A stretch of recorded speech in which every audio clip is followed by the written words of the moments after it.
Est-ce qu'on a de l'ambiance dans cette tribune? C'est très très chaud tout le haut, on verra là, on va faire.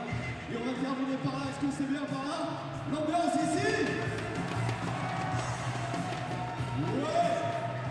Monsieur est très fort, monsieur avec son rouge là magnifique. Ça mérite des pianos.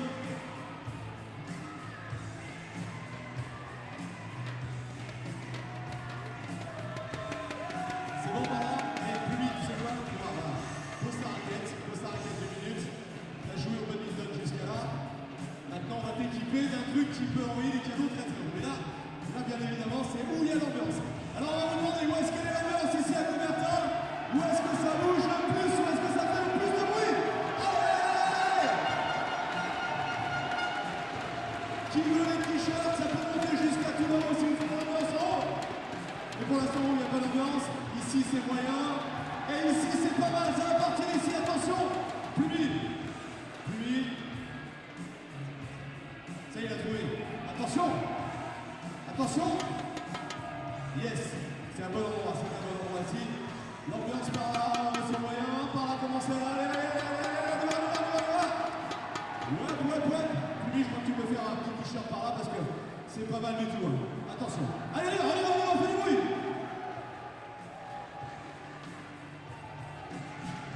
Yes. Plus, on va voir là-bas, tiens. On va aller voir là-bas comment ça se passe. Vous voulez le t-shirt aussi? Vous en voulez aussi ici aussi? Allez, dites-le avec les clap Yonex. Attention. Là, ça va y aller. Ouais. Ils sont bien là, ils sont pas mal en haut. Wouhou. Attention, c'est bon aussi.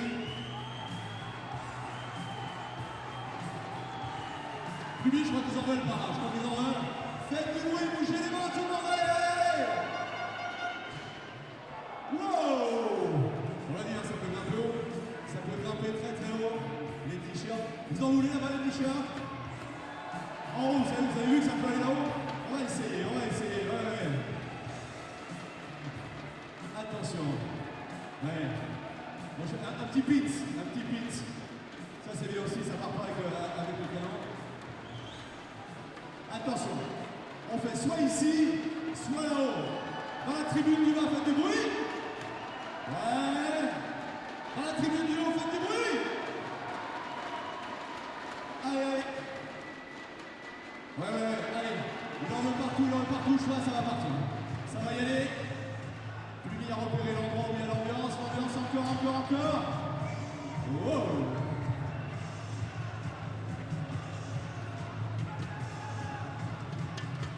Les opportunistes, ils étaient là les gars, ils étaient à la fin, ils auraient pu partir là-bas le t-shirt, ils l'auraient eu quand même, on va leur offrir, c'est mérité, attention, vous avez gagné le petit porte-bébé, très bien aussi, c'est parfait. Allez, d'une idée générale, est-ce qu'on pourrait taper dans les mains de la musique avec les clap Yonex, ça peut être pas mal. Allez là.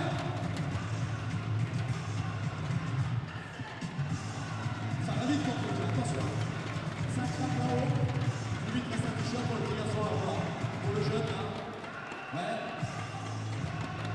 Allez, on y va avec les mains, tout le monde.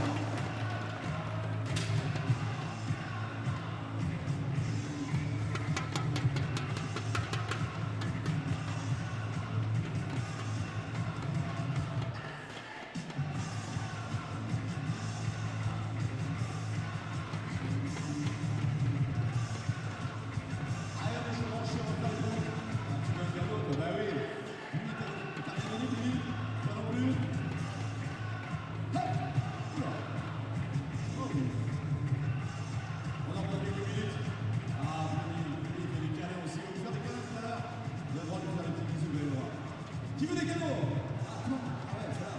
Attention. J'ai le superbe pit, c'est magnifique le pit. Tac.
It's for quarterfinals day at the Yonex French Open. Event number 10 on the 12 tournament MetLife BWF World Superseries. The Super Series is, of course, the elite tier of tournaments throughout the world of badminton. And as you can see, just 2 more Super Series events after this French Open.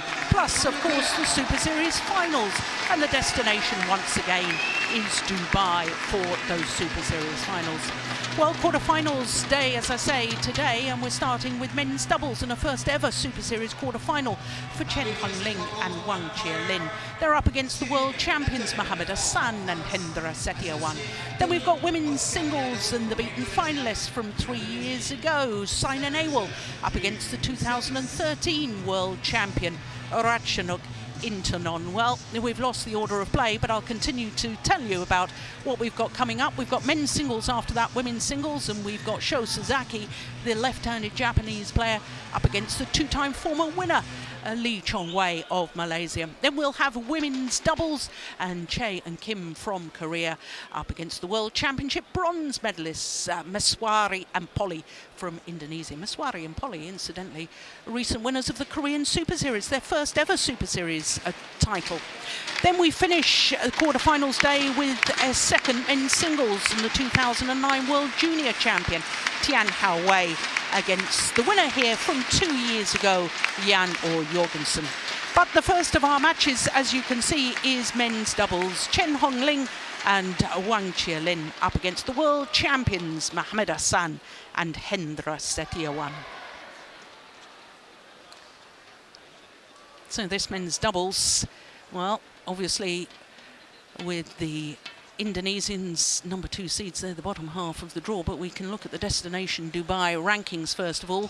And of course, after the Denmark Premier Super Series last week, Lee Yong-dae and Yeong Sung consolidated their place at number 1 because they won in Denmark. There was only a couple of changes. The number 4 and 5 swapped positions, as did the number 9 and 10. Well, there you can see. Well, you can't see the draw from quarterfinal stage. You can see the draw from last 32. And that's how they got to this quarterfinal stage of the men's doubles. 3 seeded pairs went out in the first round. The number 7 seeds from China, Liu Xiaolong and Chu Sihan. Number 8 seeds, Li and Sai from Taipei. And Chai Biao and Houwei, they also departed at the very first round.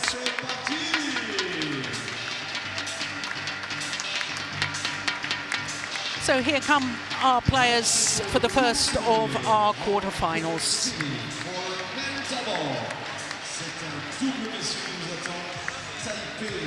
Led out by our umpire, Eva Kassel from Switzerland. Frank Envelsen of Denmark is our service judge. So here the world champions, the 2-time world champions, in fact, and new territory for this pair from Chinese Taipei. Of course, for Chen Ling, he has been in Super Series tournaments quarterfinals previously with mixed doubles partner Chen Wen-sing, and also with Lin Yulan in the men's doubles, but with his current partner Wang, Chi-Lin, this is their first Super Series quarterfinal as a combination.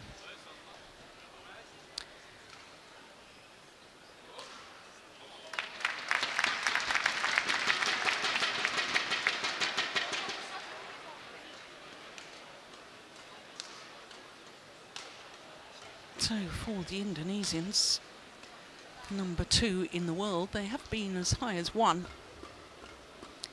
Won their world titles in 2013 and again earlier this year. Mohammad Ahsan, 28, Hendra Setiawan, 31 years of age now, and their win-loss record for the year, well, 3 finals from 11 tournaments, having won 2 titles, the Malaysian Super Series and of course those World Championships I was telling you about. Now on their way through to this quarter-final, they had to beat Kai-Yun and Yu-Kai in the first round. And then in the second round, Kenta Kazuno and Kazushi Yamada of Japan. Well, as far as the youngster Wang Chi-Lin, 20 years of age. What an occasion for him. He was bronze medalist at the World Junior Championships a couple of years ago. His partner Chen Ling, 29, 26 in the world ranking. They've gone up 3 places this week, but they have been as high as 17. This is the first meeting between the two pairs, but let me tell you about Chen Ling and Wang Chi-Lin's path through to today's quarterfinal. First round victory over Kimura and Sonoda in 2 straight games. In the second round, they beat the 2014 world champions Go Sung-hyun and Shinbek Chul in 3 games. In fact, they lost the opening game and had to save a match point in the second before they eventually won it 23-21, and then the deciding game they won 21-17. So a magnificent victory for the pair from Taipei in their second round match. Much more comfortable for the Indonesian pair. In fact, both of their matches only 26 minutes in duration.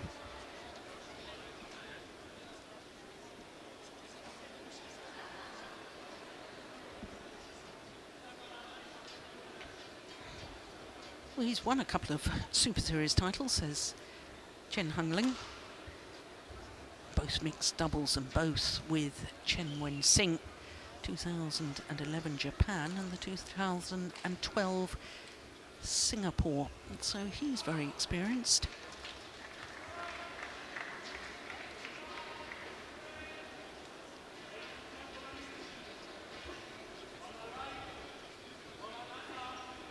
Well, I don't think our umpire can be wearing a microphone unless you're hearing it, and I'm not.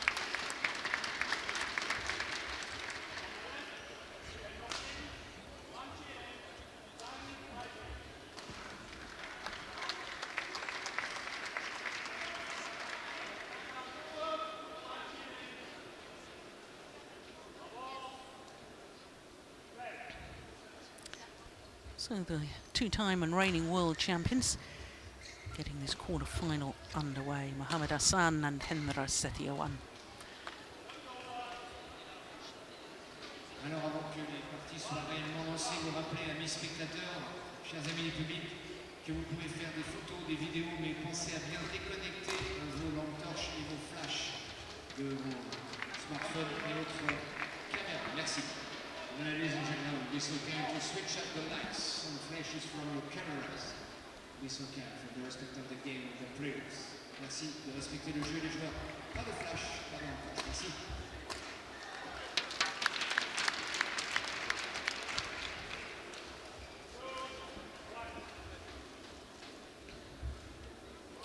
Well, the Indonesian pair really do like to keep the rallies as short as possible. Their style of play.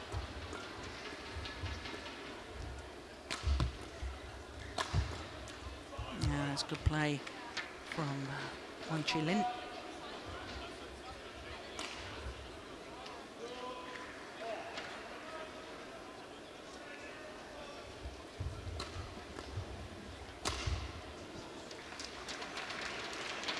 Well, they had a disappointing time in Onza.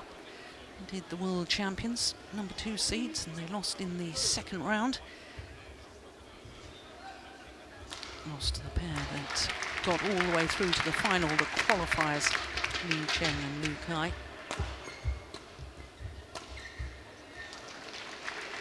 Well, as long as the Indonesians are allowed to attack, you really see them as overwhelming favourites. Of course, on paper they're on favourites anyway, but the pair from Taipei, having beaten the former world champions in yesterday's match, well, they're obviously in great form.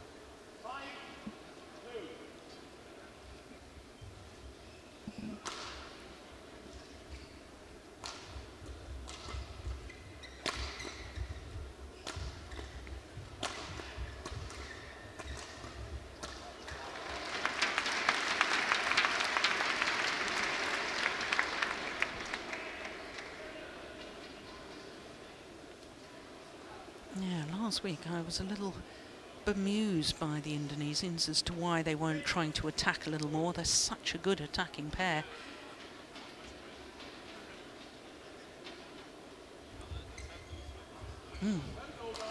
Good return and total confusion between the two Indonesians.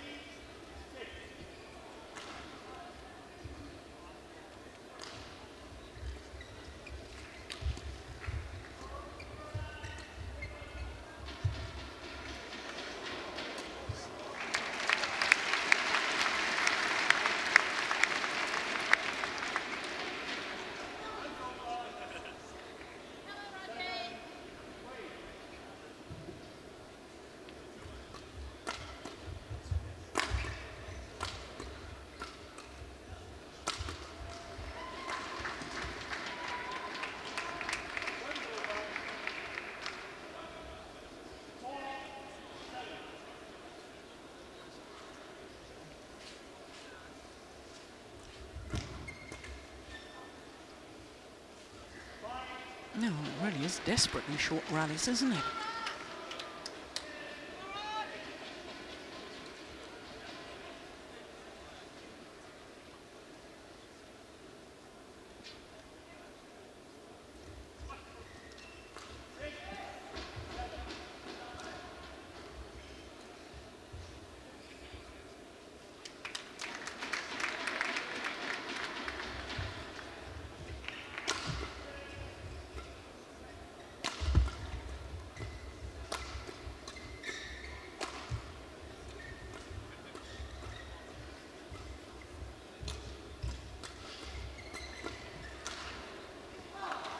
It's gone long.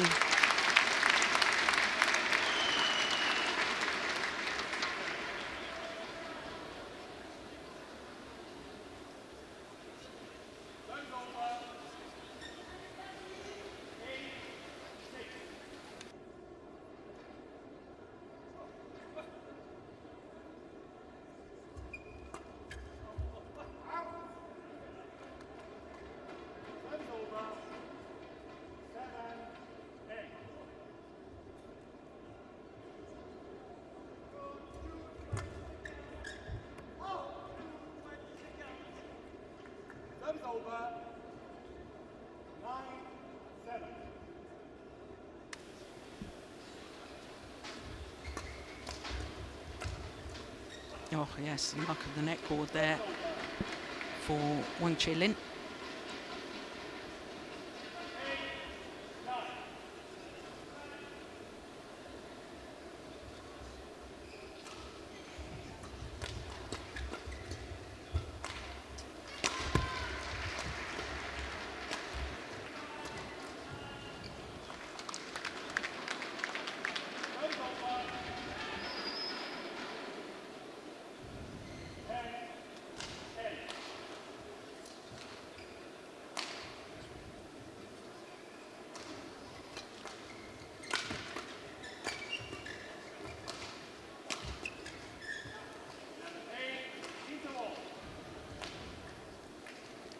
So to the mid-game interval with a 3-point advantage.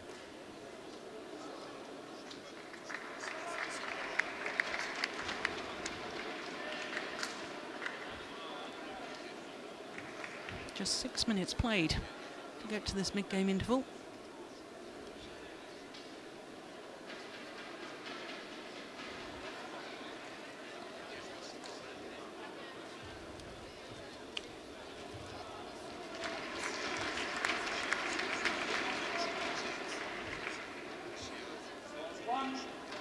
As far as the Indonesians are concerned, Hendra Setiawan, two-time winner of this French Open title with Marcus Kido back in 2008 and again in 2009.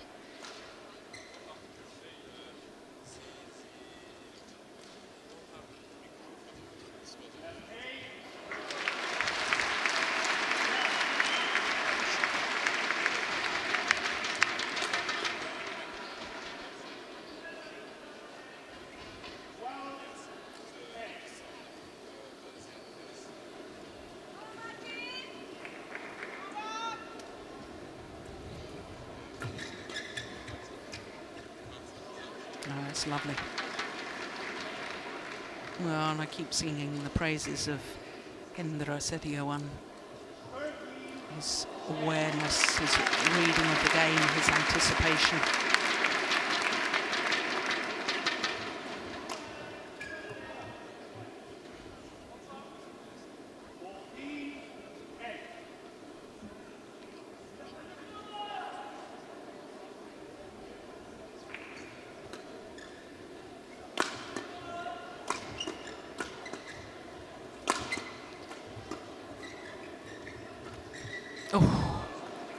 Oh, that was mighty close. Hit the top of the table, bounce back his side. Look at that.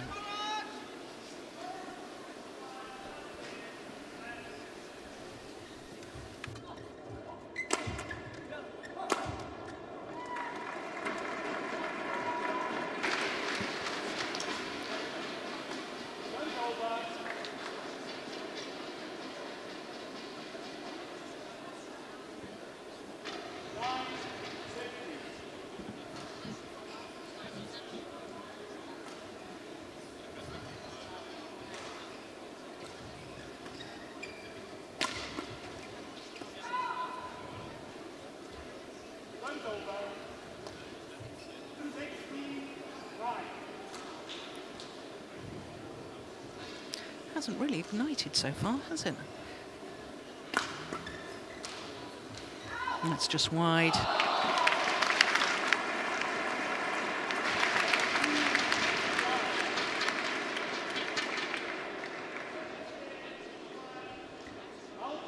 Yeah, and that's short.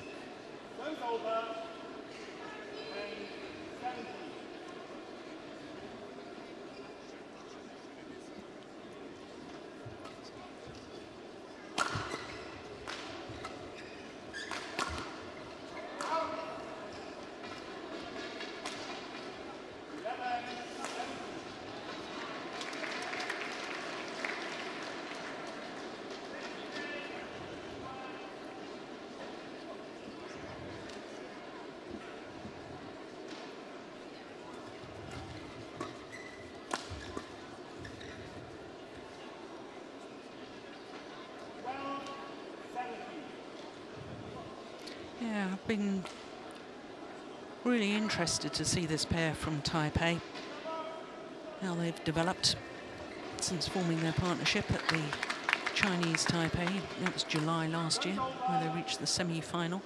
First ever tournament together. That's a pretty good start, isn't it?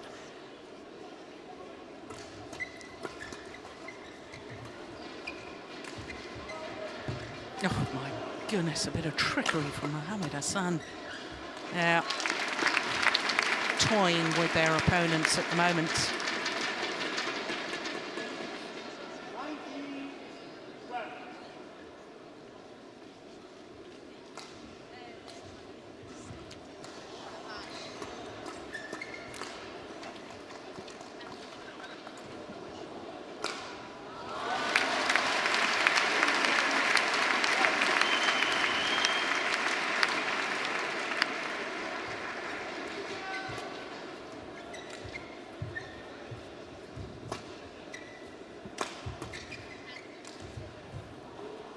It was a nice idea.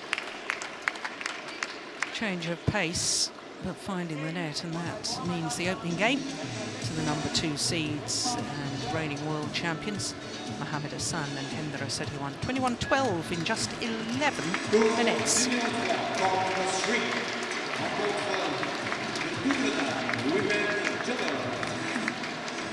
China, Wang, Jung, Well, still the Indonesian coach is giving advice and noticed areas where they could improve.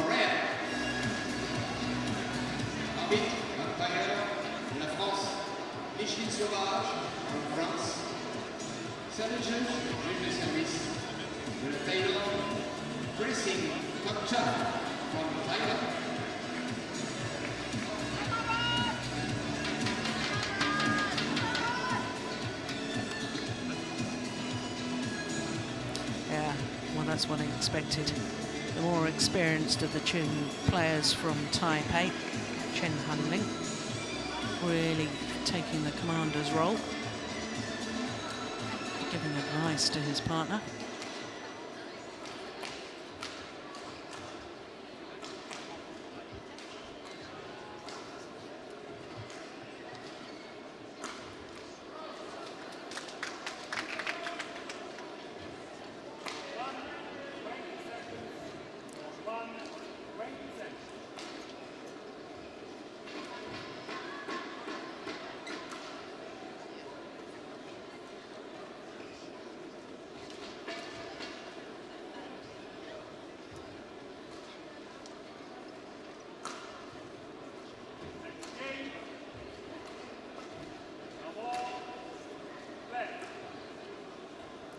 So second game gets underway.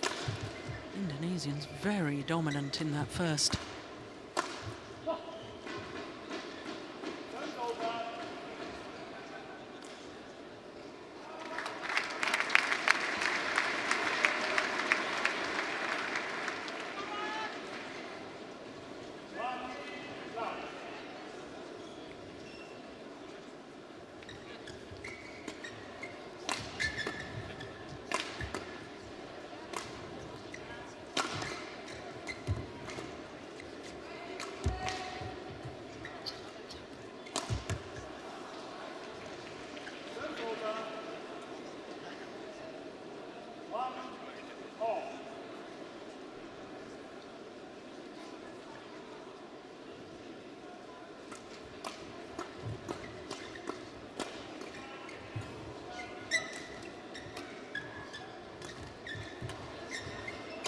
Oh my goodness.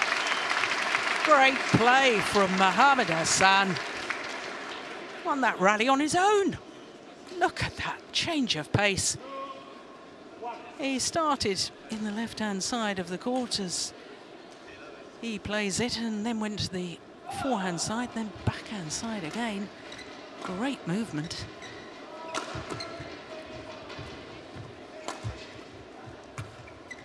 Now it's gone long. Both the Taipei players playing with strapping that goes up the back of the neck.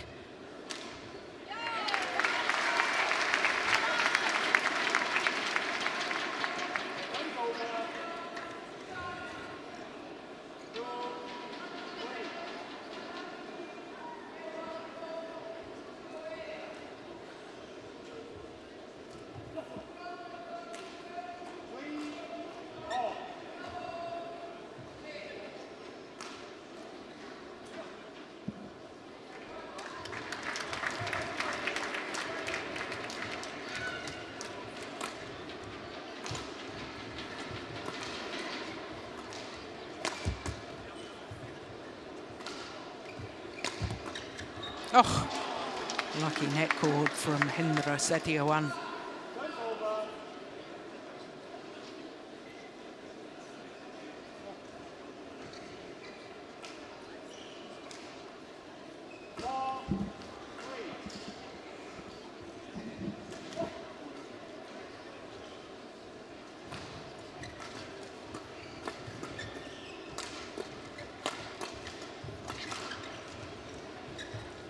Oh, that's nice.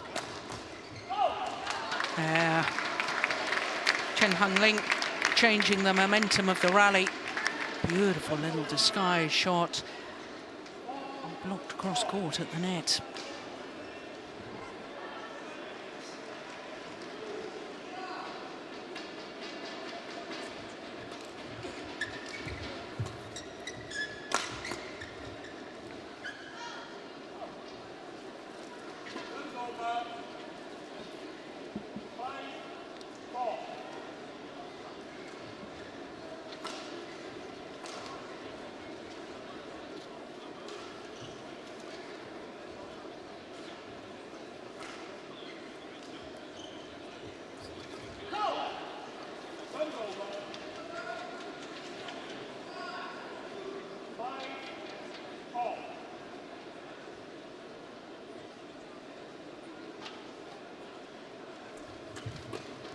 was a nice serve and good anticipation of the third shot, and that really set up the rally.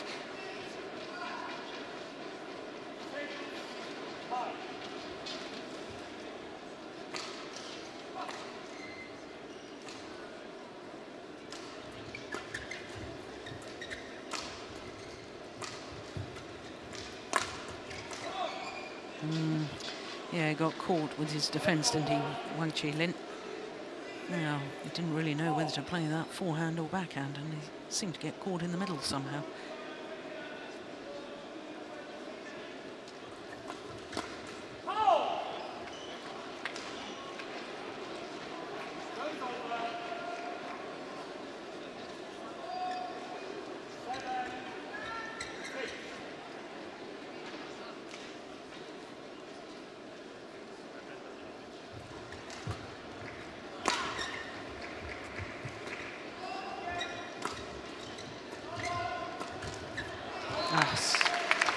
So good from the Indonesians, clinical.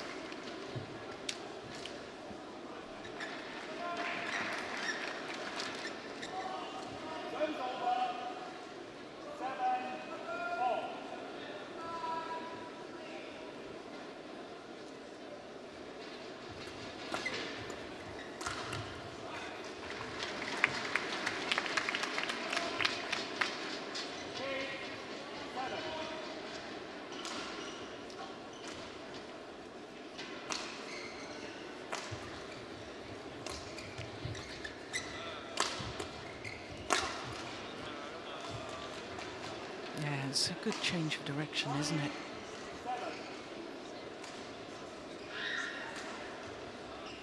Most players would have, at the most, smashed down the middle of the courts, going cross court, unexpected. That's what makes him such a good player.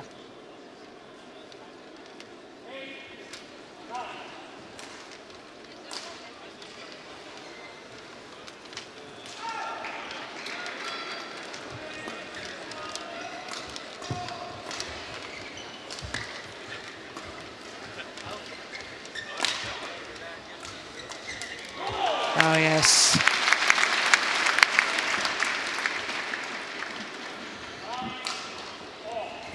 Look at this. Beautiful shot from Chen Ling. Virtually no backswing of the racket, yet still generated the power.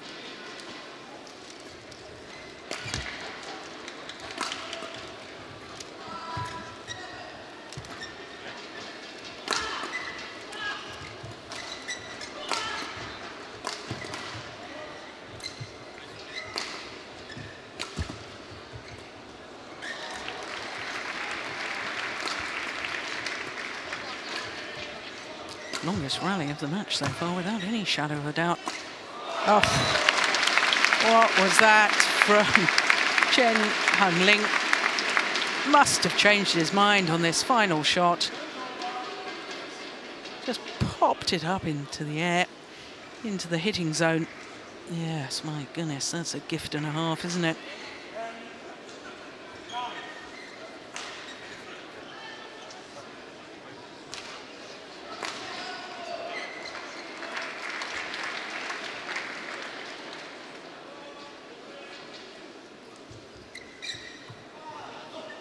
Flick serve is wide. Yeah, one gift from the pair from Taipei, and one gift with the service error from Mohammad Ahsan.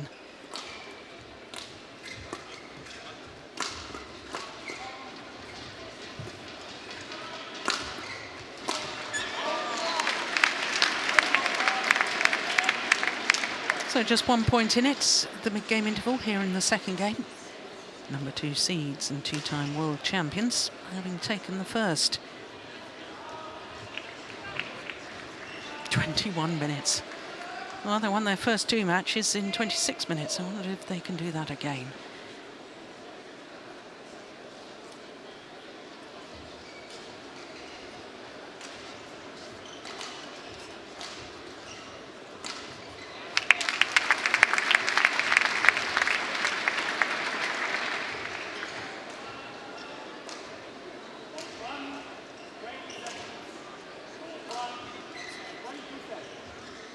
Yeah, it's interesting that the Indonesian coach is spending more time with his players than the coach from Taipei.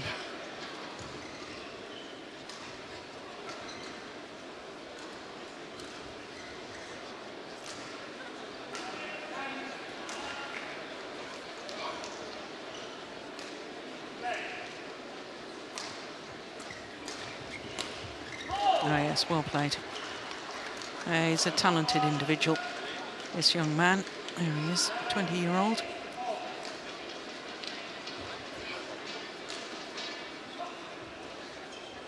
Yeah, it's wonderful that he's getting the opportunity to gain experience at the elite level of badminton with the very experienced Chen Ling. Oh, look at that defence. Oh, my goodness. How on earth did Wang Chi-Lin get that back?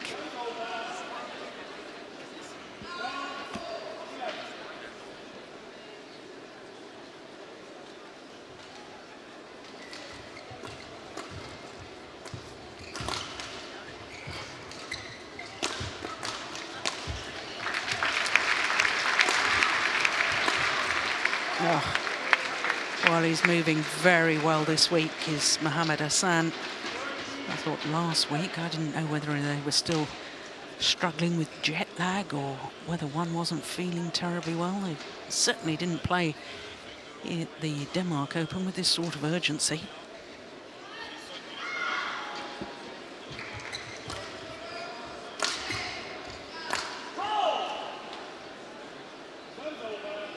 Oh, there you go. Curse of the commentator at work again.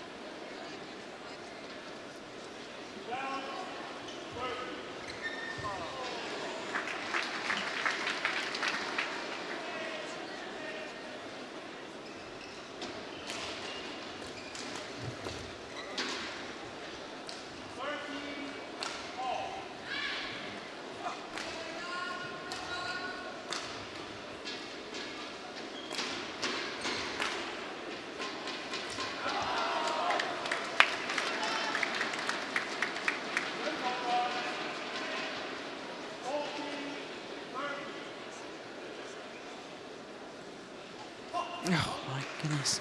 Another service error.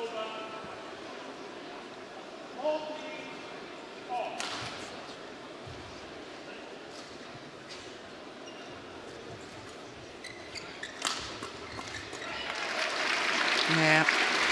As soon as he gets involved at the front of the court, Hendra Setiawan, it tends to be end of rally.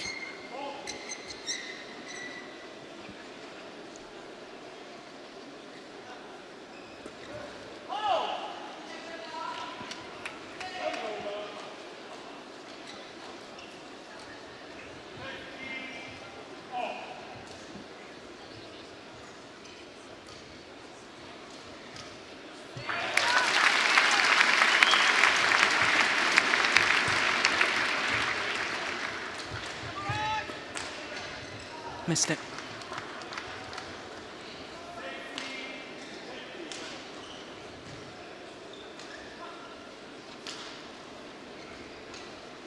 Well, we're at the 26-minute mark, which is how long the first two matches of the Indonesians took.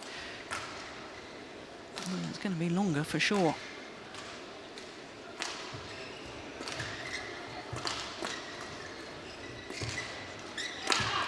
Oh, look at the placement of that smash. Aiming towards the left hip. Absolute perfection.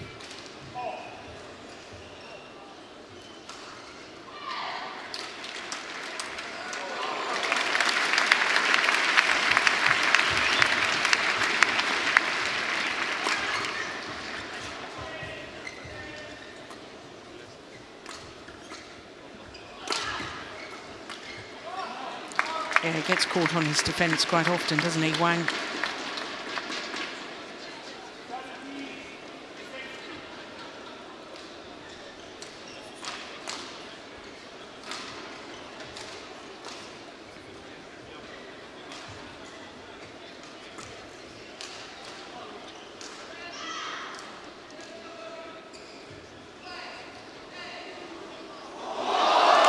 Well, a little confusion.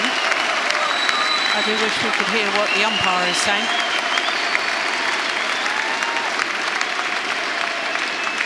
All the players, or certainly some of the players, thought that was a fault, and there was even a wry smile from this man.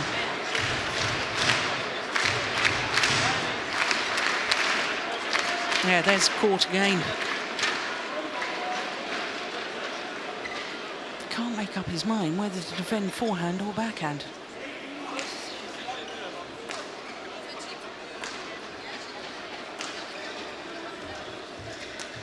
Oh, that's nice. Very nice.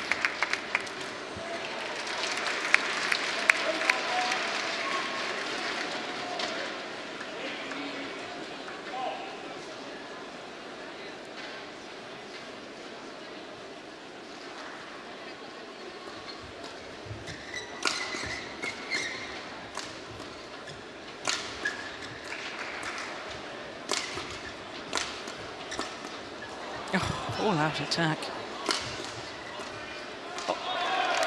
Oh, well, there'll be a challenge for that. I was just about to say he's missed it, and it was called good by the line judge. And therefore, the pair from Taipei have asked for Hawkeye to adjudicate.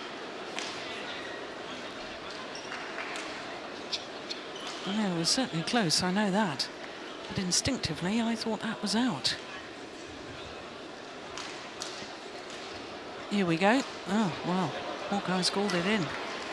Instant review system where they have high-speed cameras going down the lines.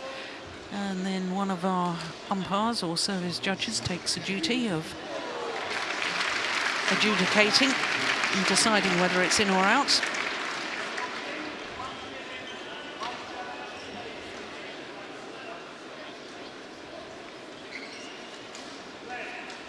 It was a crucial moment.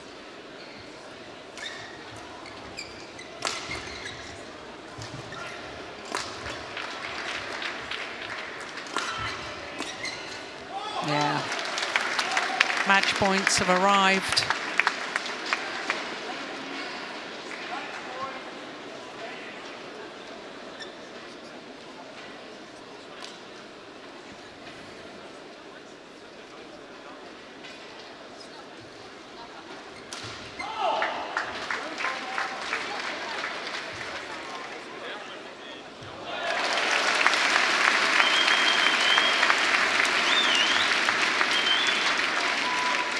One match point, Connor begging.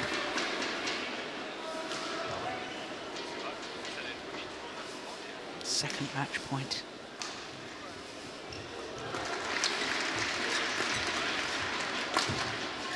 Oh, that's found the back line.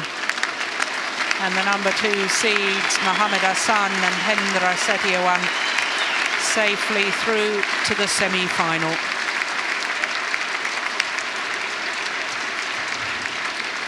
.30 minutes needed for that victory. And they know for certain they'll meet Danes in the semi-final, because the quarter-final to be played to determine who meets Mohammad Ahsan and Hendra Setiawan. 2 Danes playing off for that.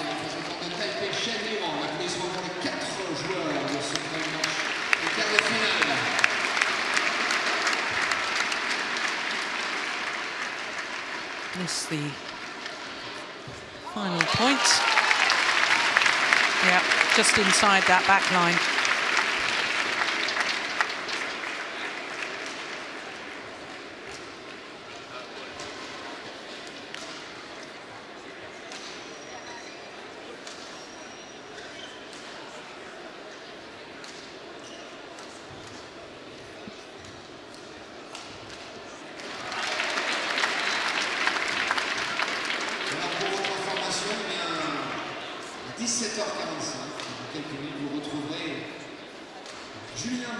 So the first of our quarterfinals completed. Next up is women's singles, and the World Championships silver medalist Saina Nehwal, beaten finalist here 3 years ago, up against the former world champion Ratchanok Intanon. Then men's singles, and the left-handed Sasaki against the 2-time former champion Houwei of Malaysia. Then women's doubles, the World Championship bronze medalist from Indonesia in action.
So our next match, women's singles.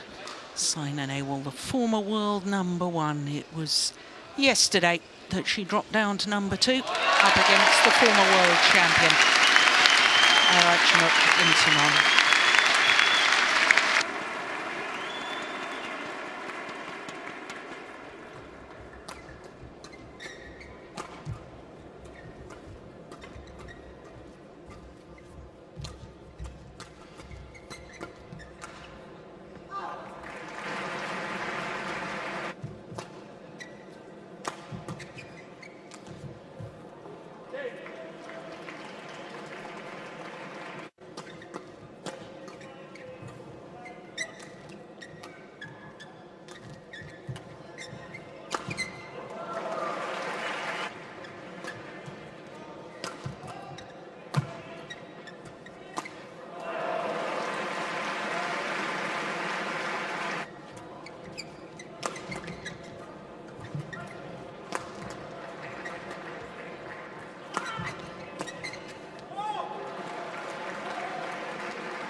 Profitez-en quand on a moins envie de voir du bas en live, profitez de l'expérience badminton. On en profite et c'est au badminton experience.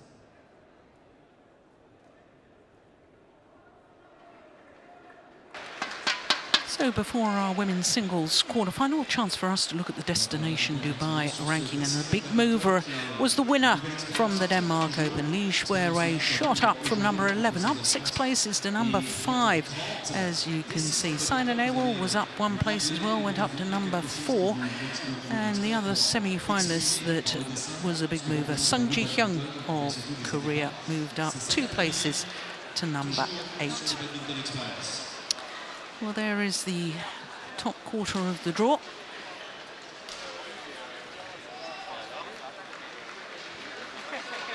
I can tell you from quarterfinal stage, we can't see it on that, but from quarterfinal stage, 7 different nations involved at the women's singles stage. 2 Chinese players, but 6 other countries. That really is a healthy situation for world badminton.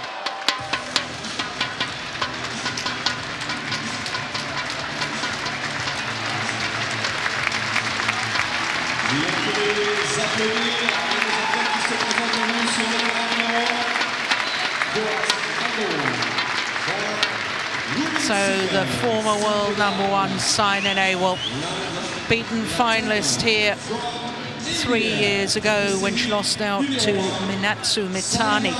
And of course it was Mitani who she beat in yesterday's second round match. Here the number 8 seed Ratchanok Intanon of Thailand.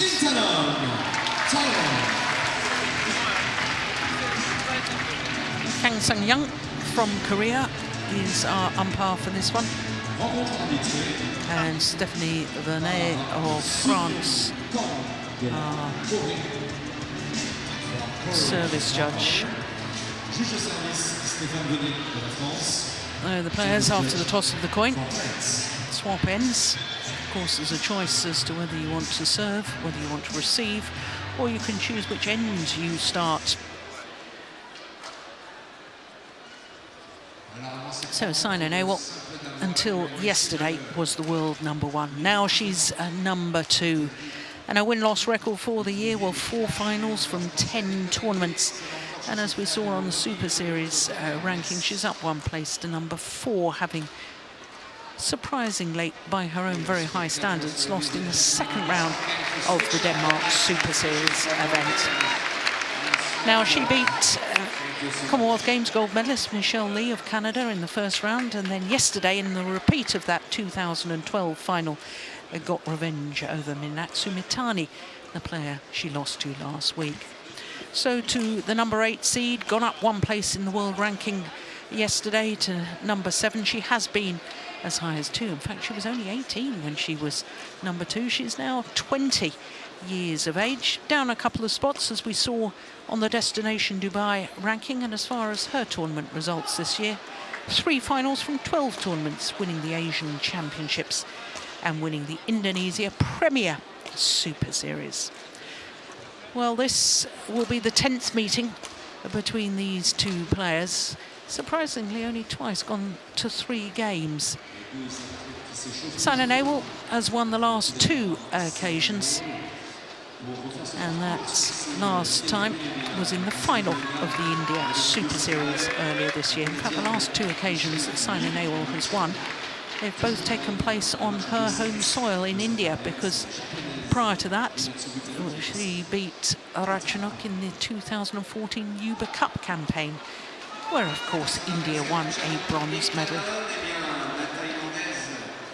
Very, very surprising to me as we look at our court officials that these 2 such highly ranked players, this is only the 2nd meeting this year. They only had 1 meeting last year, and they only played against each other once in 2013. Now, you would have thought that for players that have both been ranked in the top 2 in the world, they would have met more often than that, but that's not the case.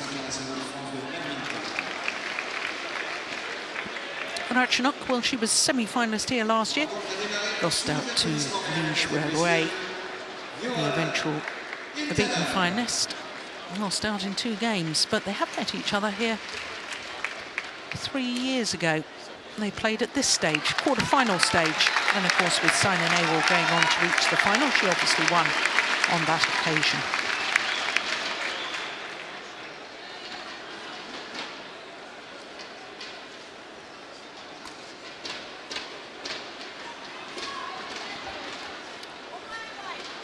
Ratchanok, Intanon, Chi-Lin. And Uma left. Yeah. Then want to serve. Double. Play.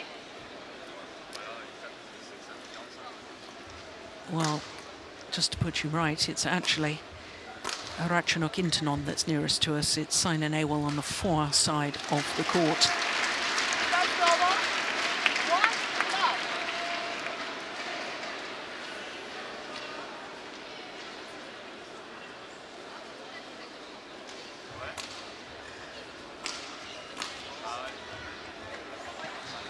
First double. 1, all. Well, you've got 2 players on court. Saina Nehwal, in my opinion, one of the toughest characters in world badminton. She's mentally tough. She's a great fighter on court. Mental discipline, retrieves so well against one of the best shot players in the game. Easy, relaxed hitting style, great deception from this lady, Ratchanok Intanon. Look at that. Looked as if she was going to play a downward shot, play a smash, punch clear instead.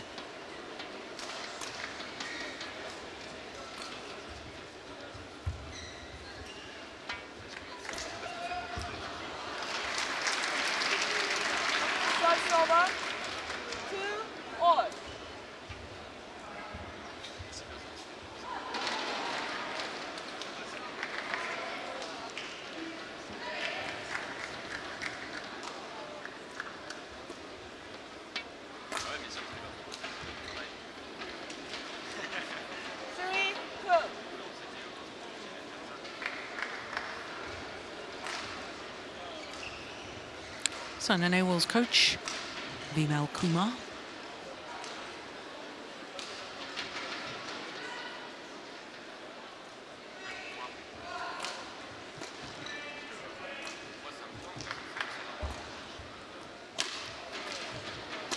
Yeah. Well, there's no doubting her racket skills. There have been question marks of late about Ratchanok Intanon's fitness levels. Retired in the quarterfinal of the All England in the third game against Sun Yu.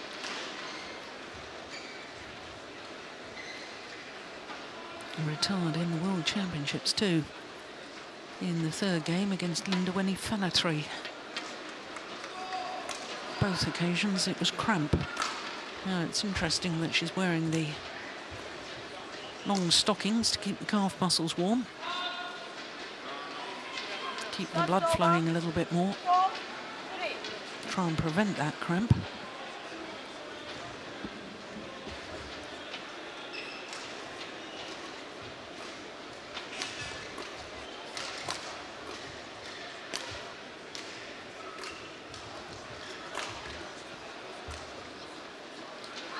Oh, almost as if she changed her mind or suddenly realised she wasn't close enough to the net to play the kill, because that was a very awkward looking shot from Saina Nehwal.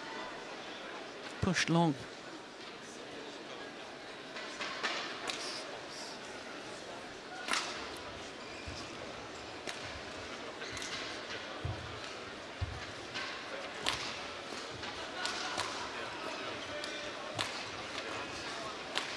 Oh yes, that's beautiful.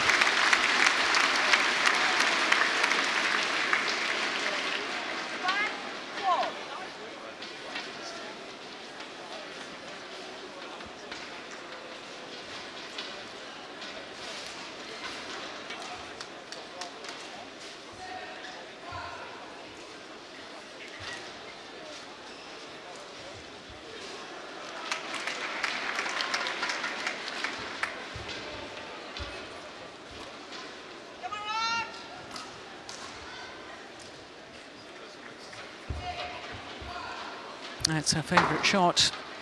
Backhand cross-court net shot from Ratchanok. And again, there it is. Saina Nehwal's waiting for it. Oh! Well, there's a challenge here because the line judge seemed to change his mind. First of all, was going to indicate that it was out. Then changed his mind to indicating it in. So we await for Hawkeye.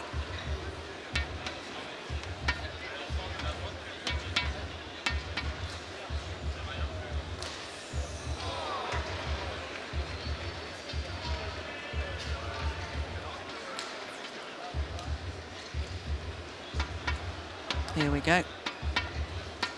Yeah, was in. Well done, line judge.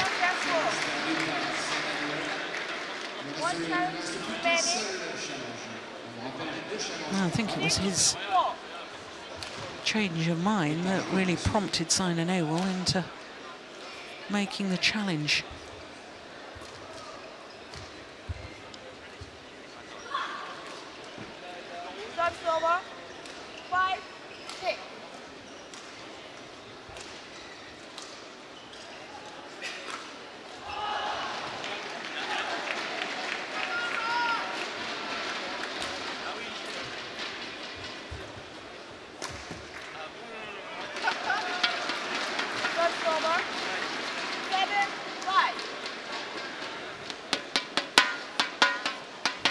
was a nice idea. Ambitious shot to try there.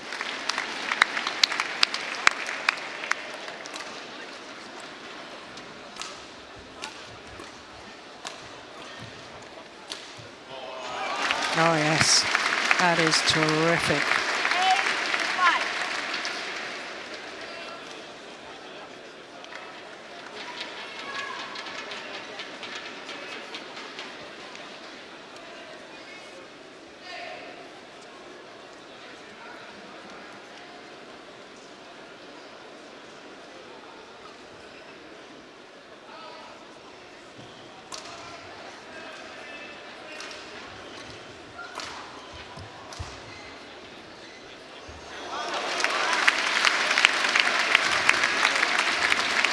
8-5. Well, it's a trademark shot.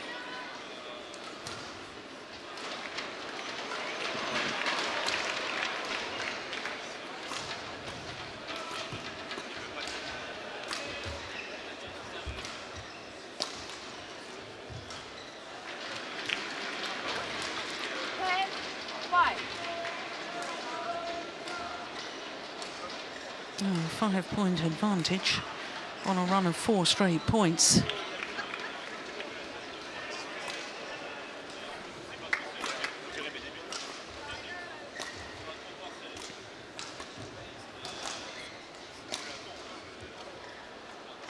Oh, can only have been wide by a whisker.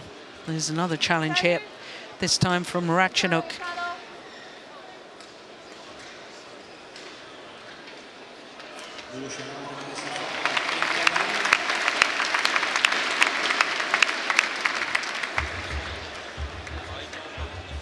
Well, the mid-game interval won't actually start until this Hawkeye decision is made. And that's assuming that it landed in.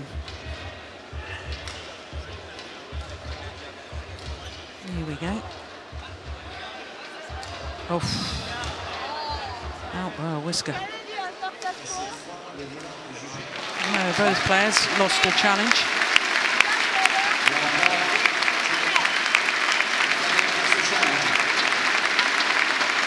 Only 2 challenges per match permitted.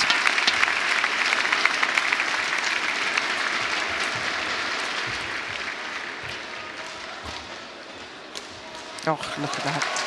Beautiful. What an angle. What great movement.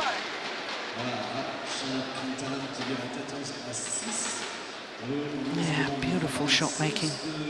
Such disguise. You cannot tell whether it's going to go straight or cross court. And look how crisp it was. Saina Nehwal didn't even move. Well, there is coach Vimal Kumar. Actually won this French Open, did Vimal, 1983 and 84.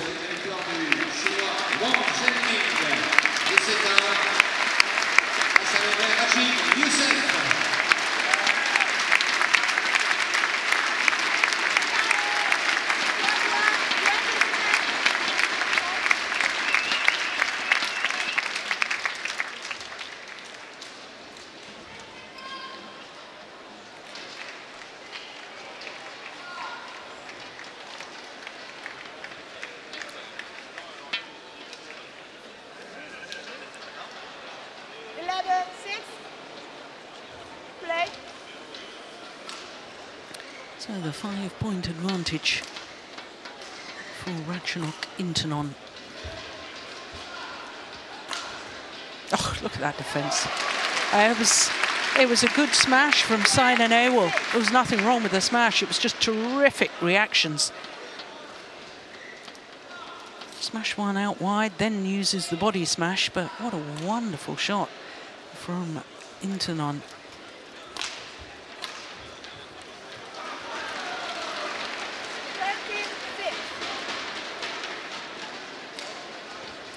Seven of the last 8 points going to Ratchanok Intanon.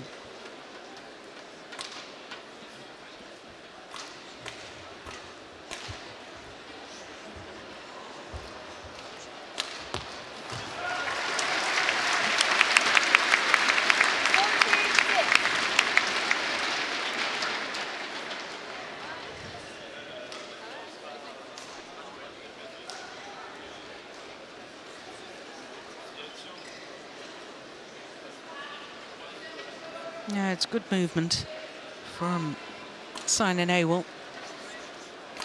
With the comparison to the almost balletic movement of this lady. Quite a contrast. Both very effective ways of moving, but aesthetically, this young lady from Thailand, well, racket skills, movement, all just a delight to watch.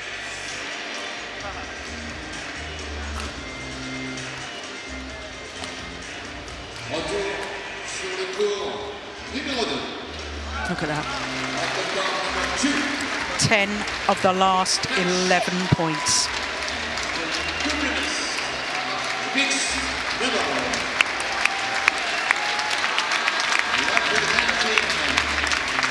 China de la Chine, les têtes de série numéro 4, Liu Chen et Polii.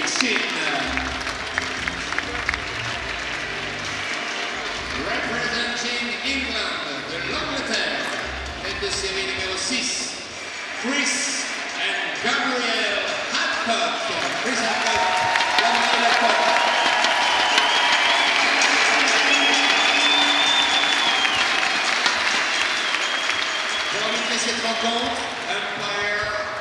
Good rally. Oh, my word.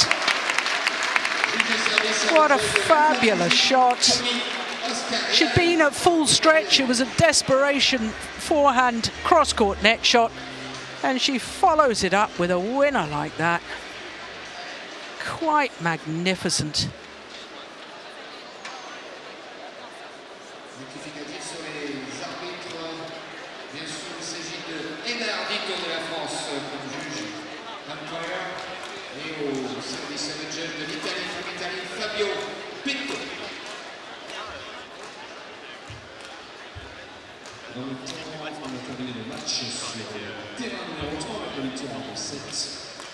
Oh, look at that, she didn't even think it was going over herself.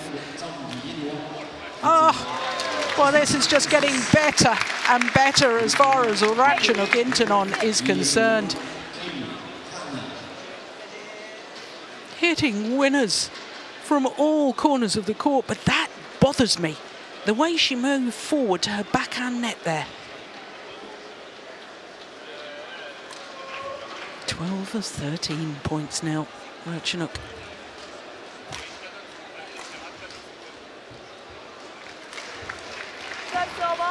At least that breaks the run.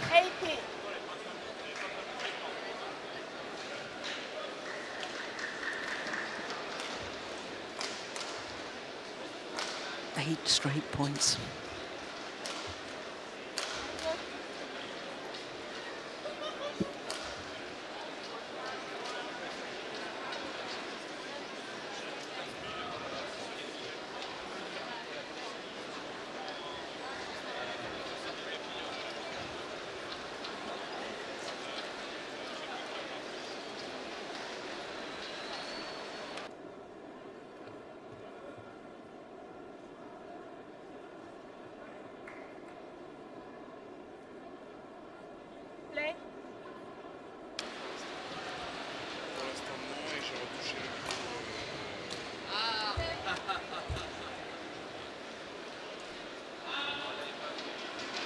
Well, if there's any player that can fight back, it's Saina Nehwal. It's a tall order though, big deficit.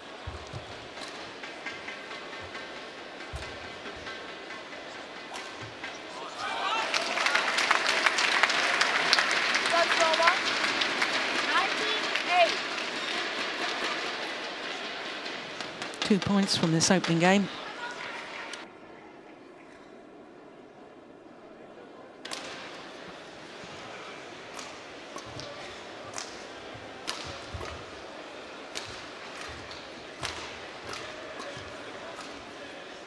Oh my goodness. Yeah, that was a backbreaker. Round the head shot there from Ratchanok Intanon. Oh my goodness, she was so off balance.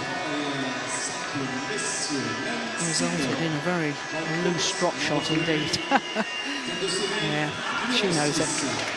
de Taipei, from Taipei, Chen.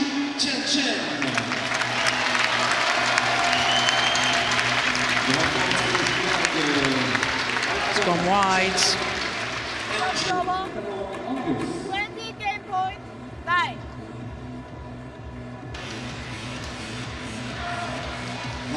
Game point opportunities.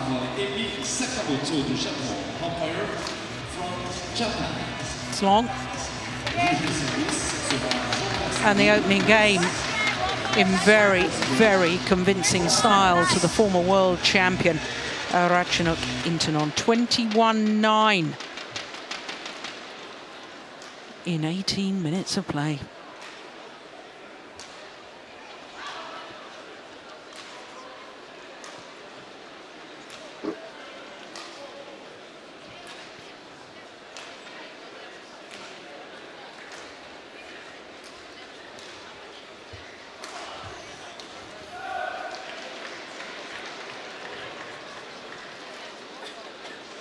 Voilà, on a lancé il y a quelques instants.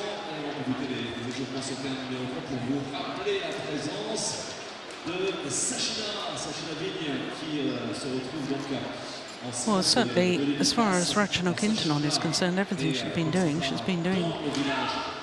very well. It's whether she's got the physical stamina to see this through. That is the question mark. And she's been shown to fall short in other tournaments this year.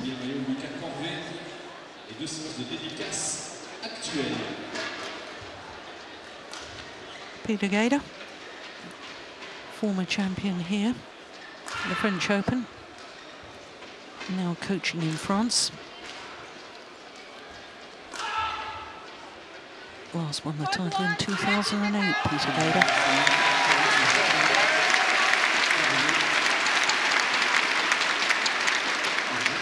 Say last won the title, but that I think was his only title.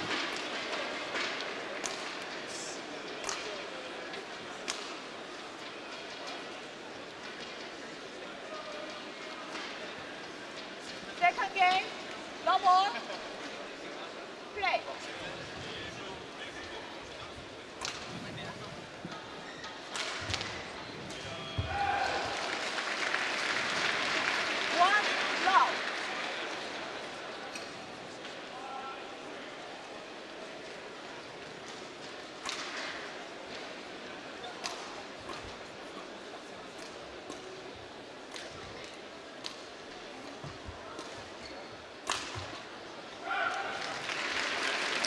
Well, I don't know what was said to Saina Nehwal, but in my mind, I think she's got to take more initiative. Because at the moment, Ratchanok Intanon is dictating the pace. She's the one that's using her disguise and her deception to hit winners. Now, the way to stop her doing that is to take the game to her, start attacking her first.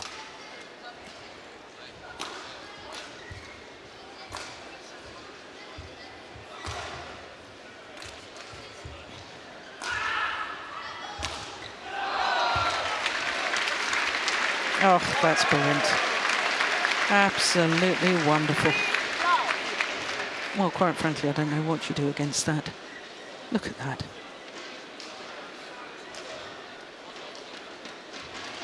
Yeah, you can see the light balletic movement there that I was talking about a little earlier.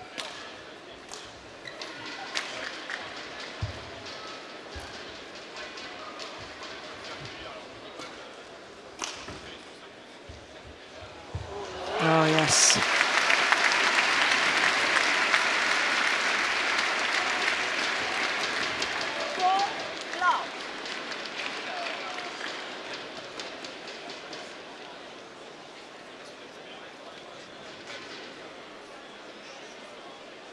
The last couple of Super Series tournaments, Saina Nehwal not at her best in Japan. She lost in the last 16, as indeed she did in Denmark to the player she beat yesterday, Mitani.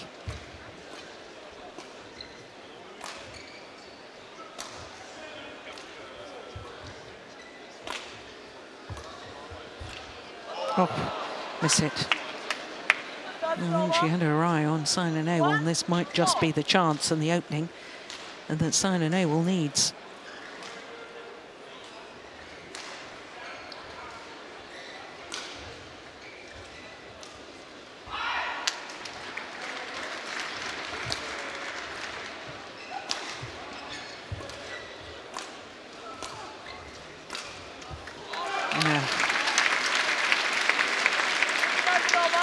It's pace of attack as well, and that includes, in my opinion, the attacking clear. That one, that set her up.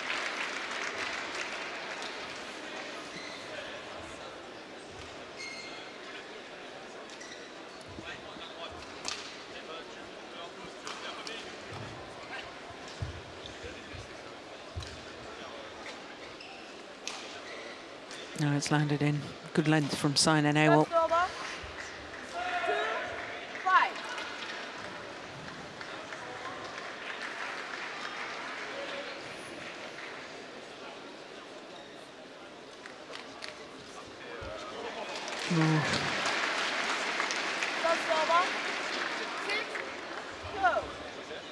It's a lovely return of serve, but you've got to question what Saina Nehwal was hoping for off that serve. What was she hoping that Ratchanok would play, therefore covering it?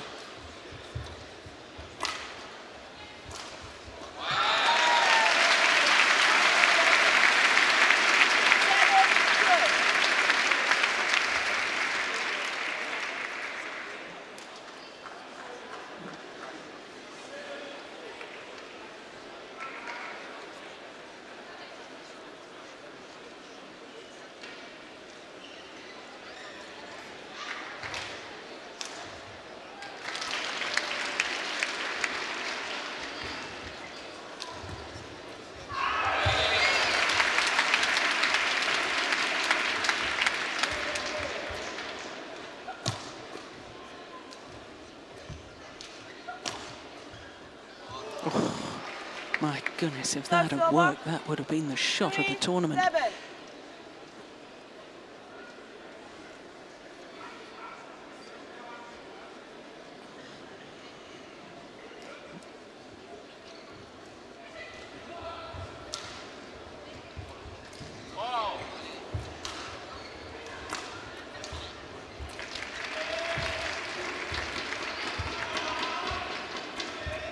It's pushed it wide. I just get the sense that Saina Nehwal's in the rallies more so.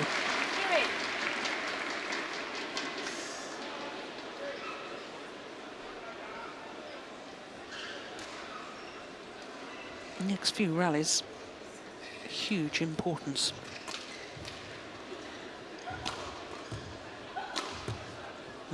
That's not going to help Nehwal's cause.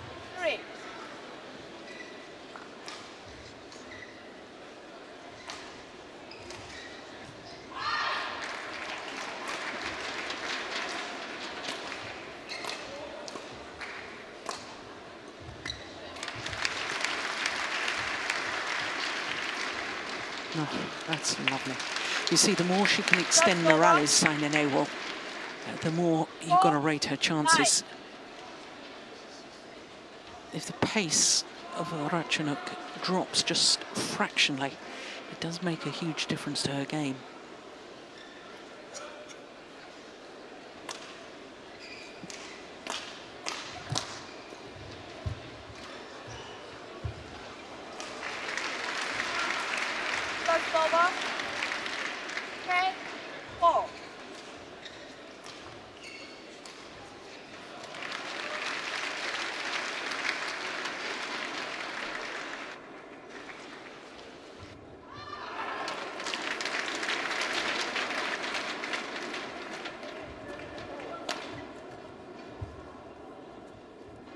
Oh my goodness.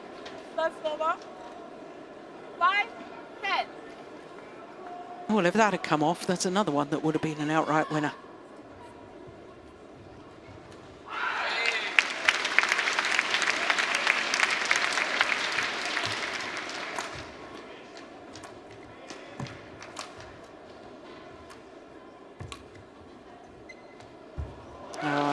beautiful. She really is controlling the net, is Ratchanok Intanon, and it's that control at the front of the court that is really making the difference.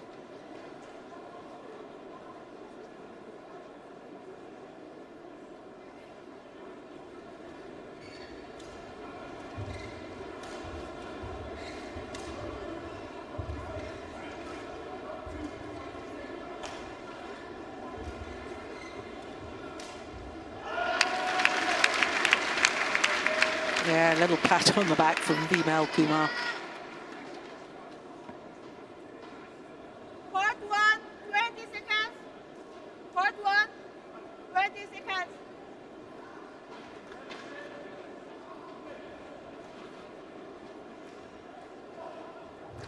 So what has Saina Nehwal got left?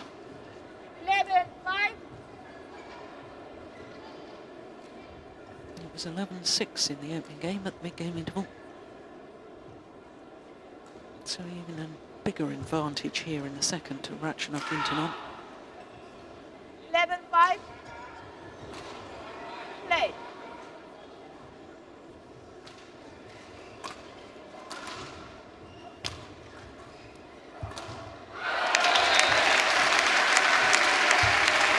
That's nice. Yeah. Yeah, and I think that it's not such a bad thing if you're going to play a block or even what is perceived as a net shot, just play it a little bit away from the net, because the closer it is to the net, with all her disguise and deception, Ratchanok Intanon can then play tight back. It's going wide, yeah. Not as fast around the court, Ratchanok, I don't think, as she was when she won the world title back in 2013.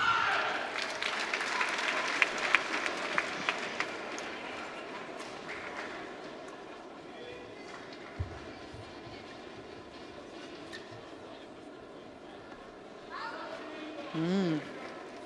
8-11. Well, well, well. 6-point deficit at the mid-game interval has been halved.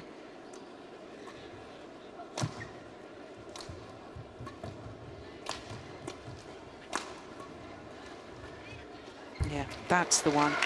I think if Saina Nehwal was to push it slightly further back, it's either got to be very, very tight, or I would push it slightly further back so that it's more difficult for Ratchanok to play that tight one.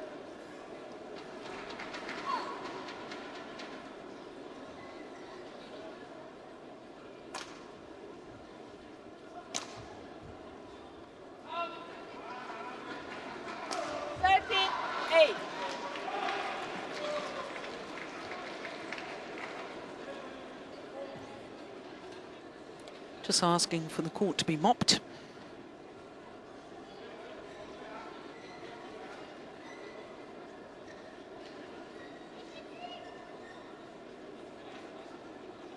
Both these players won Super Series title each this year. Yeah, good judgment.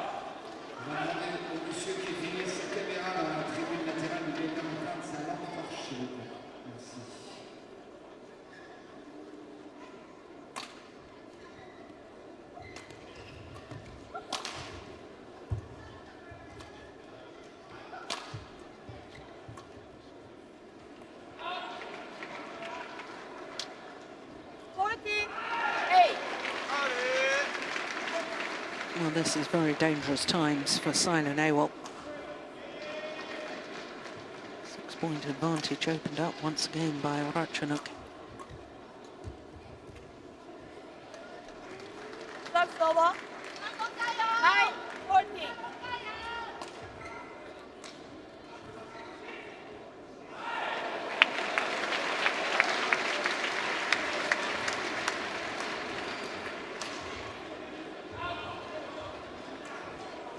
That's over. 15-9.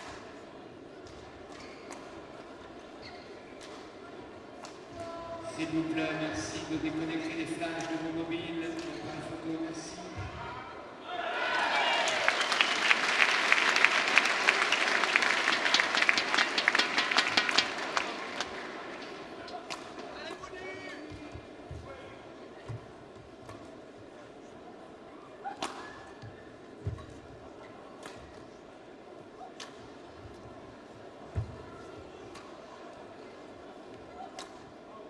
Good rally.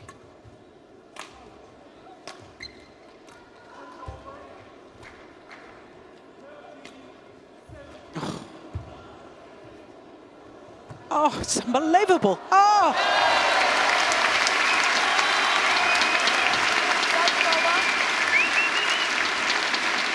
Well, awkward shot to finish the rally from Saina Nehwal, but she thoroughly deserved that point. And actually dealt well with that spinning shuttle. Would have been awfully easy to miss-hit that.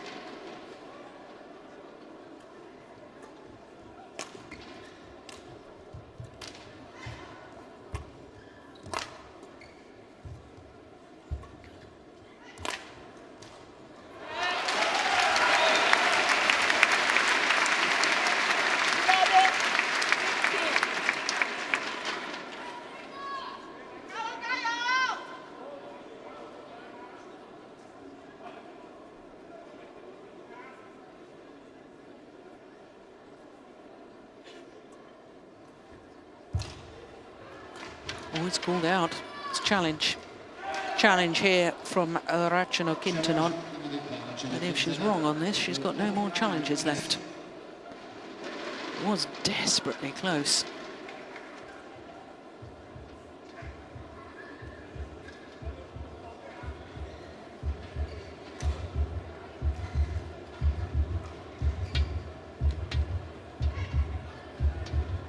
Oh yeah, it's clearly a good challenge. Challenge is successful. Correction team. 16-11.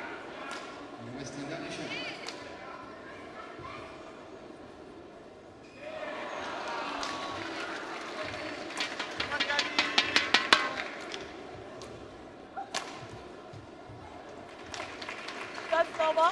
Well, 12-16. I think there's distinct signs that Ratchanok Intanon is beginning to struggle physically. So if Saina Nehwal could just stick in here, who knows?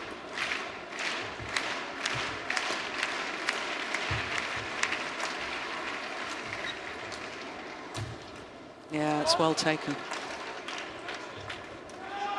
13.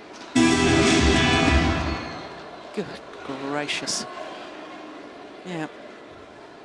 That really was coming from the stadium, that noise.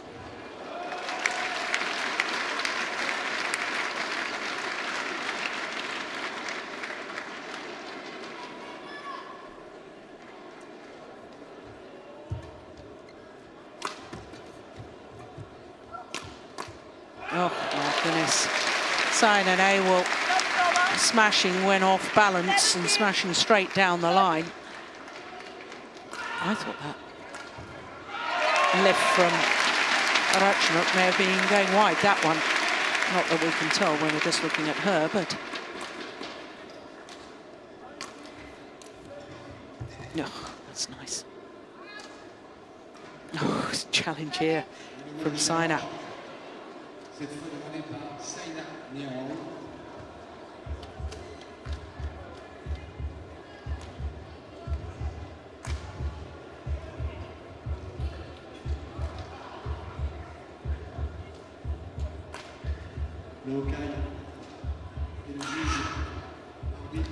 Everybody waiting for Houwei.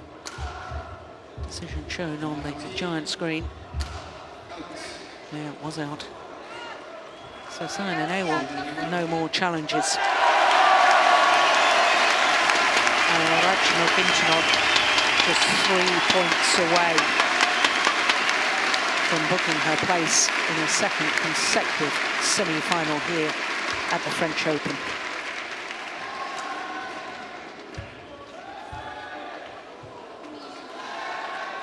That's over.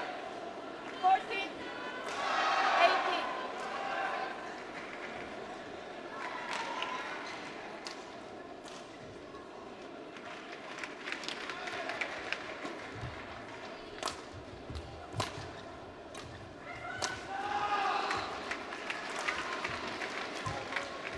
Oh, it's a lovely shot from Saina Nehwal. The reverse slice, straight drop. 18. Putting the reverse slice on it creates the disguise.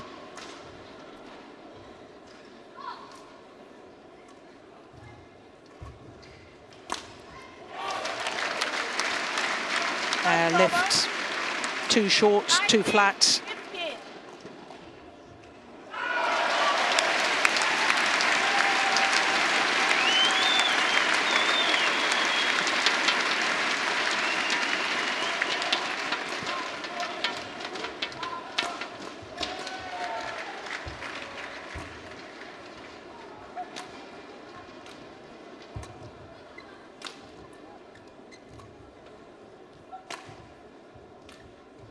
Oh, delightful. Absolutely delightful. I'm pretty certain it hit the top of the tape on its way over. That's how accurate it was. And for Ratchanok, Intanon now 5 match point opportunities.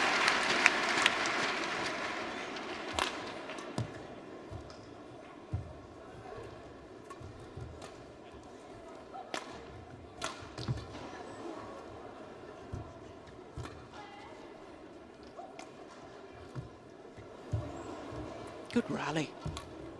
Oh, what a backhand. Brilliant. A clinical performance today from the former world champion, Ratchanok Intanon. 21-9, 21-15 in just a little under 40 minutes of play. Yeah, she's pleased with that. And so she should be. Their confirmation at 21-9, 21-15. And for a second consecutive year, Ratchanok Intanon through to the semi-final here at the French Open.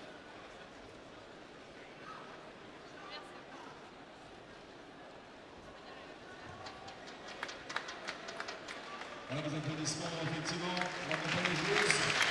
Nous sommes numéro 1 avec Saina, qui sera passé sur la compétition. Pour applaudir bien sûr la Thaïlandaise qui sera en demi-finale. N'est autre que Ratchanok Intanon.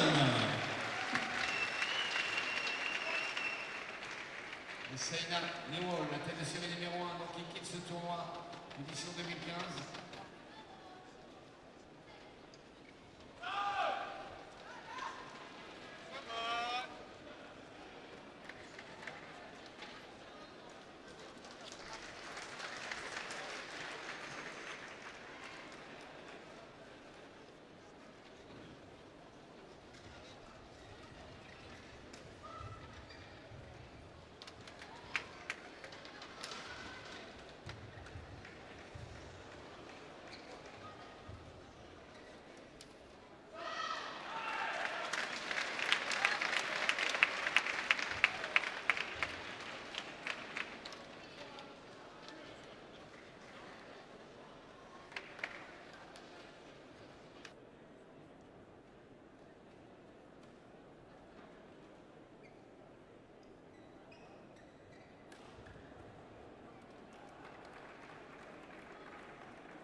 Regardez l'affiche à venir et elle est belle, bien évidemment sur le cours TV.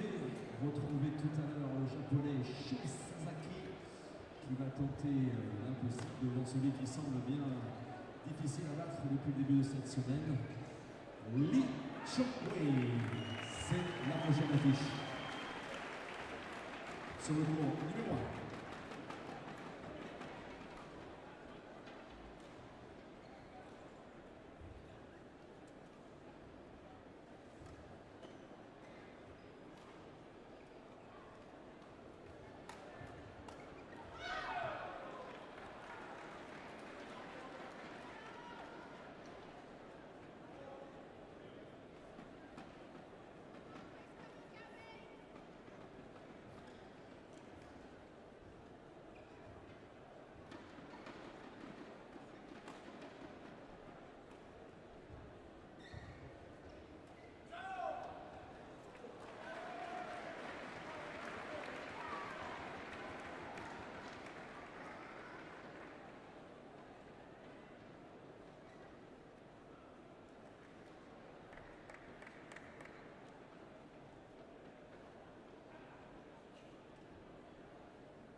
So 2 of our 5 quarterfinals completed. Next up is men's singles and the 2-time former champion here, Houwei of Malaysia. Then we'll have women's doubles and the recent winners from the Korean Super Series, Maheswari and Polii. They'll be in action against Chae and Kim from Korea. Then we finish with a second men's singles and the number 2 seed and former champion, Jorgensen. So this the men's singles draw. This the section of the draw, which is the second quarter. And the seeded player there, the number 4 seed Momoto, beaten yesterday by his teammate Sasaki.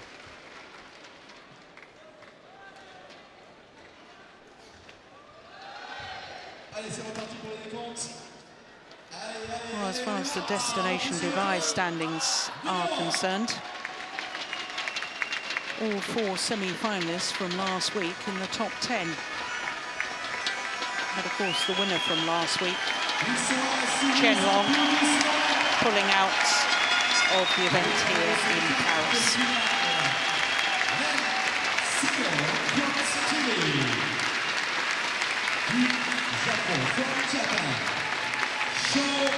Sasaki.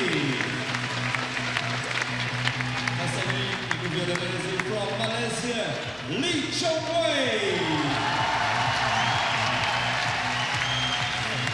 the 2-time former champion, Houwei. Winner here the first year of the Super Series, 2007. Beat Chun-Li in the final. And then won it again in 2011, beating Kenichi Tago. So the players with the toss of the coin, Houwei says, I'd prefer to start that far side of the court as we look down.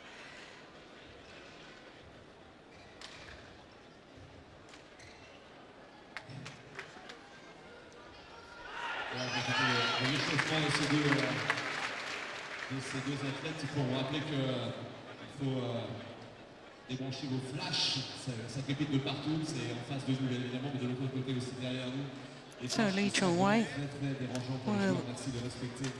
celebrated his birthday 2 days ago, turned 33. This man's also 33 years of age, Sasaki. For Houwei, this is his first quarter-final in a Super Series event this year. His world ranking up 6 places this week to 19, but he's only got 8 tournaments towards that. And his win-loss record for the year, 3 finals, winning 2 of them, the US Open Grand Prix Gold and the Canadian Grand Prix. He had a tremendous match yesterday against number 7 seed Viktor Axelsen, who was a game down and 7-11 down, and then won 11 of the next 14 points to win 21-17, 21-40. So Sasaki up 1 place to 22 in the world ranking. He has been as high as 6. And this his second quarter-final here at the French Open, having been a quarter-finalist 3 years ago. His win-loss record for the year, well, he was in the semi-final of the All England Premier Super Series event, but as you can see, he's got a negative win-loss record. Now, he yesterday played against his teammate, the left-handed Kento Momota, the number 4 seed. Came from 8-12 down in the deciding game, and in fact 12-15 down before winning it 21-19. So this is the 6th meeting between the 2 players, and the previous 5, as you can see, Houwei has won every single one of them. But you can see the last time they met was way back in 2011 in the group stage of the Super Series finals held in Luzhou in China. Only twice has it been the full distance, 3 games. The last meeting, as you saw, 2011, and also the first meeting between these 2 players.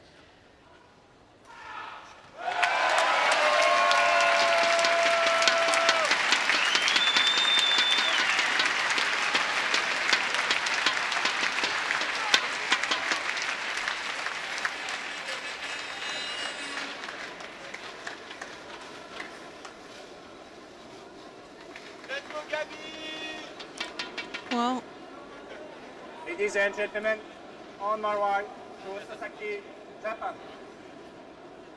Another one left, Houwei, Malaysia. To Sasaki to serve. Level. Play. so two unseeded players battling it out for a place in the semi-final.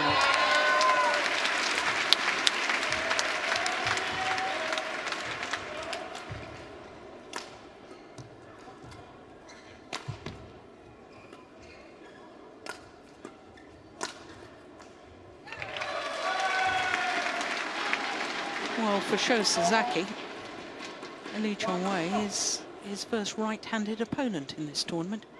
Because the first round, Sasaki had to play another Malaysian player, qualifier Chong Wei Feng.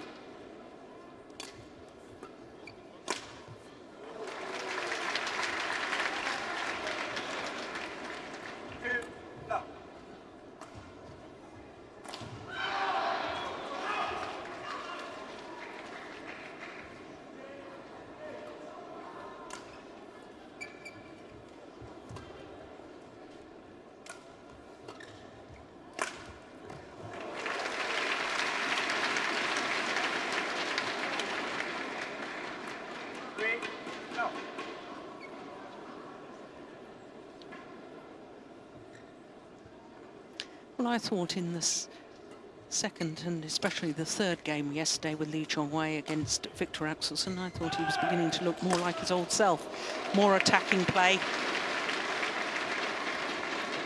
more command at the front of the court, more dictating the pace.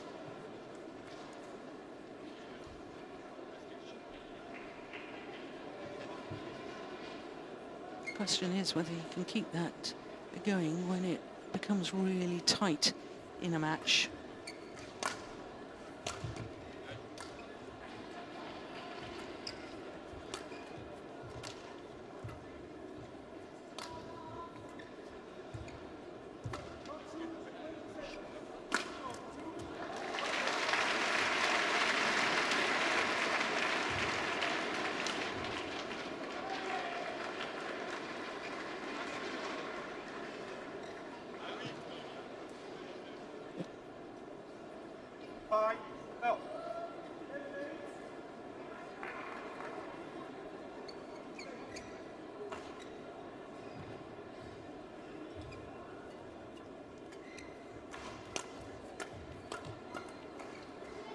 Service over. 1-5.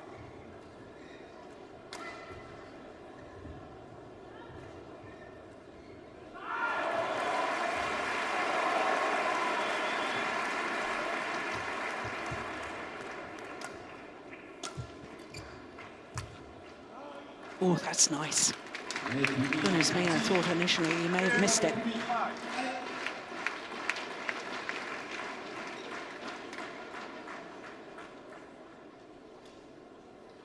Oh, he's had some very good results in his time as this man. Beaten Chen twice while Chen was world champion. I remember back in 2011, him beating the Olympic champion Lin Dan in the Indonesian Open. He's never yet been able to beat this man, Lee Chong-wei.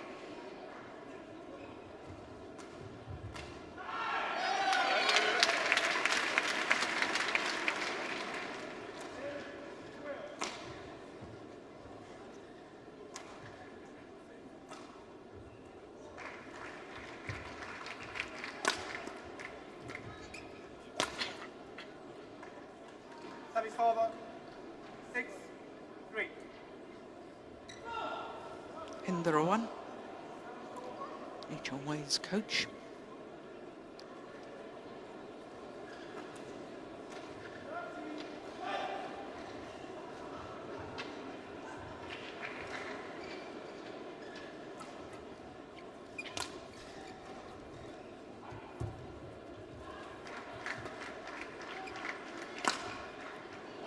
Just missed it.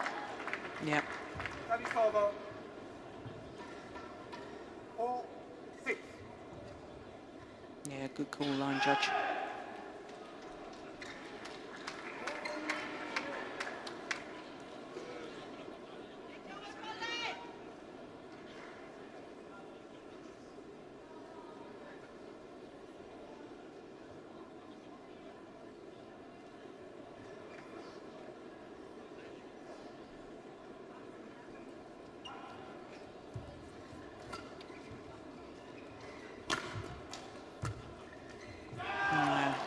Lee Chong-wei acutely aware that that was going to be long off the back line. Very calmly getting out of the way.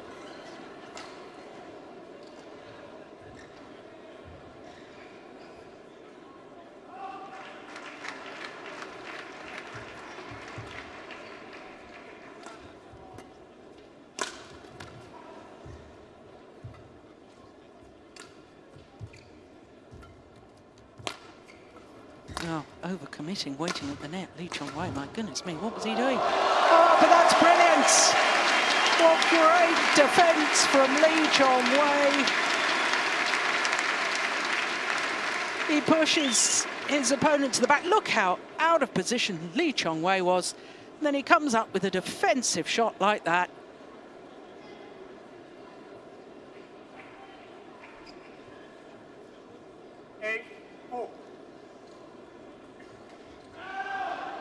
Well, I've noticed that a couple of times. Lee Chong-wei gets his opponent deep into court, one of the back corners, and he really looks for the drop shot. And he's so fast, I don't think he actually needs to be that far forward. If he's prepared to go forward to the net, he'd still be able to bounce on it. Like that. There's taking it much better at the net now, Lee Chong-wei.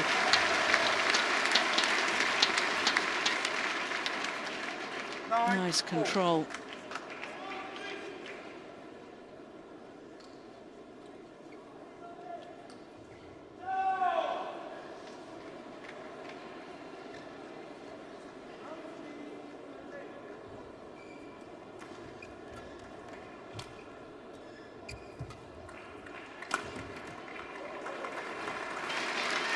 Well, what a contrast to last week in Denmark. Lee Chong-wei. Aggressive, commanding the rallies, but his controlled aggression. Really just reactive a week ago. Now he's proactive. Yeah, there's another one early at the net. And on a run of 5 straight points, Lee Chong-wei goes to the mid-game interval with a 7-point advantage. Well, I'm sure Hendra is pretty happy with him right now. Yeah, look at that. Well, can't hear what he's saying.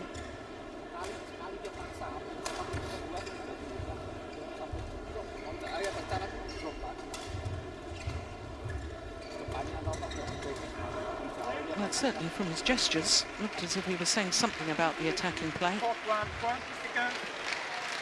Clock 1, 20 seconds.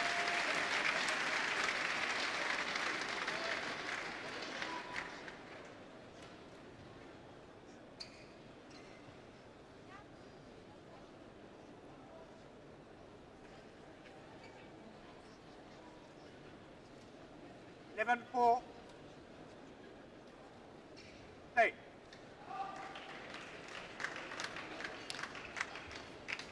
So I wonder what coach Keita Masuda has said to Sho Sasaki. Well, one of that first point after the mid-game interval, I suspect he might have said, "On, you've got to do some of the attacking." Put Lee Chong-wei under pressure.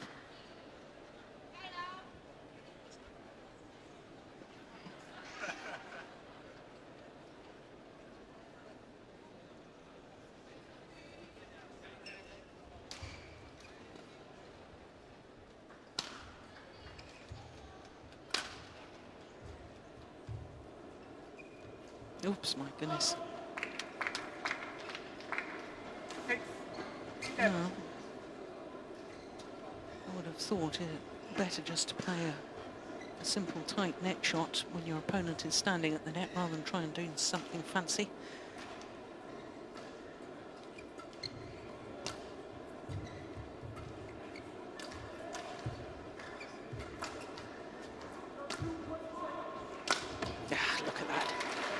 That's the Lee Chong-wei of old. Beautiful. Look at the movement. And then the injection in pace. Leap in the air. By the time he's landed, transferring the body weight, coming back into court, ready for the next one, should it be replied. Oh, magnificent. 13-6.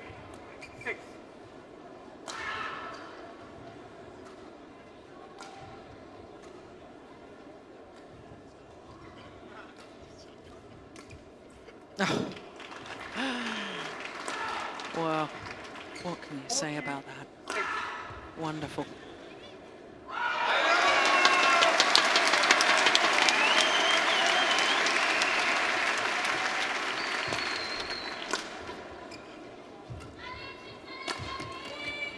Oh! Well, so much for my theory. Attack Lee Chong-wei. Well, if he plays defensive shots like that, well, what do you do?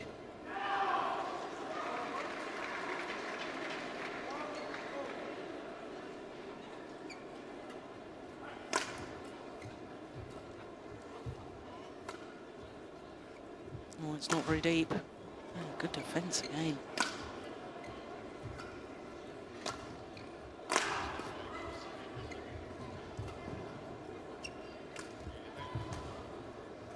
Oh! Crikey. Oh! Lee Chong-wei is toying with his opponent here. Look at that!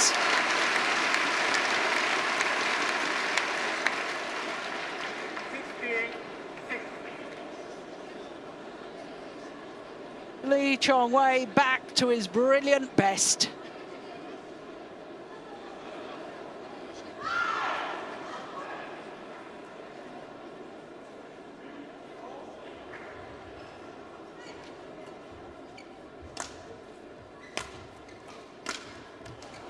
Yeah, he's just hitting winners at will.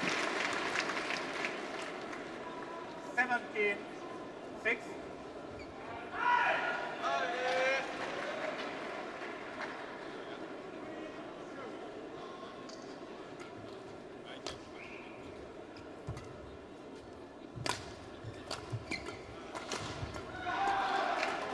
Well, I can't believe it. Somebody behind the court with a flashlight on. On va demander à notre invité du premier rang, tribune officielle, d'éteindre sa torche sur le... Chère madame, s'il vous plaît.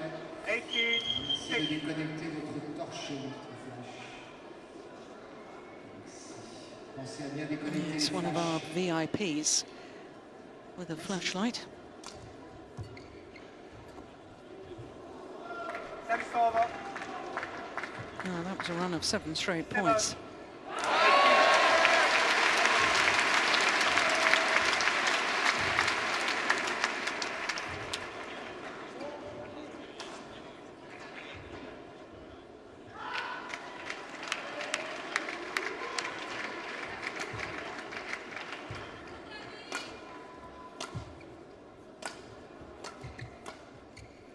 It's gone wide.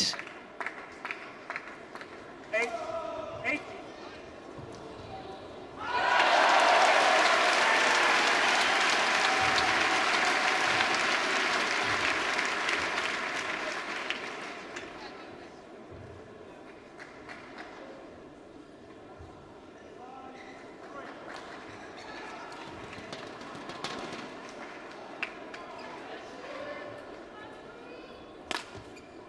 Clever.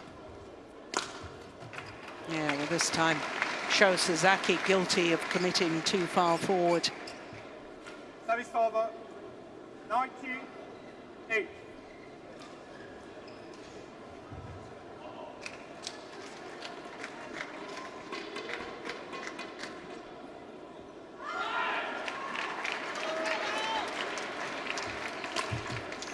Missed it. Well, didn't miss by much, but a miss is as good as a mile. 8. And now a whole host of game point opportunities for Lee Chong-wei.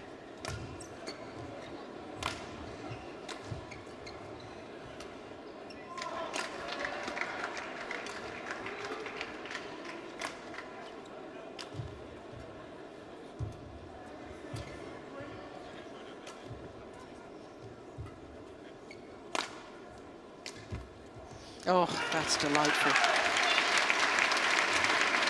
Resilience from Sasaki. 9-20.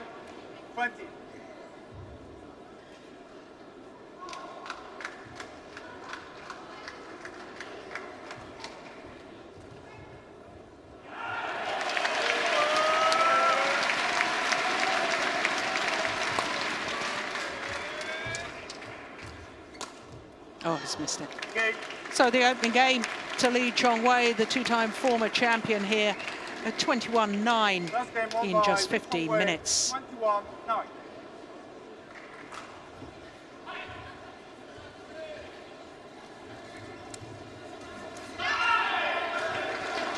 Well, little glimpses there of the Houwei of old. Brimming with confidence. The thing that's been so sadly lacking in recent tournaments. Look at that. It was incredible, wasn't it? That little bit of wizardry.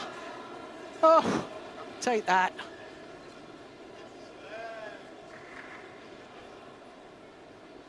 Fabulous.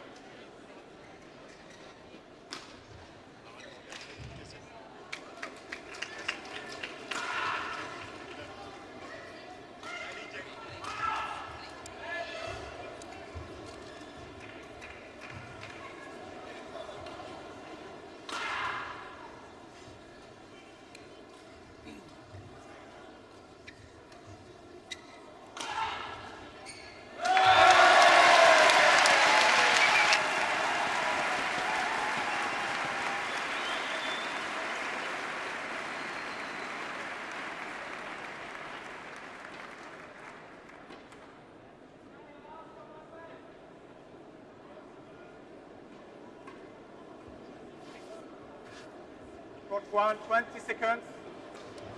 Court 1, 20 seconds.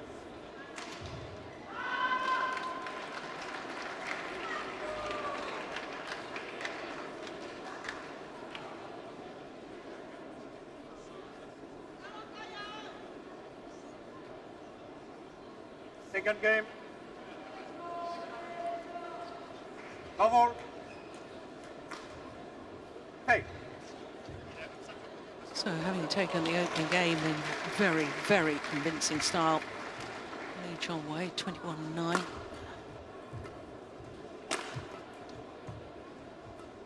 Does show Sasaki have any resistance here in the second. Having never beaten Houwei, No. you have to wonder whether Sasaki is beginning to think, oh no, here we go again. And of course, all the coaches and all the sports psychologists will say you can't think like that, and of course you mustn't think like that, but as a player, sometimes you can't help but think like that.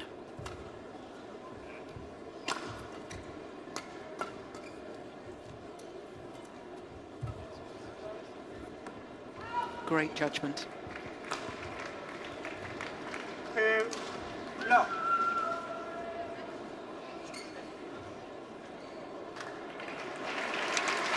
Yep, just long of the back line.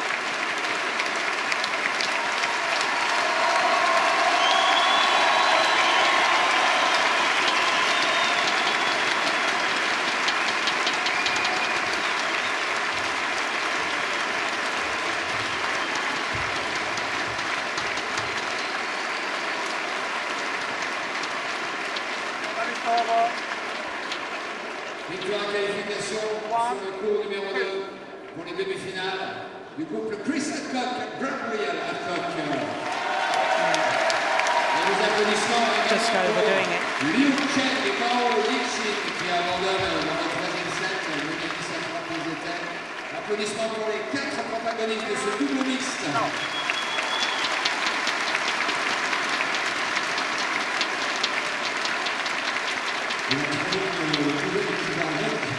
C'est que Mr. et Mrs. Hancock vous attend tout à l'heure, c'est dans 30 minutes à peu près. Vous avez rendez-vous avec eux pour une séance de dédicace. Il va y avoir beaucoup de monde. Yes. Vous allez retrouver dans le village dans 30 minutes. Vous retrouvez ici avec plaisir. On sait que c'est parti chouchou ici à Paris.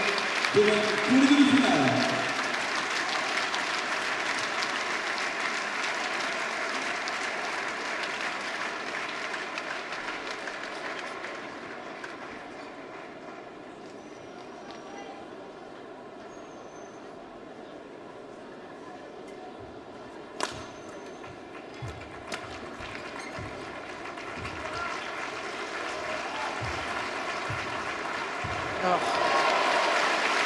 Yeah, great control.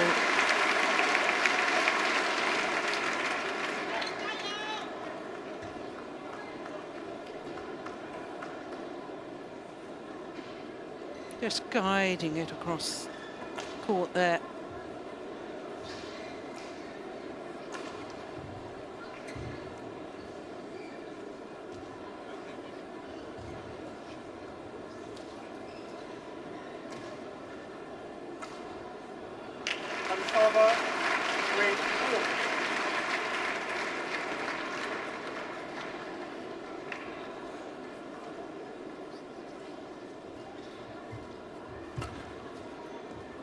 Good lift. Well taken. Show Sasaki pouncing on that.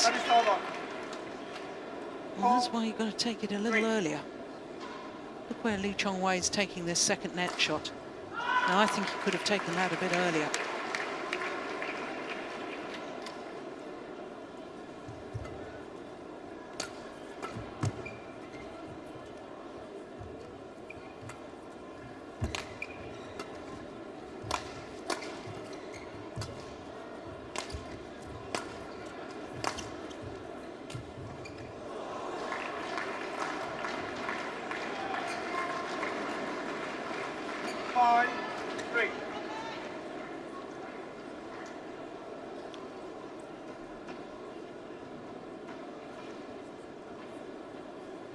It's those sort of shots that, when you've been absent from competitive badminton for 8 months, that emphasises the difference between match fitness and physical fitness. More pressure's on when you're in a match situation. You've got the touch and the feel for making those shots count.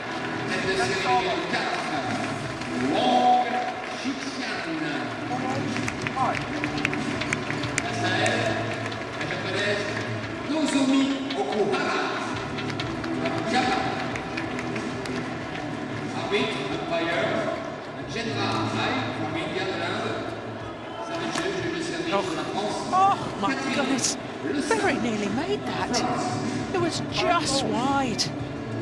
But what reactions from Sho Sasaki.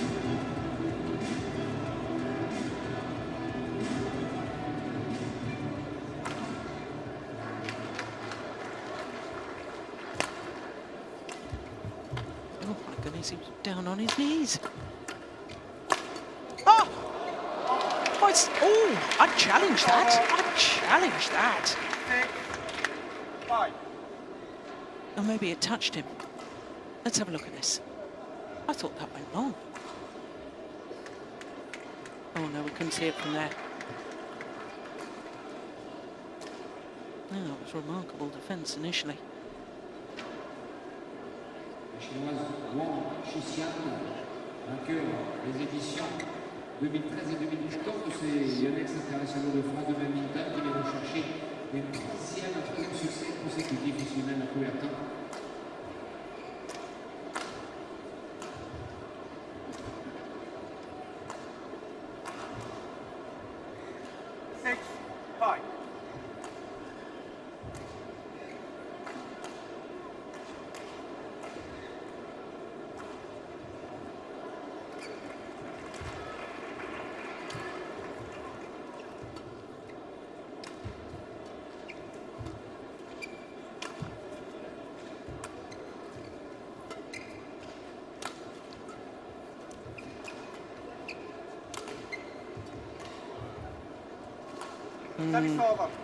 Yeah, they're both threatened by the other at the front of the court, at the net, both wary of the other.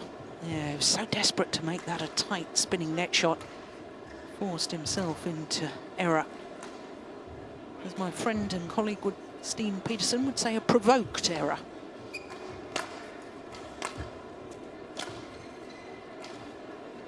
Yeah, nothing really to feed off there. It shows Sasaki, that was a half smash.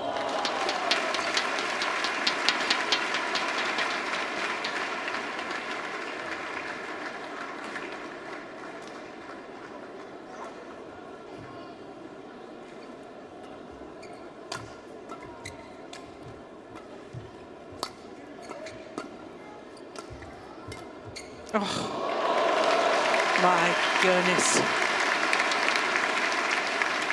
A moment of magic from Lee Chong-wei. 8-6.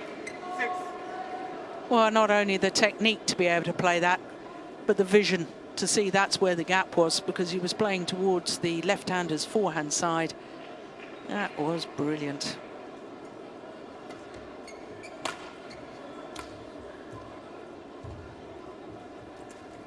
Well taken.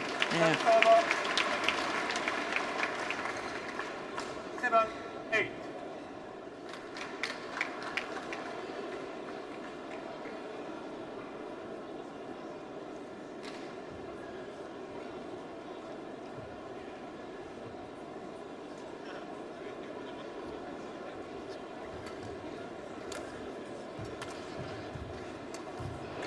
Yeah. Service over. 9-7. Always really thought that the front court play and net play of Lee Chong-wei was one of his real qualities. He's got quality in all departments of the game, in all honesty. But I think that 10-7. front court play was perhaps where he struggled when he first came back after his 8-month suspension.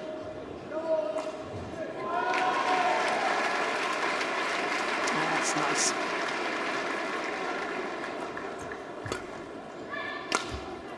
Yeah, so too is that. Service over. 8-10.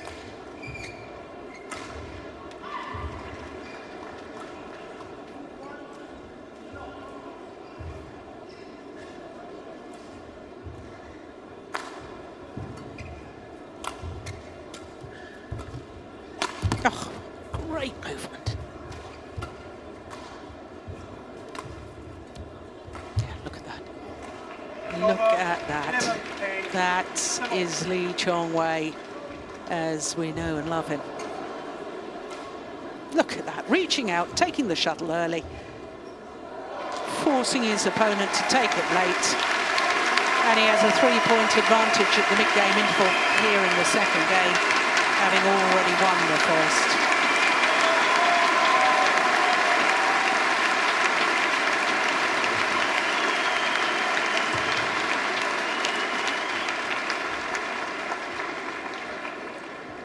Le coup numéro 3, effectivement, vous avez réagi, vous avez bien fait, victoire.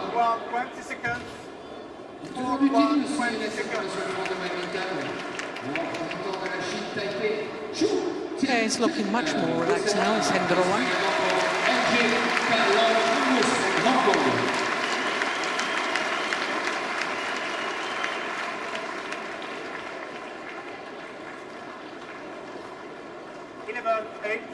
Keita Masuda, in contrast, looking a little bit concerned.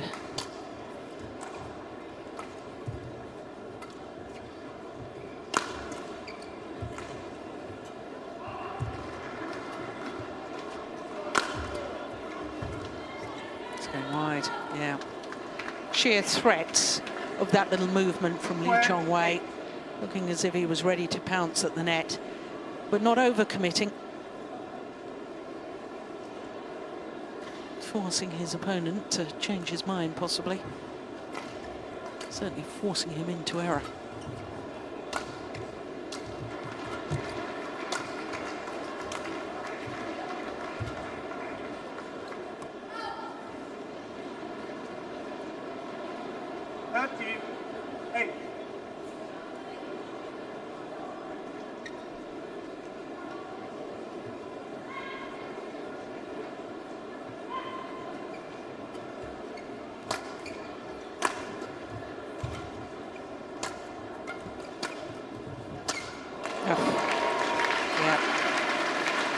Jamming attack.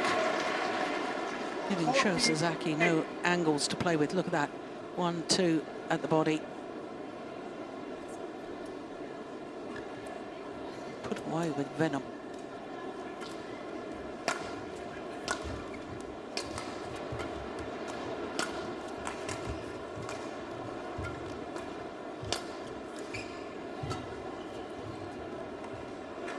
that's landed in. Lee Chong-wei, well, he's got on the gold coloured shirt at the moment. And he's certainly got the Midas touch, the golden touch as well.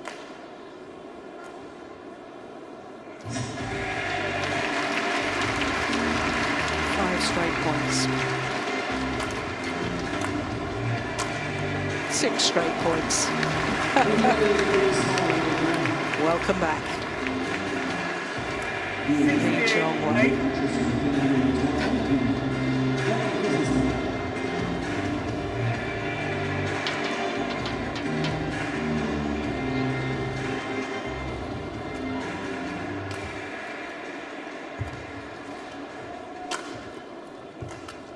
Oops. Oh, well taken, Sho Sasaki.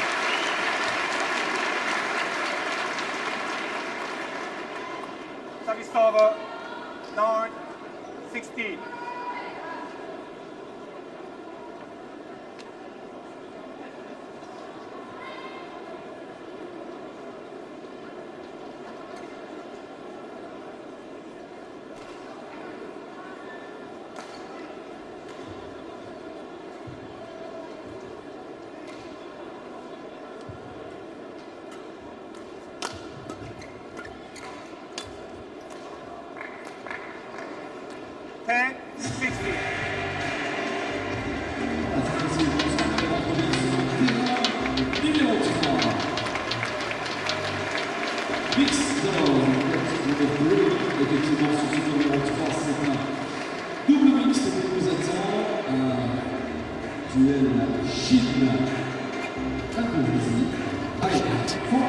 What a super drop shot.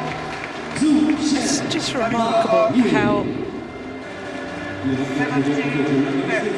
a player who seemed to be having a crisis in confidence is suddenly back to his brilliant best. That big win yesterday against Victor Axelsen, coming from behind in the second game, having dropped the first. Well, it appears to have done wonders for Lee Chong-wei's confidence.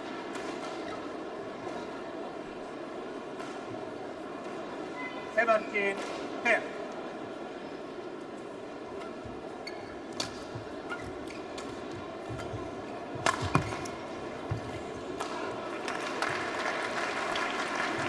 That's over. 11-7.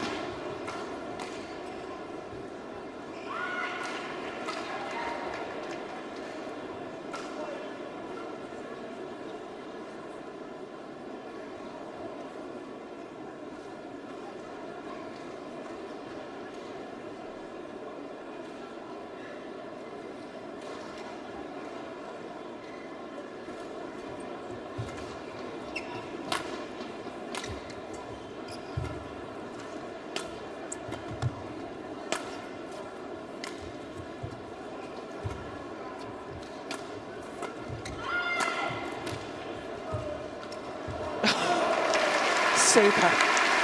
And what a difference. I often talk, especially in women's singles actually, about how to come from above the shuttle at the net. You've got the option of playing the little net shot as Lee Chong-wei did there. You've also got the option of playing the push or the attacking shot. If you come with from below the shuttle, you've only got one option. Oh, it's delightful. 19-11.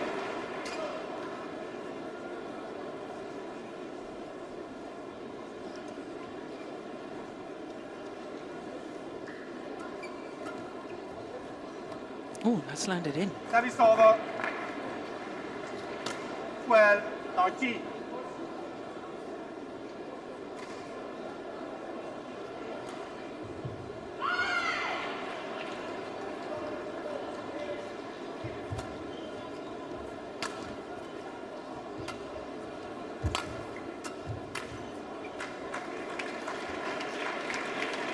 Service over. 20. Match point. 12. Match point. says the umpire. 8 of them, to be precise. Oh, my goodness. What on earth was that trickery? But he wins on his first match point, Houwei. His 6th straight victory over Sasaki. 21-9, 21-12.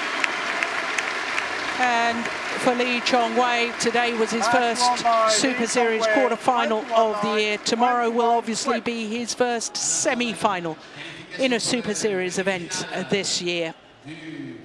He is back, and a very welcome return to Houwei, who today displayed confidence in his victory over Sasaki.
Hi. Go.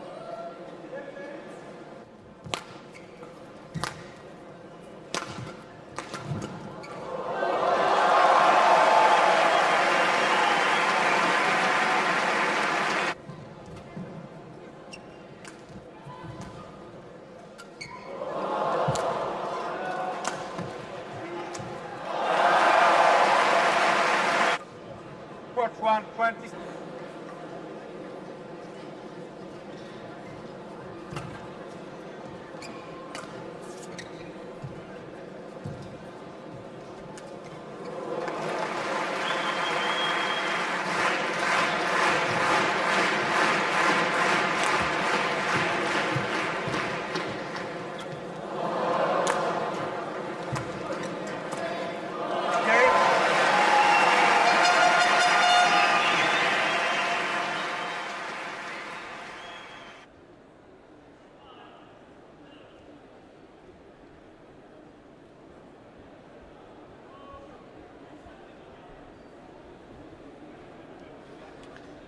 So women's doubles up next here on quarterfinals day at the Yonex French Open, event number 10 on the 12 tournament MetLife BWF World Superseries. And then we turn our attention after the women's doubles to men's singles once again, and the former champion, the current European champion, Jorgensen of Denmark, up against the former world junior champion. So to the women's doubles, and this is the third quarter of the draw. Maeda and Kakiwa, the number 7 seeds, as you can see, losing in the very first round. We actually had 2 seeded pairs depart before the tournament got underway. That was the world and Olympic champions, number 5 seeds Tian and Zhao Yunlei, and also the number 6 seeds Ma Jin and Tang Xuan Ting.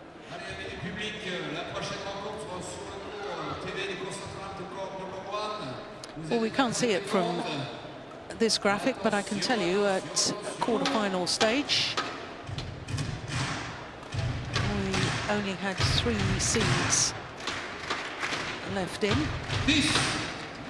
No seeds in the top half of the draw. And we have two pairs of sisters at quarterfinal stage. The Bulgarian pair of Gabriela and Stephanie Sturda, and Liu Ying and Liu Yu of China. Representing Korea, So the Korean pair, the left-handed Chae Jung and Kim So-young, appearing in her third consecutive quarterfinal here at the French Open. Nitya, Krishinda, Maheswari, associé à Greysia, Polii. There's the 20-year-old left-hander, former world junior champion in the girls' doubles with Kim Ji-won. Chen from Taipei. So our umpire for this one, Frank Envodsen of Denmark. Chen of Taipei is our service judge. Who to receive, Kim to receive, and who to serve. You are Umpire not knowing which player is which. Well, they've got the names on the backs.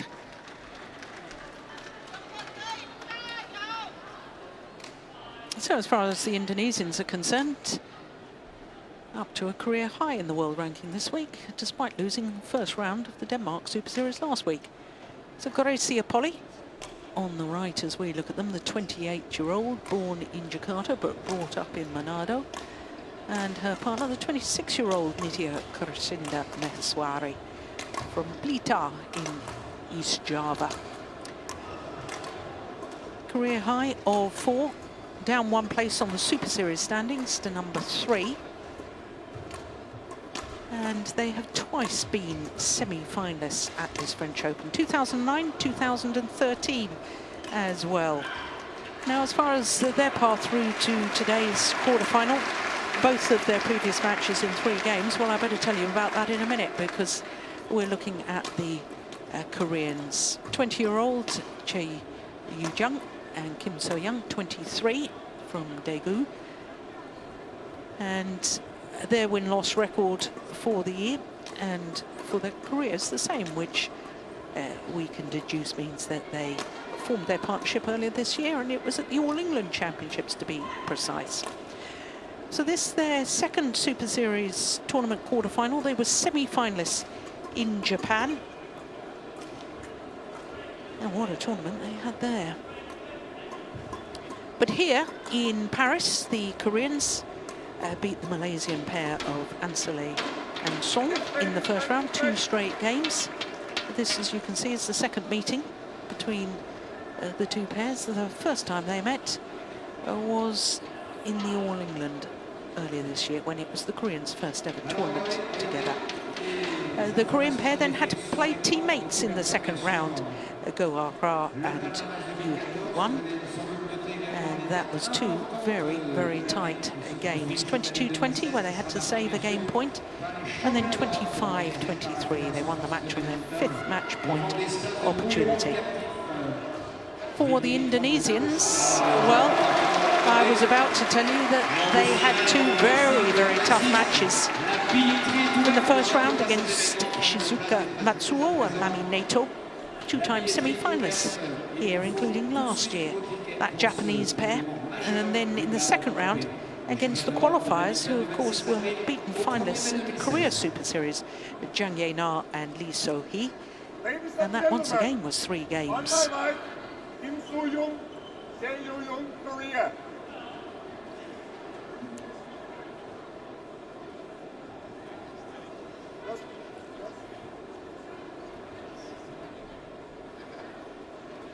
Well, I can see that Greysia Polii. No, I think the umpire's unsure of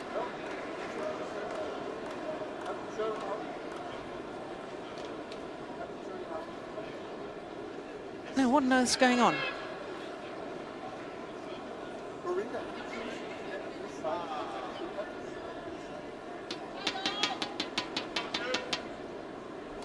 Well, this is extraordinary. Either the umpire doesn't know which player is which.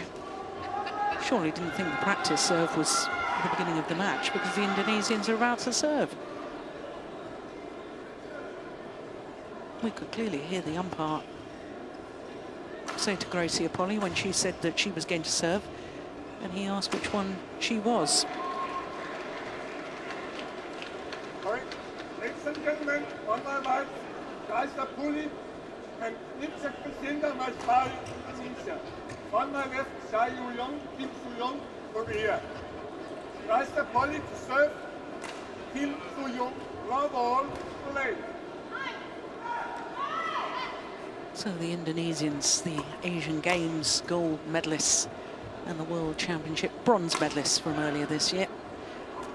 The Greysia Polii and Nitya Krishinda and Maheswari.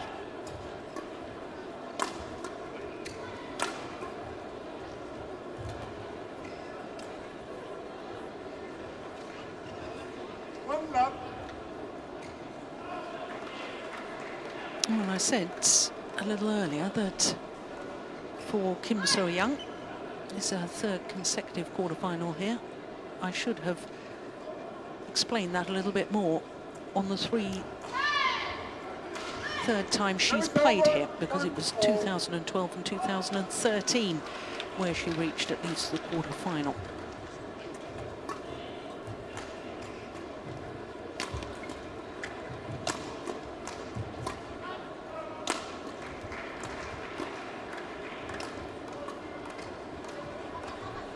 Oh, nice drop shot from the 20-year-old Chae Jung.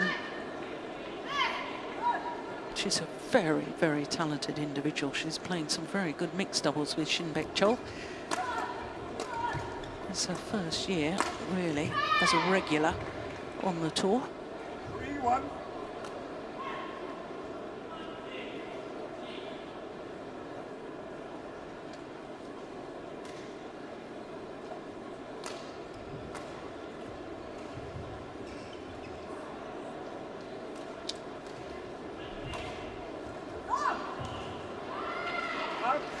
Service over, 2-3.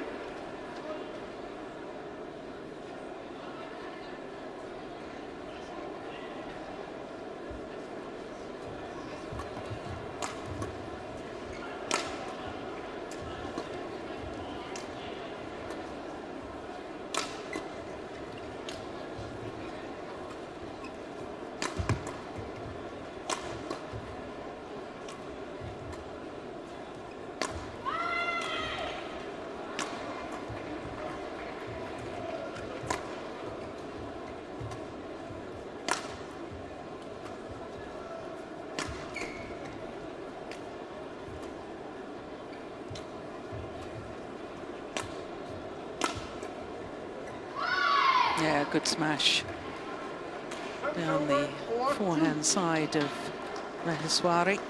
She's trying to defend backhand.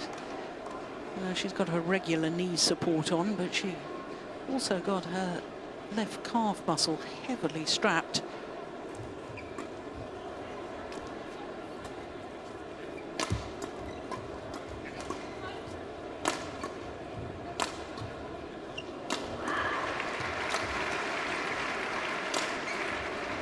Oh, nice block there from Polii.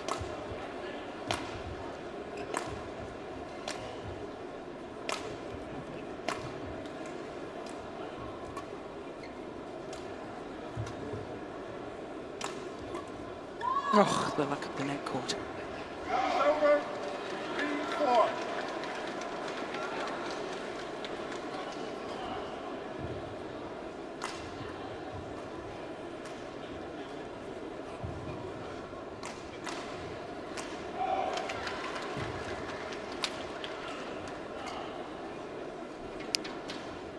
Lee Kyung-won, Olympic silver medalist in the women's doubles, now coaching this Korean team.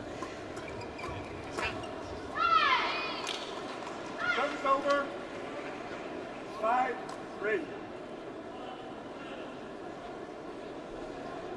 3 Yeah, she's lively. The net is the left hand up.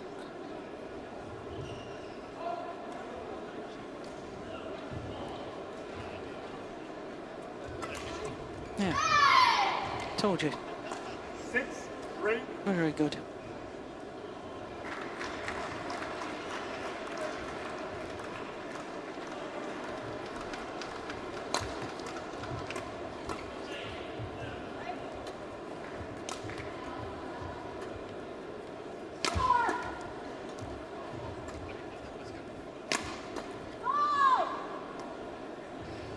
Service over. 4-6.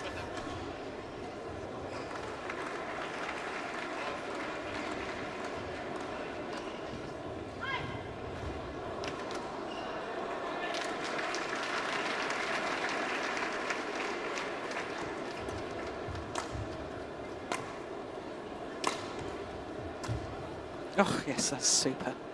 Yeah, she really does read the game well. Chae Jung.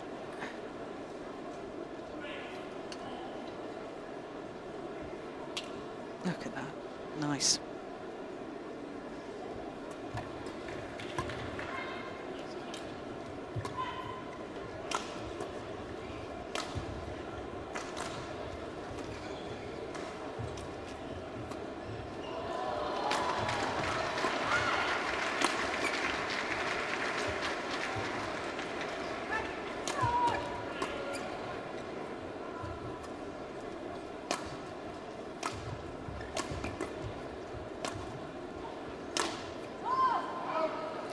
Yeah, a little over-ambitious. 5-7. But I do like the way that she's adventurous. She's always looking for new angles.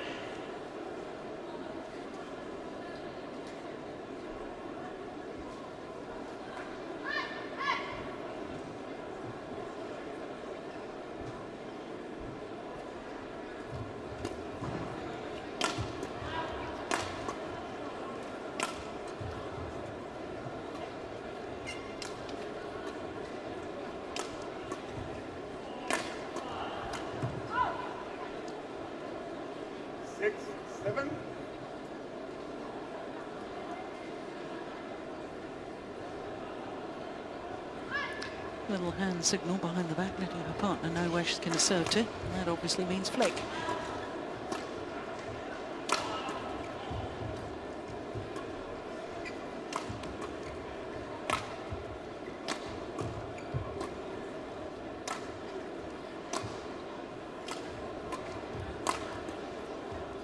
Oh, nice. Lovely play from Kim So-young.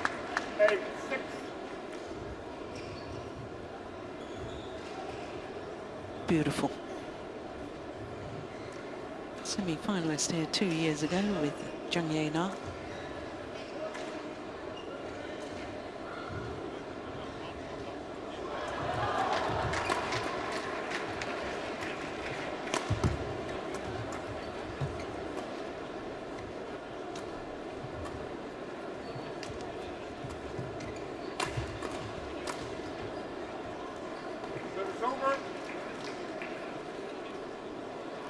Is that a broken racket?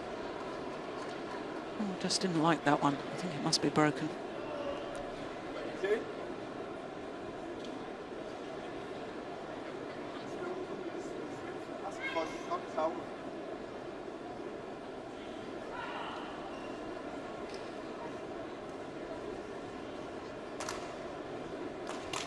Just trying out the new racket, courtesy amongst the players.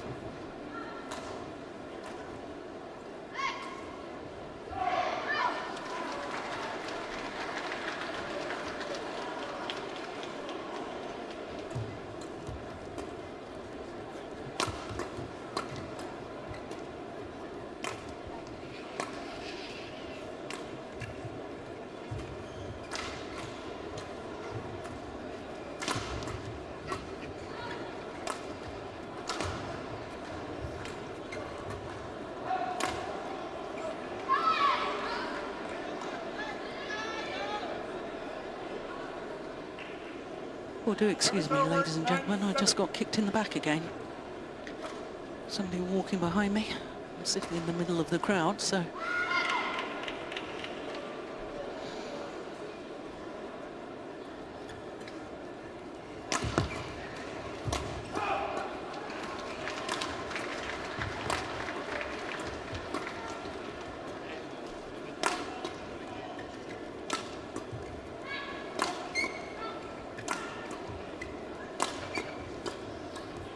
Good rally.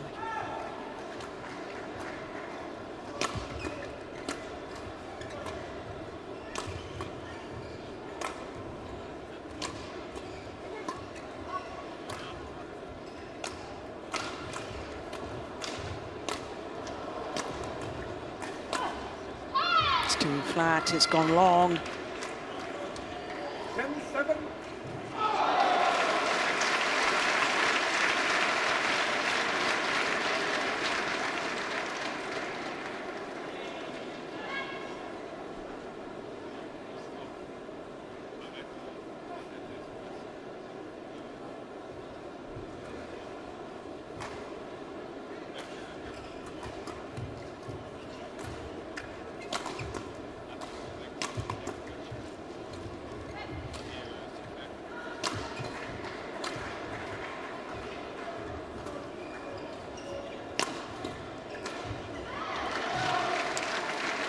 Over. 8-10.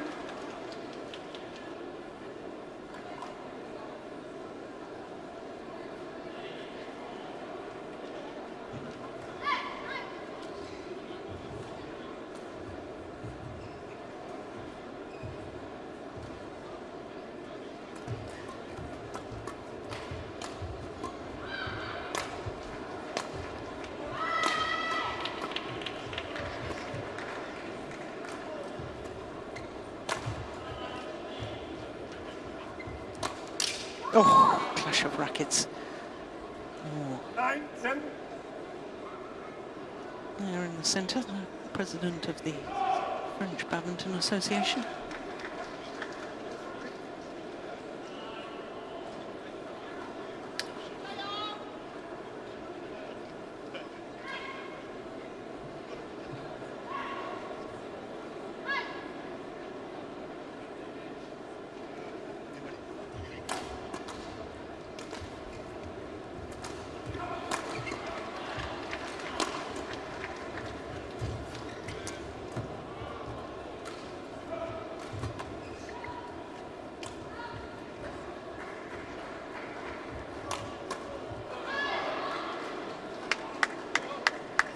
Over. 11-9.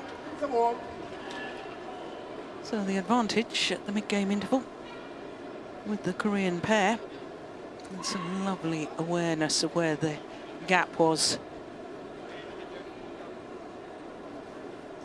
2-point advantage.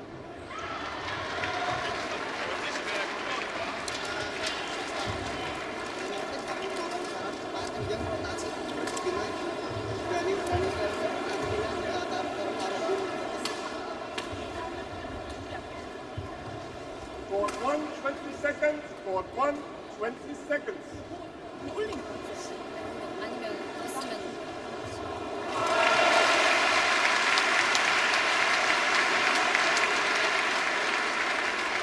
Now, good crowd in at the Stade de Coubertin. Baron Pierre de Coubertin, of course, the founder of the modern Olympics. Where would sport be today without Coubertin? 11-9. Play.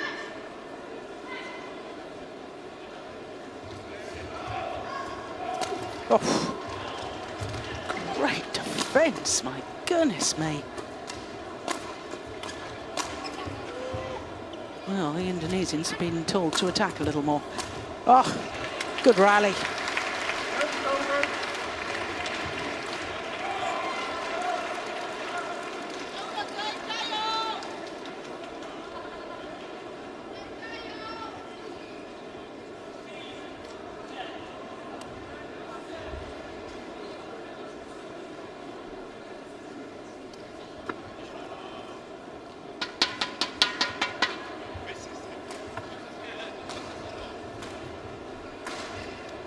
Zheng Hian. What a fine men's doubles player he was.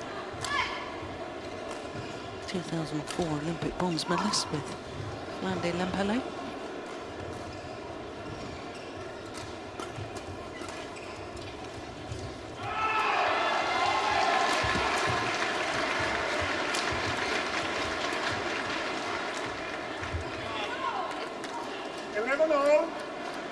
Yeah, definitely. Indonesians told to be a little more proactive, a little more aggressive in their style, and that's a delightful change of pace. It keeps the shuttle going down. It doesn't all have to be smashes, don't have to be hard.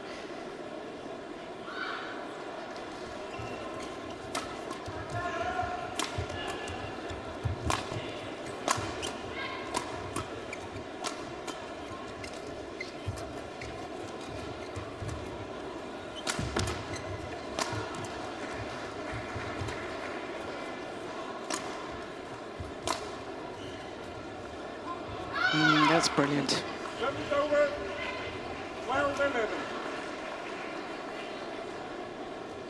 Yeah, who's going for that? That landing just inside the back line.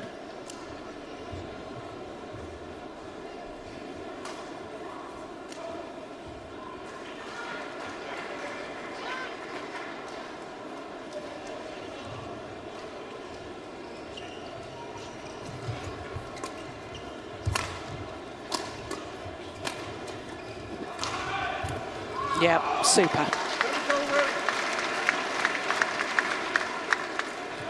Well, what a difference in the Indonesian pair when they are attacking. Look at that.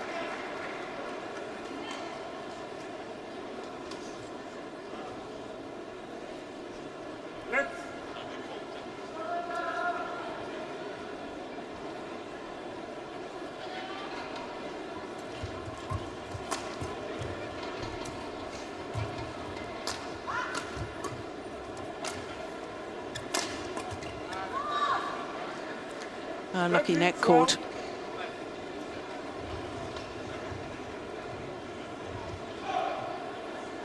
Four of the 5 points since the mid-game interval going to the Indonesians.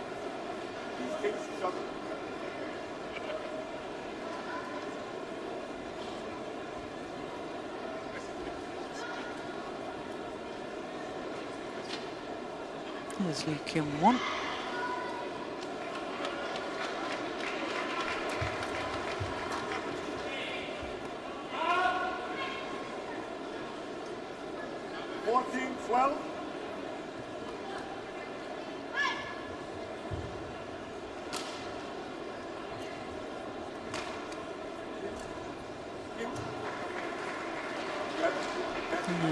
We can't see it at the moment. The umpire having a word with Kim So-young. So you've got to get ready a little quicker. Delaying too much. 15-12. Well, 7 of 8 points since the mid-game interval now.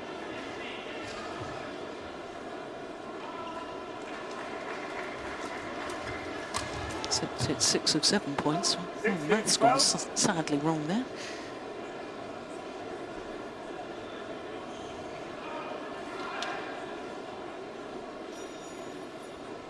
No, it's 7 of 8.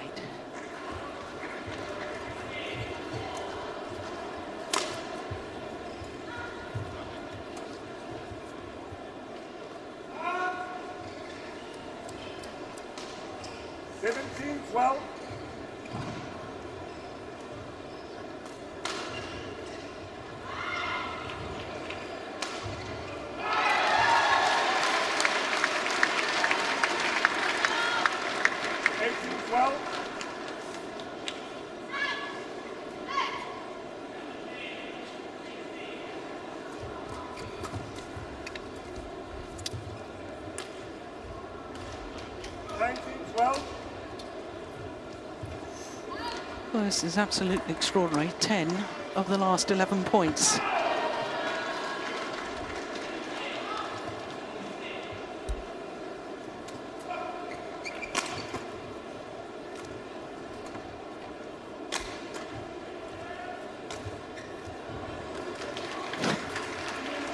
from 9-11 down. Now 20-12 up and 8 game point opportunities. Yeah, take that. 12 of 13 points. 21-12 confirms the umpire. That is an extraordinary run of points since the mid-game interval. I'd love to know what Tian said to them. Whatever it was, it worked. 19 minutes for that opening game, 21-12.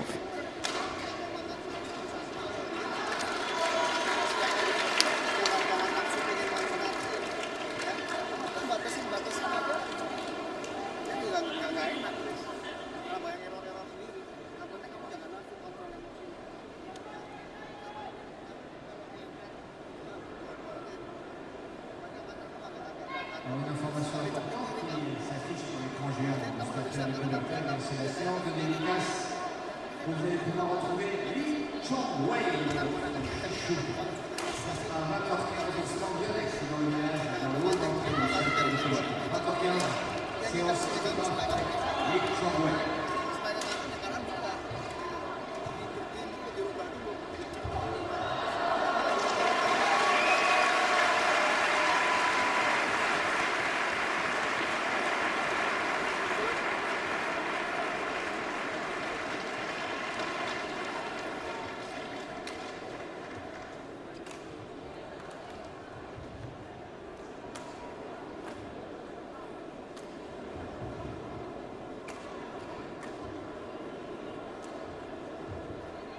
Second game, level, play.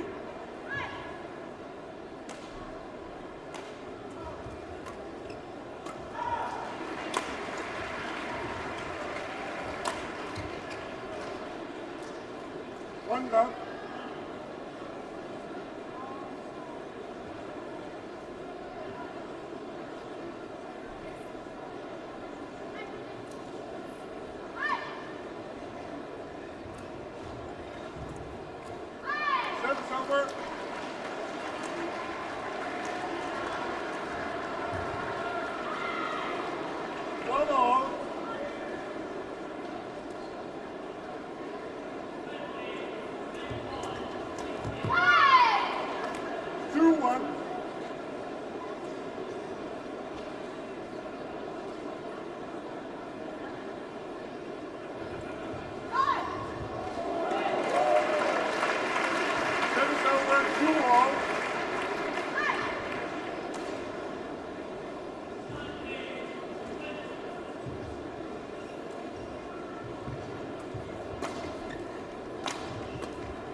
Oh, that's nice.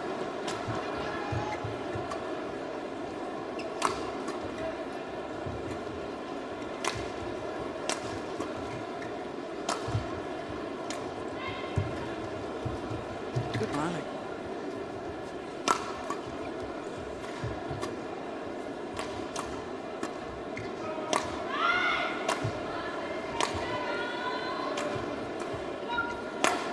Long rally too. 4-2.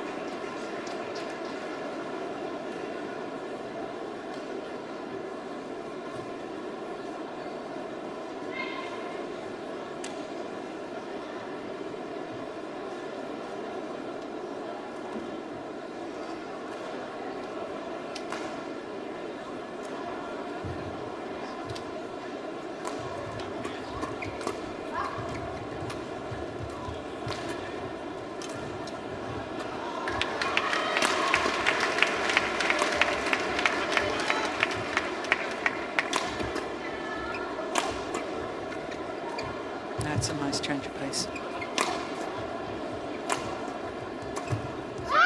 Missed it. Yeah, it was a golden opportunity squandered.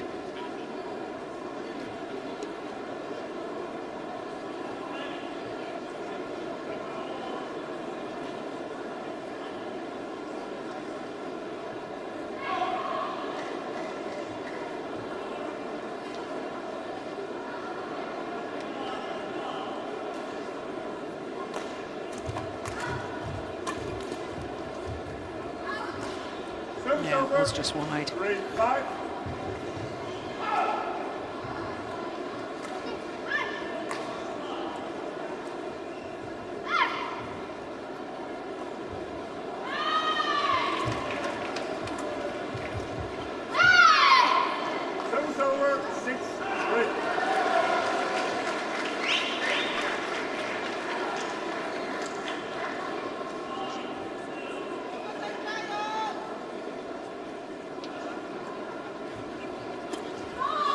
Great return of serve.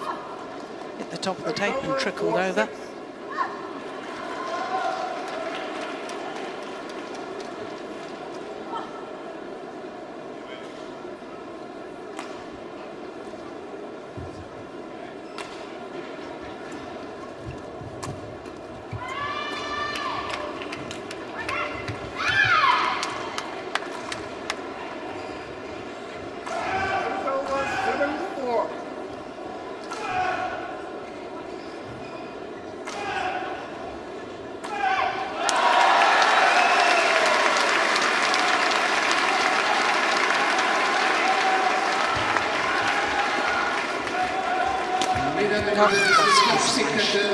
My goodness, there's a real tendency when playing that smash that you drag it wide of the line, but that was perfect.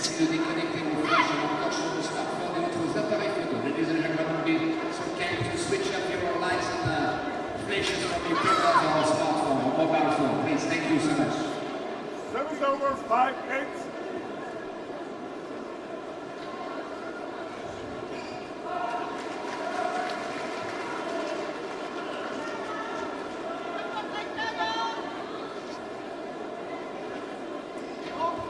Oh, service fault called. Racket not pointing in a downward direction. 9-5.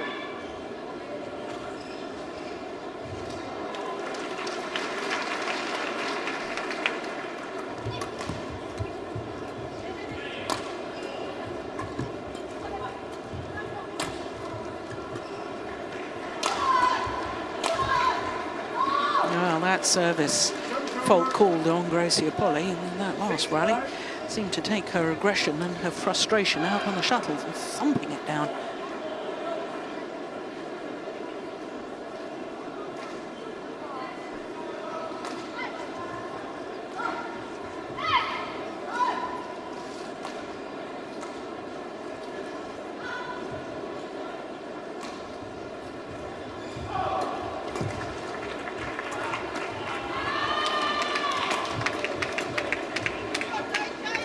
Nice, good work from the left-hander.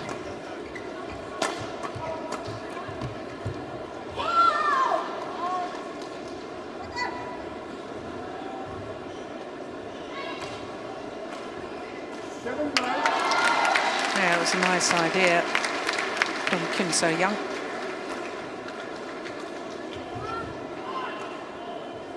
Ideas aren't good enough, though.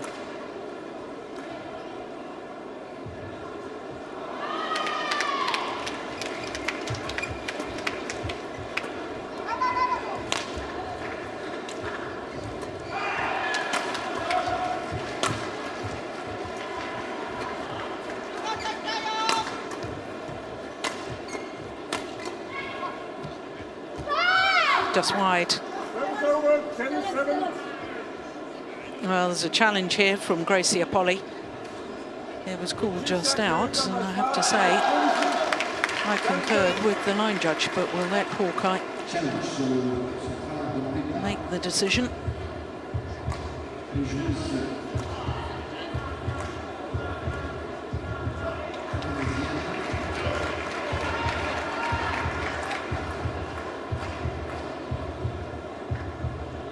Yeah, it was in. Good challenge. Challenge unsuccessful.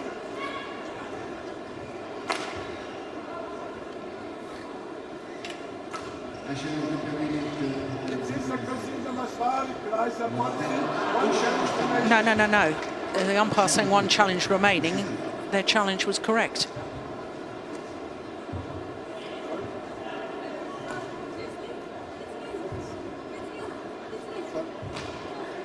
Yeah, it was in. Yes. Yeah. Sorry on that. Yeah. Well done, Greysia.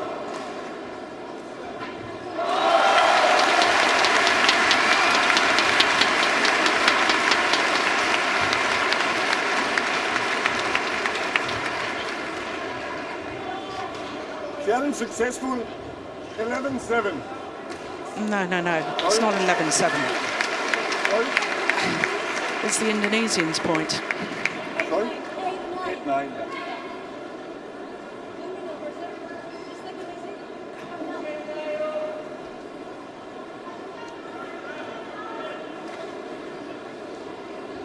And I think it should be 8-9. There we go. 8-9, yeah. Play.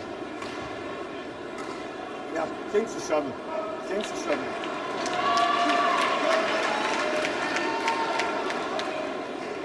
Now, confusion by the umpire. 8-9. Play.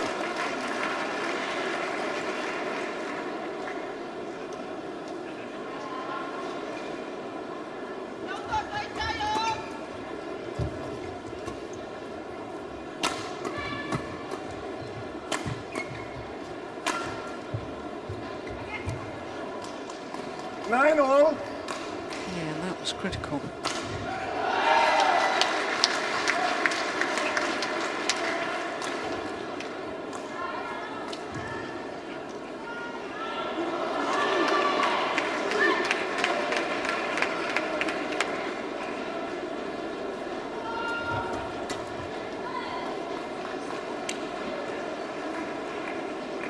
Service over, 10-9. She really is so alert and so good at the front of the court. Chae, Jung.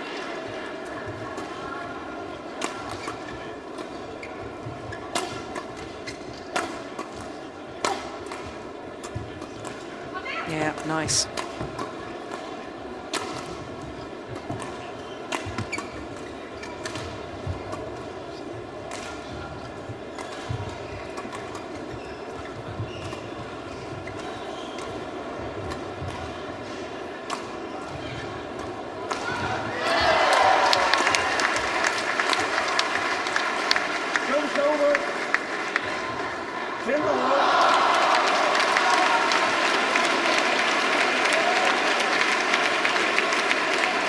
Frustrating as an opponent. Shuttle deflected by hitting the top of the tape. Very, very difficult to react and get it back. 11-10 interval. So it is the Indonesians who have the advantage here in the second game, having already won the first. And it was after the mid-game interval in the opening game where they really stormed through. Coming from 9-11 down, winning 12 and the next 13 points to close out the game. 21-12. Will they have another resurgence after this big interval?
That's nice. There. It was a lovely block from the Koreans. Changing the momentum of the rally.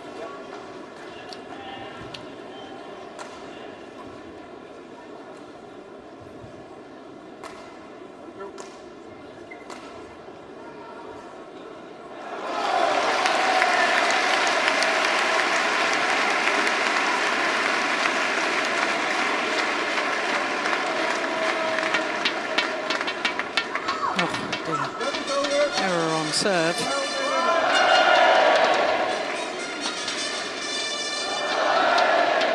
It's a real gift.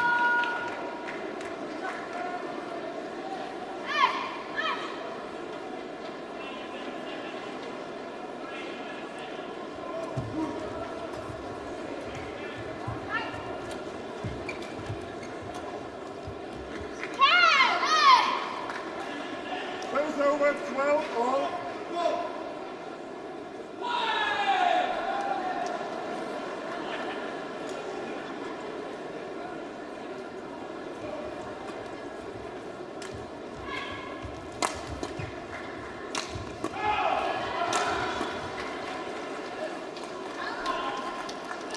Sheer pace of shot, I think, beating Kim So-young.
Well, this is obviously a crucial phase of the match.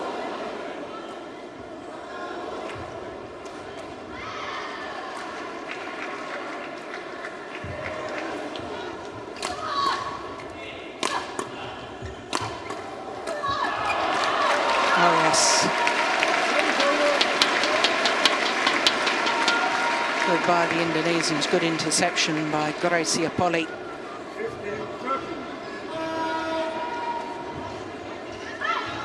Yeah, what I always talk about the Korean men's doubles players being deep in their defensive stance, and the women's pairs seem to be the same.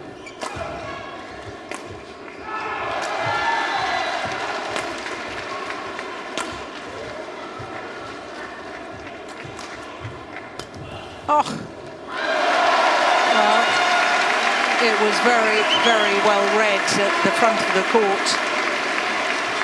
Look, she went in at the right time, Maheswari. And even the dive couldn't save the day.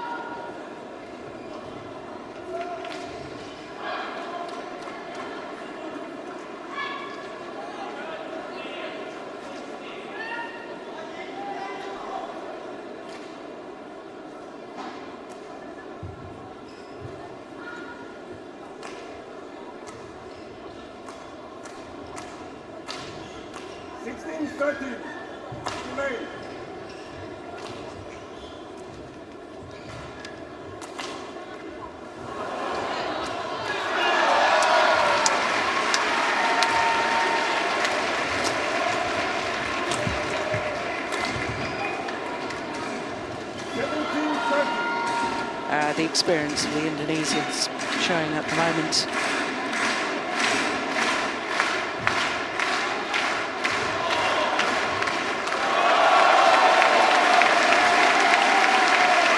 Oh, I spoke too soon. Oh, serve was short.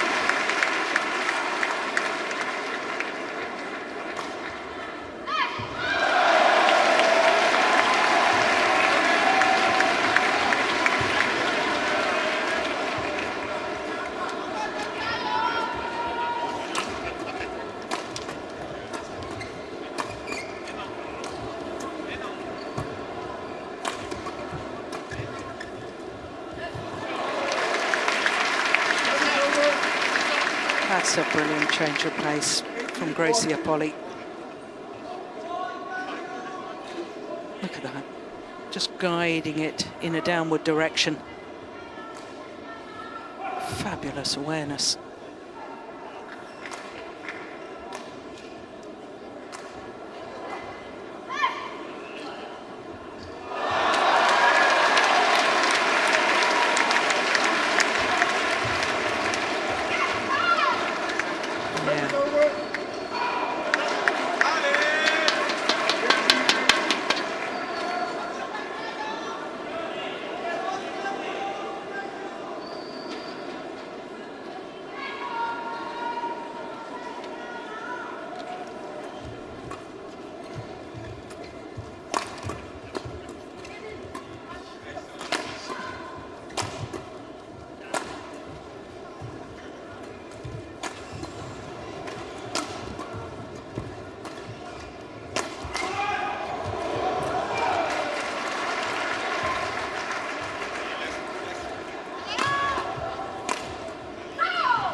Good persistent attacking play from the Indonesians. Just 2 points away.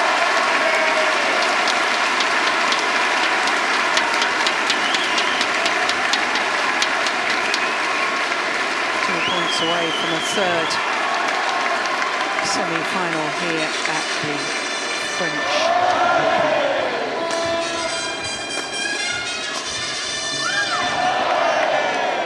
Service over, 16-19.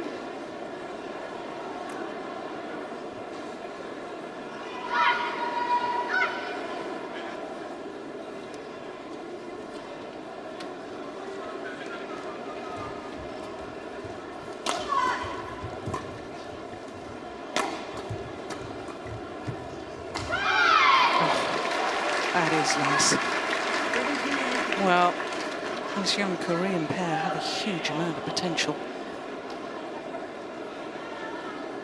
Kim So-young's been tried with so many different partners over the last couple of years or so.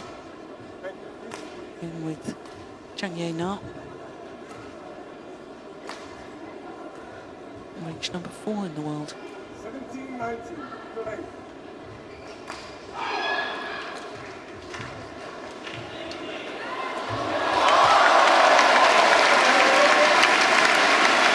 So after 42 minutes, match point opportunities have arrived for the number 4 seeds from Indonesia.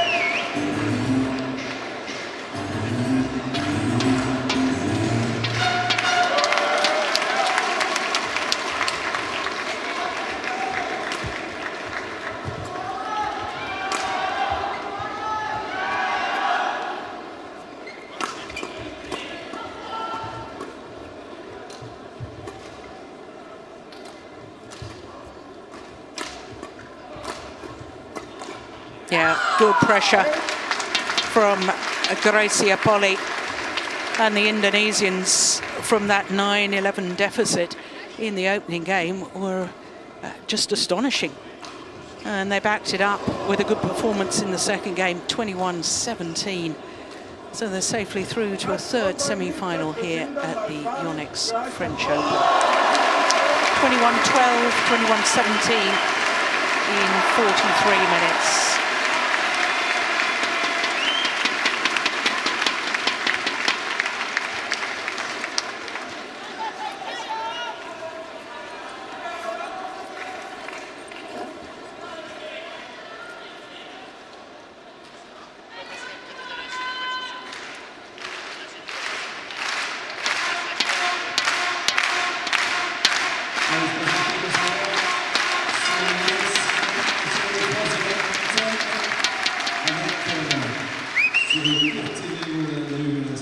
La victoire de Nitya, Krishinda, Maheswari, Greysia, Polii. On les applaudit toutes les deux.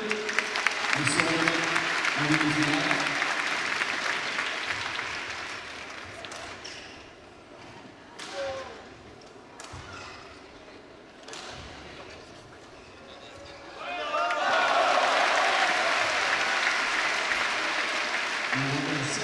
Ça va être un petit tour correctif sur l'horaire, mais j'en ai donné 15 minutes. Vous avez rendez-vous avec 30 questions minutes. 24 sur les 5 minutes de Chi-Lin.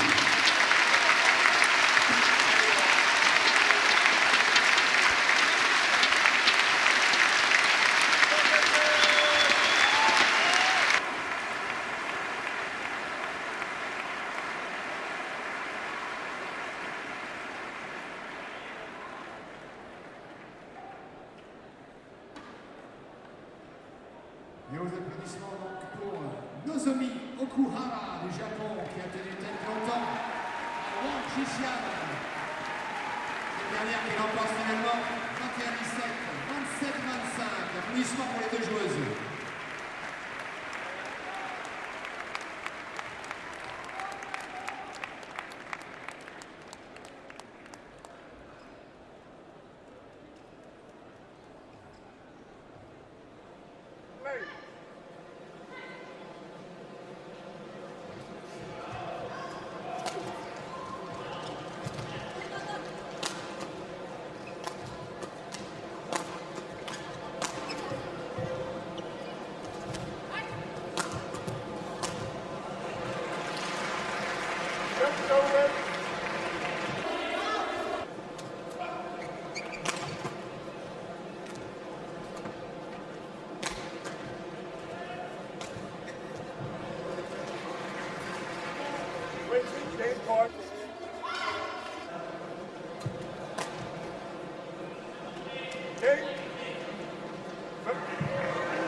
So just one more quarter-final to come, and we return to men's singles. And another former champion, the 2013 winner, Jorgensen of Denmark, up against the former world junior champion, Tian Houwei of China. Obviously, this is the bottom quarter of the draw, and you can see that Jorgensen has come through 3 game matches in both the first round and the second round. Tian Houwei beating the beaten finalist of the recent Korean Super Series, AJ Jayaram, having put out the number 5 seed, Srikanth Kidambi, in the first round. Attention, chers amis, pour le décompte. Regardez sur la porte. 8 à 6.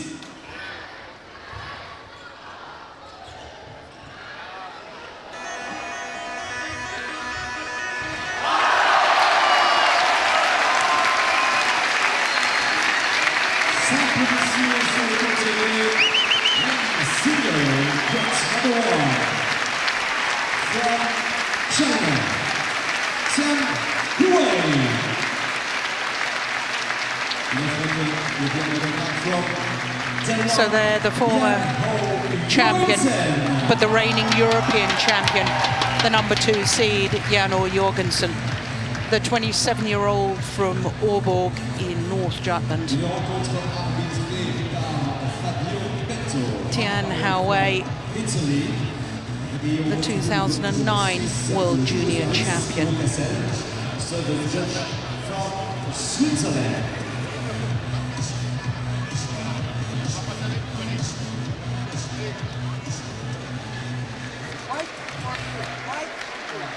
Our court officials for this one, Fabio Berto of Italy and Ivo Kassel from Switzerland.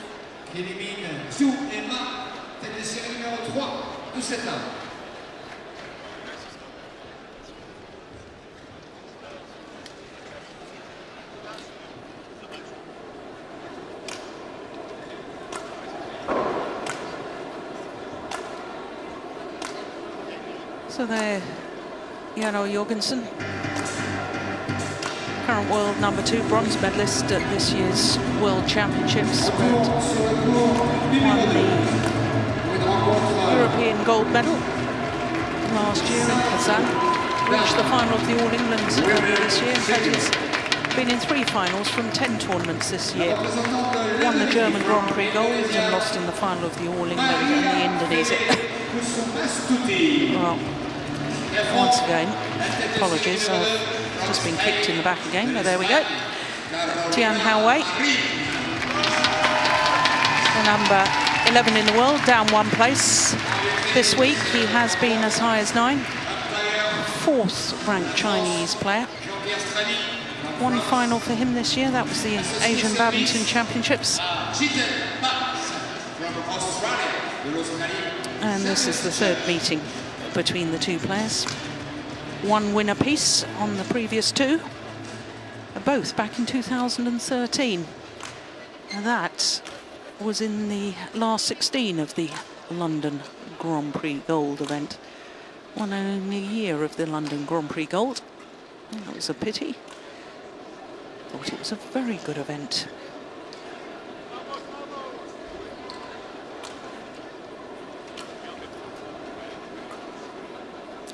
Fabio Beto and Eva Castle. Quelques infos sur les 2 jours de compétition pour TV avec Jorgensen, Jorgensen, 27 ans. Et sur le numéro 2, au niveau mondial, Jorgensen qui a éliminé Jung en 16e de finale, 2-7-1. 2-7-1 également 8e face au japonais Kenta Nishimoto. Et puis son adversaire, eh bien, dans ce quart de finale, eh bien, c'est No, he's a real character, is Jorgensen, and wonderful to see him back. He got ill after the World Championships in Jakarta and therefore missed the Japan and the Korean Super Series, but I understand he was very seriously ill. Lost a lot of weight, and there's not an awful lot of weight on him to lose. Now, whether he's got his full strength back or not.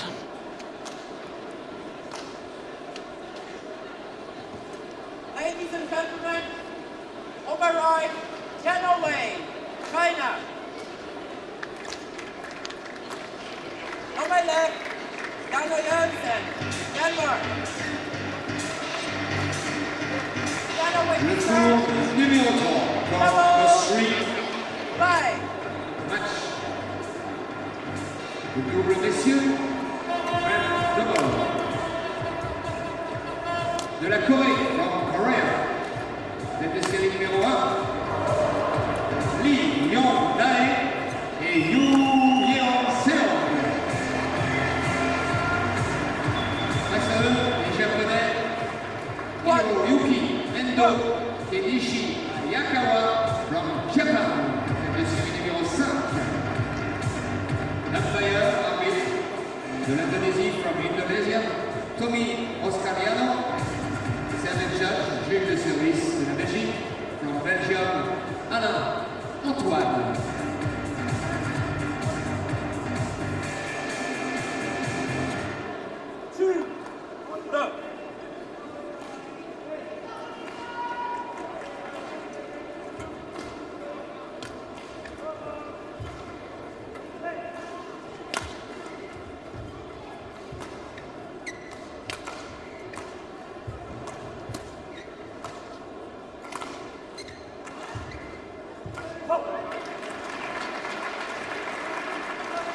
Silver. 1, 2.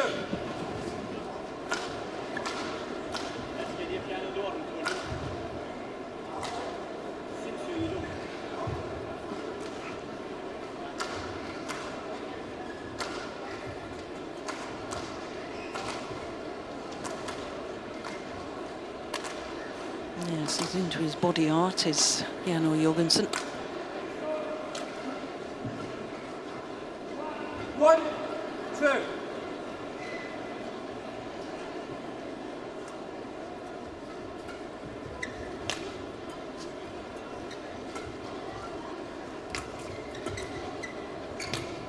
Oh, that's nice.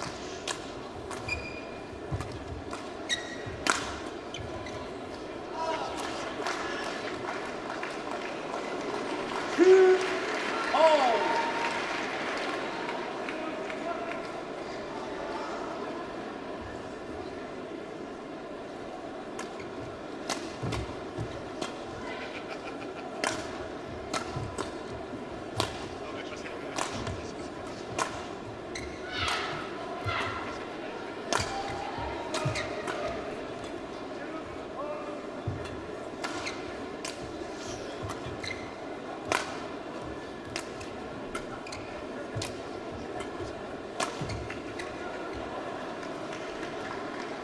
Service over 3-2.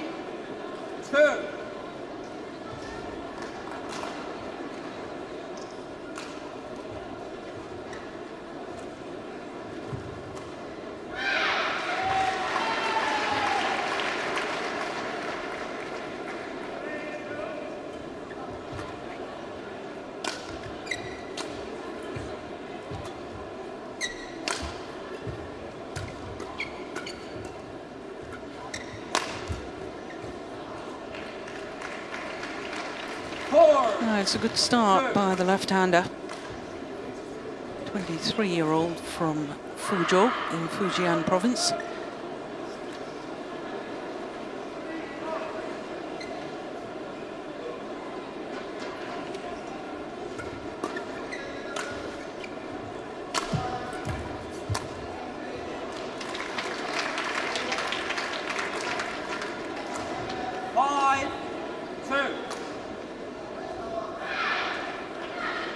This match for the right to meet the defending champion, Tian Chen, in tomorrow's semi-final.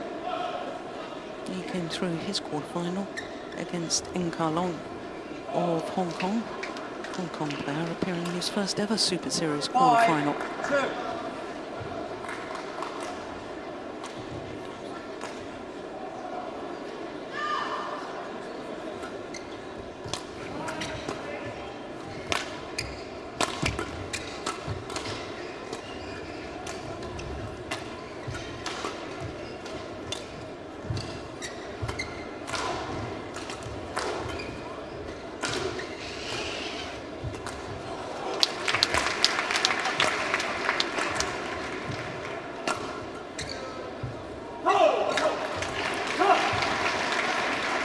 Well, it's interesting to me, Jorgensen, first round against Yun of Hong Kong, won the opening game 21-3, and then lost the second game. Saved a match point in the deciding game at 19-20 before winning it 24-22. And that, to me, is a real sign, having won the first game so easily, that the stamina, the physical strength to last 3 hard games. Of course, he had enough strength to come through it, but when you've won the opening game so easily, I suspect that his speed dropped a little in the second. Still not maybe 100% fit.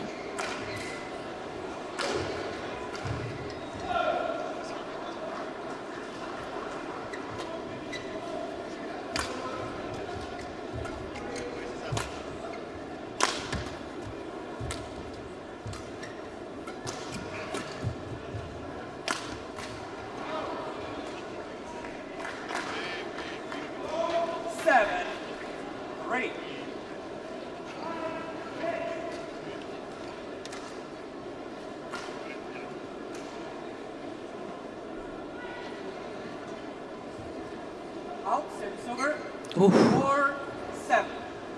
Well, the umpire calling it wide of the centre line. There's no Hawkeye on that decision. Well, we won't see it from this angle. Difficult to tell.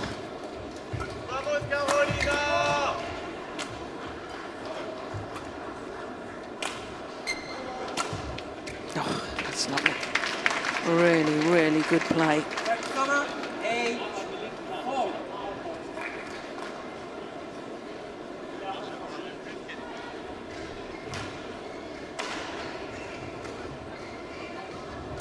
Danish coaching bench.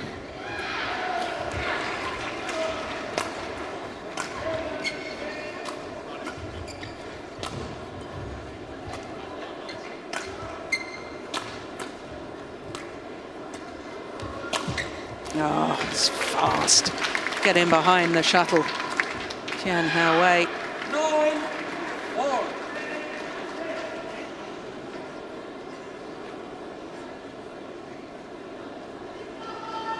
Very, very good play. 9-4.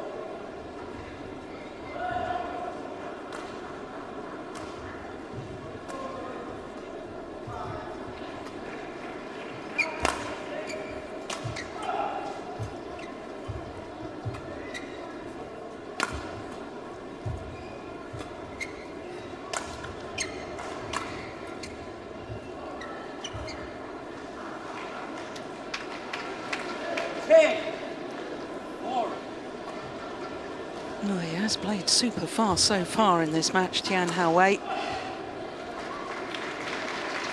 Never beyond a semi-final of a Super Series tournament. 3 times a semi-finalist, including once this year, Australia. Level 4, interval. Oh, I know it's early stages, but if Tian Houwei continues like this, he'll be in another semi-final. Kenneth Jonesen, Danish coach.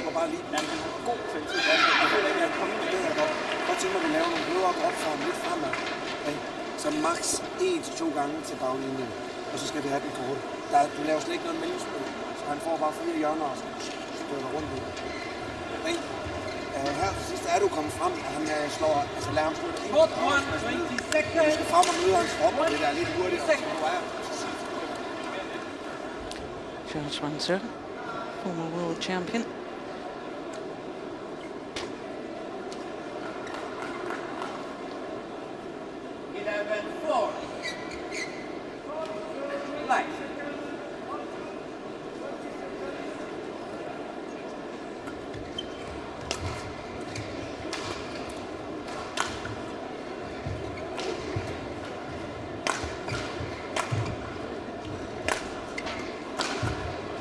Yeah, that's nice. Now I'm convinced Kenneth Jonesen was saying something about the front court playing. Silver, 5-7. Maybe take it earlier at the front.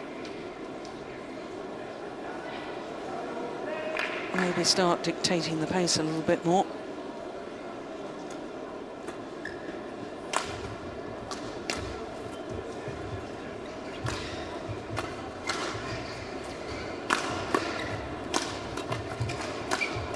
Yeah, certainly more aggressive.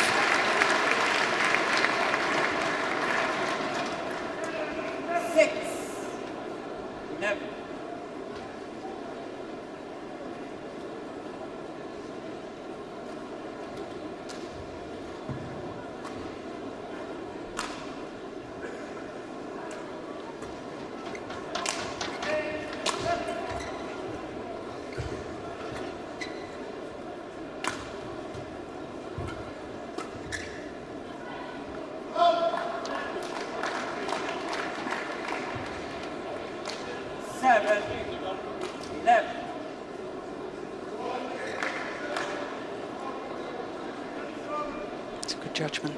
Oh, goodness, I didn't realise it was that close. Silver, 12-7.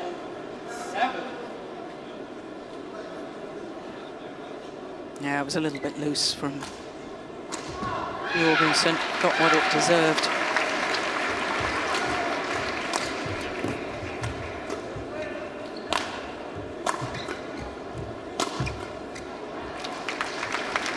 He's hit a number of smashes down the backhand side of Jorgensen. 13-7. 3 in that rally.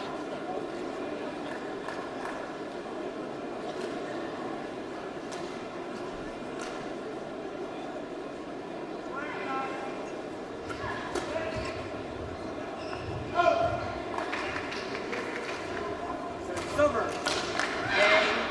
8-30.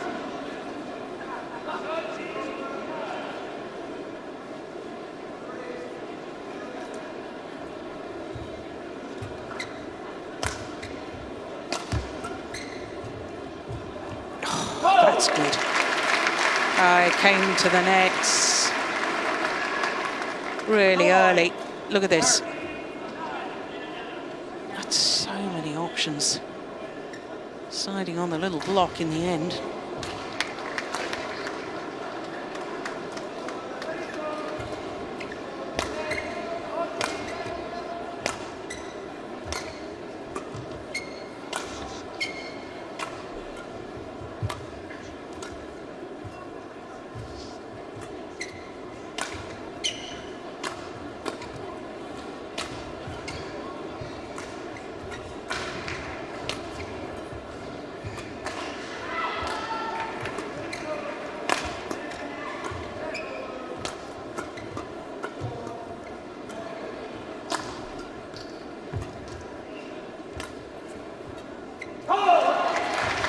Patient play from Jorgensen. 10,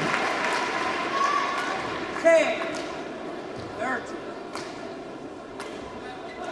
Yeah, and the more he gets into these rallies, I know it may seem a bit of a contradiction to what I've just been saying about whether he's got all of his physical strength back after his illness. But I think the more he extends the rallies and takes the sting out of Tian Houwei's attack, the more likely that Jorgensen will battle his way through to the semi-final. 10, 30.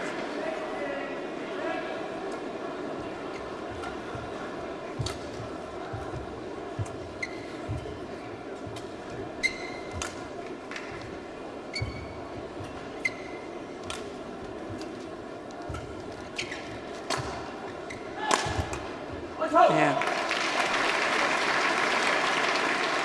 Well, not only is he perhaps taken the sting out of the attacking play of Tian Houwei, the fact that he's attacking first himself,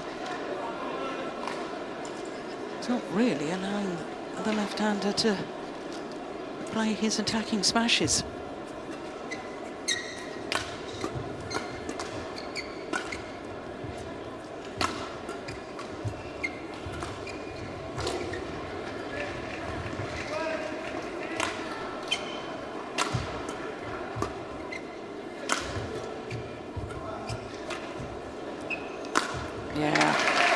Once again, the hold and flick did the damage. 12. Oh, this is a run of 5 straight points.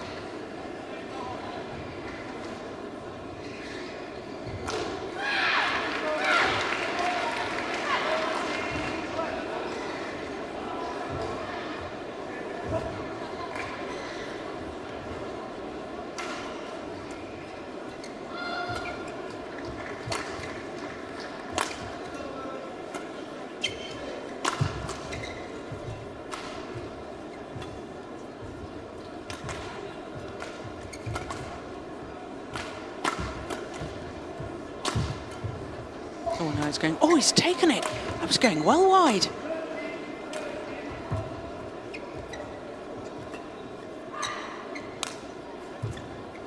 It's a good rally. Important rally, too. And that's definitely gone wide, and Jorgensen is back level. A run of 6 straight points.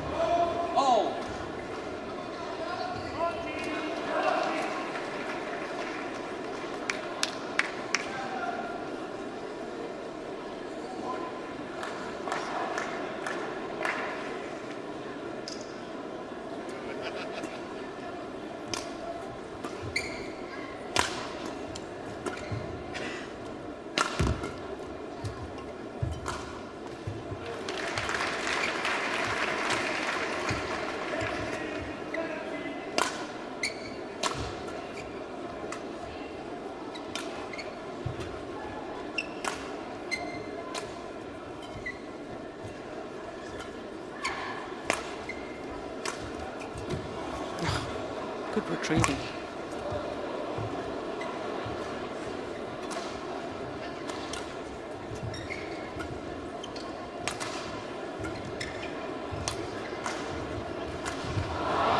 Yeah, well, all credit to Tian Houwei. How on earth he stayed in the rally there, I don't know. Remarkable retrieving. Server 40-30. And so the run of points comes to an end. And it's 6 straight points for Jorgensen.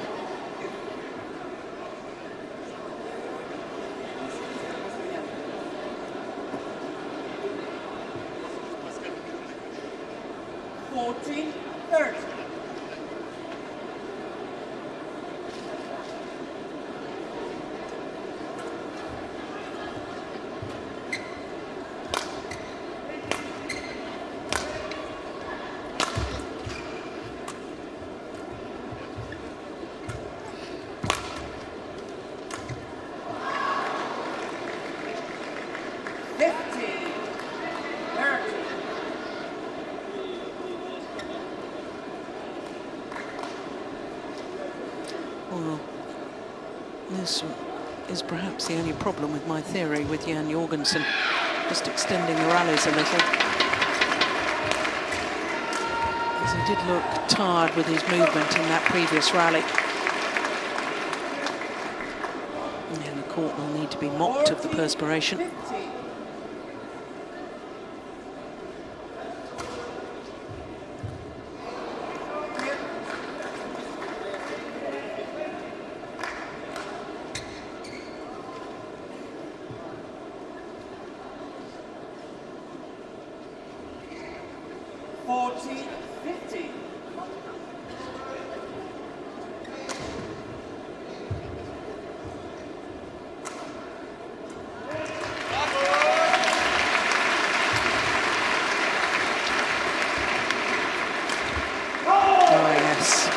That is crisp.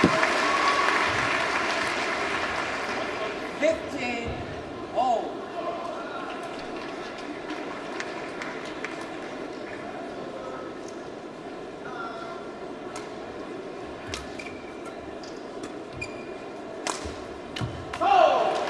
Yeah, aims to the same place once again.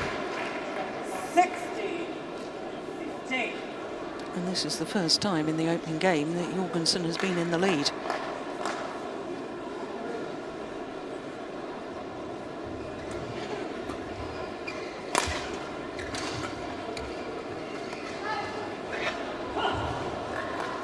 But not for long. Server 16-0.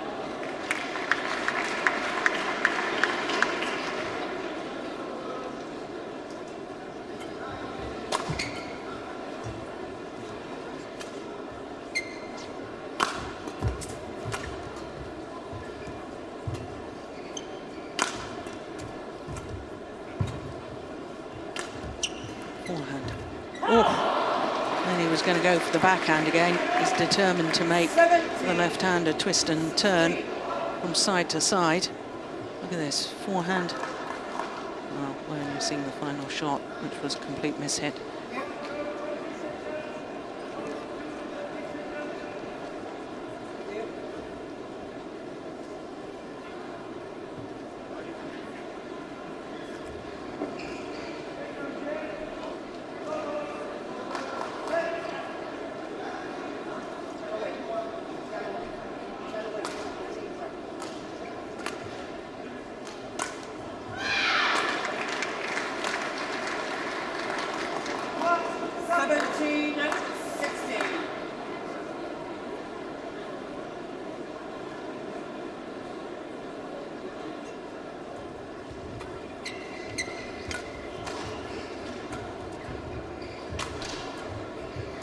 Nice defense. Oh, he's just missed it. Well, he's challenging. I'm not convinced by that. I thought it was just wide. So Houwei will adjudicate for us. Yeah, high-speed cameras down the line. This is what they think. And they agree with me. It was out. And the line judge. Challenge unsuccessful. Service over 17-0. Genoese, 1 challenge remaining. Ling. 17 all, that could be crucial. This is why we have Hawkeye. Crucial stages. Need the right decision to be made. 18-17.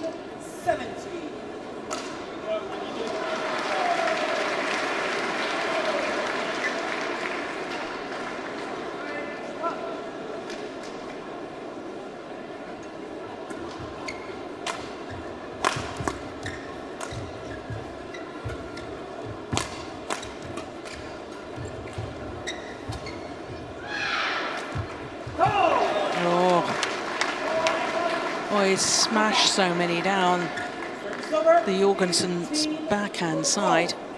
They're just going for the drop shot.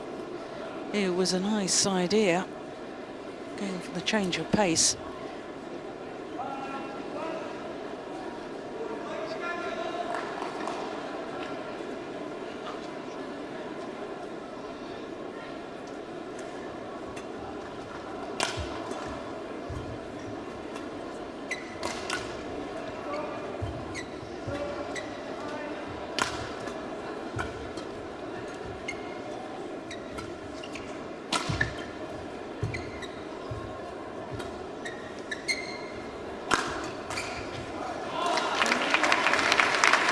Yeah, it was a jabbing smash, and that's clever.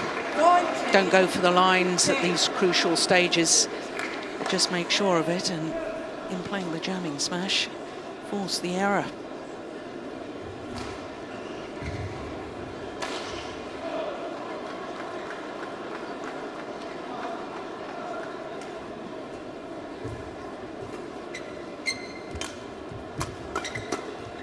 It's gone long. And game point opportunities for Jan Jorgensen.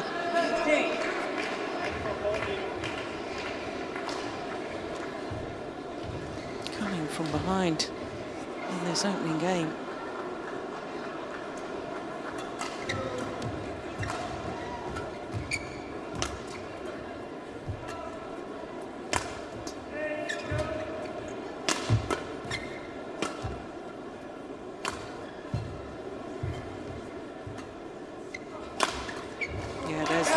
Body smash once again. It was effective before, it was effective again. And the Danish coaching bench up very quickly. 21-18, the opening game in 24 minutes. Well, the question is, can Jan Jorgensen keep this going? Has he the physical strength? Han giver også væk, når vi spiller sådan der. Det gør han, men det må bare ikke være for meget. Der er 4 i hånden. Du har fået gang i den korte opsamling. Ja. Meget vigtigt. Det er kun når det er rigtig, rigtig hårdt, så prøver han at løbe på den korte. 2. Varierer.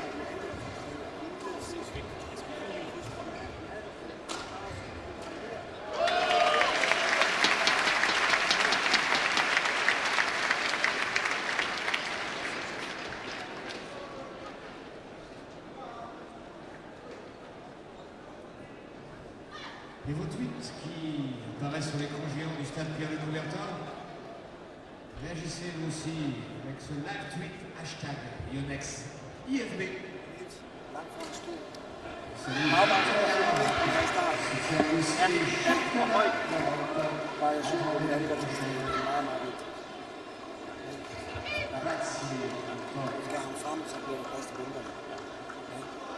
Og husk, det er ikke stadigvæk stille og roligt. Rigtig hårdt i gang imellem. Well, interesting that Kenneth Jonassen using all of his allotted time to speak to Jan Jorgensen.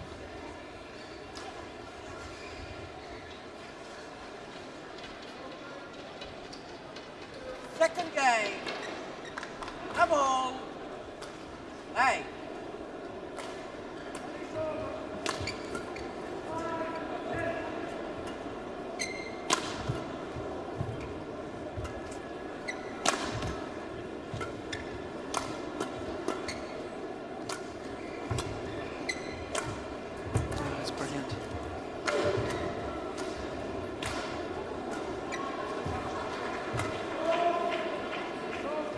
good lift too.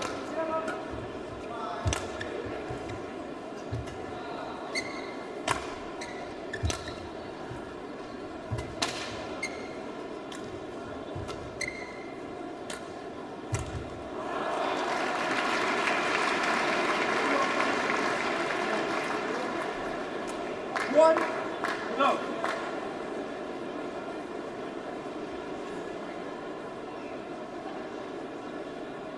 Yeah, maybe running out of patience in the end. Tian Houwei. Oh, that's a good net shot. Number 1-0. Oh,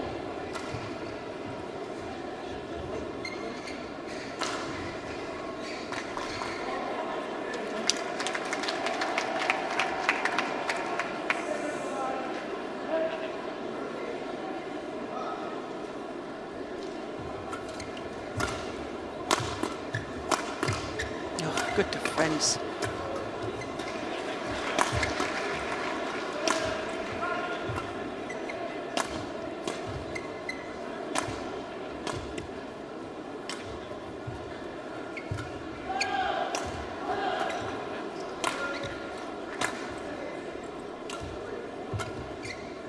Another long rally. Overdone it.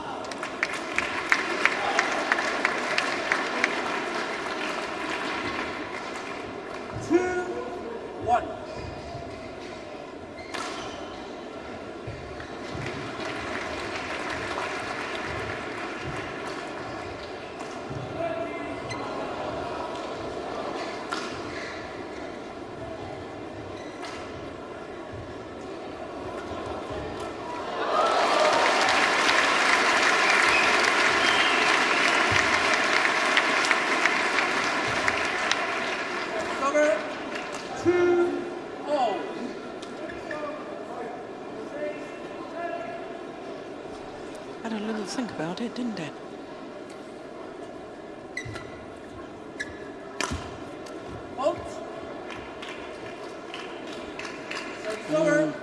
Well, I can tell you, there was a little look from Jorgensen. Now he's laughing. I think he was absolutely convinced that he needn't have played that. Would have gone wide. Oh, that's good. It's those angled shots from Jorgensen that are so deadly. Do so much damage. Not hitting that full power. Half smash.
There's 3 courts in action here on quarterfinals day.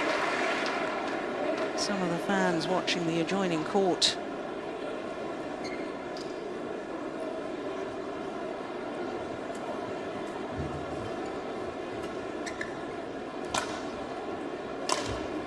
Oh yes, how many times have we seen that today?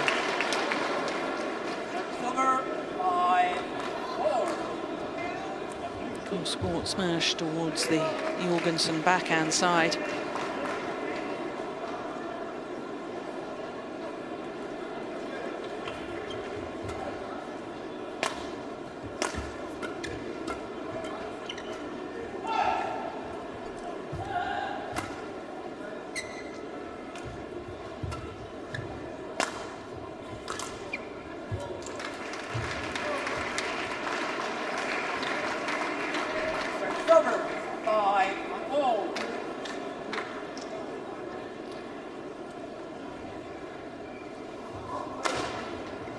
like the way he was stretching out. Take it early, Tian Houwei.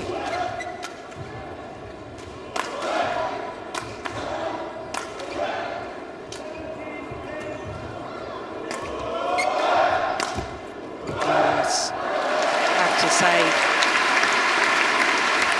the number of winners he's made from his smash today. The left-hander being absolutely superb. Look at that, yet again, finding his mark.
There it is again.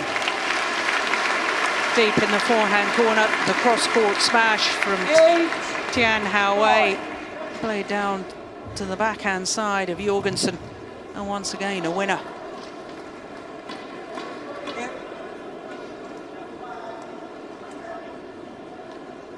Opened up a 3-point cushion now, the left-hander. Oh, he had a 6-point advantage in the opening game, didn't he? Couldn't convert.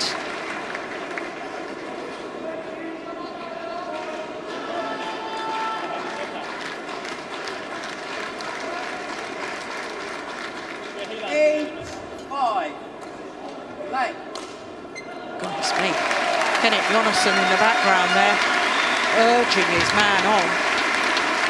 Don't often see him as animated as that.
I think Tian Houwei's taken down his forehand side. That may have gone wide. That one's definitely gone wide of the Jorgensen backhand side.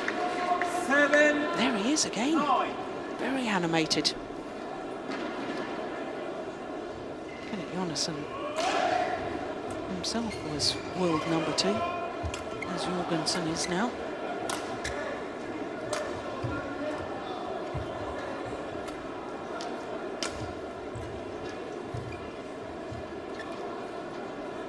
Over 10-7.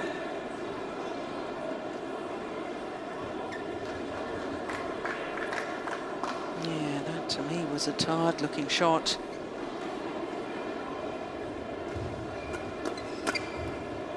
Watch over, coach. 8-10.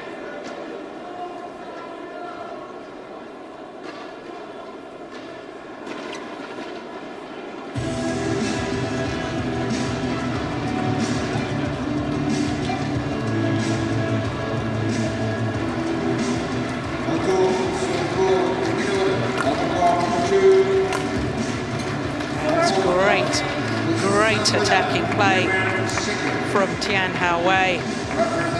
and takes him to the mid-game interval. With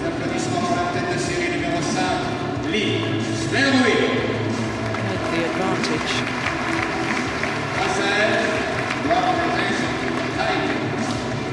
La Chine Taipei de série numéro 3, Ying. Arbitré cette rencontre, umpire from Thailand, Greysia, Chong. Service judge de service from Japon, Sakamoto.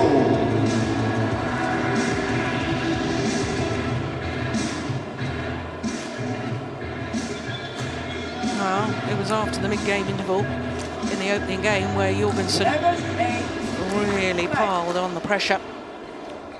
Going from 4-11 down in that opening game.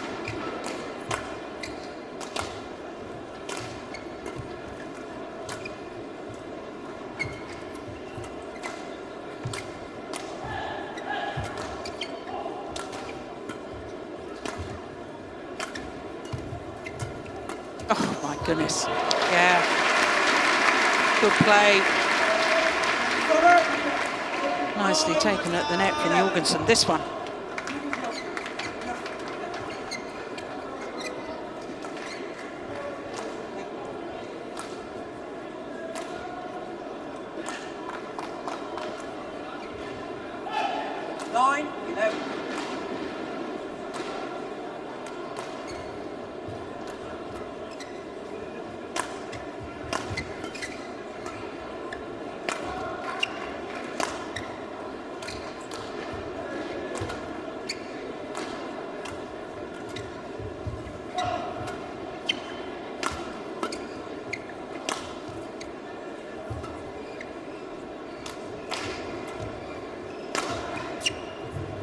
Oh, that was going wide. That's so sad. He's taken it again. I can't believe it.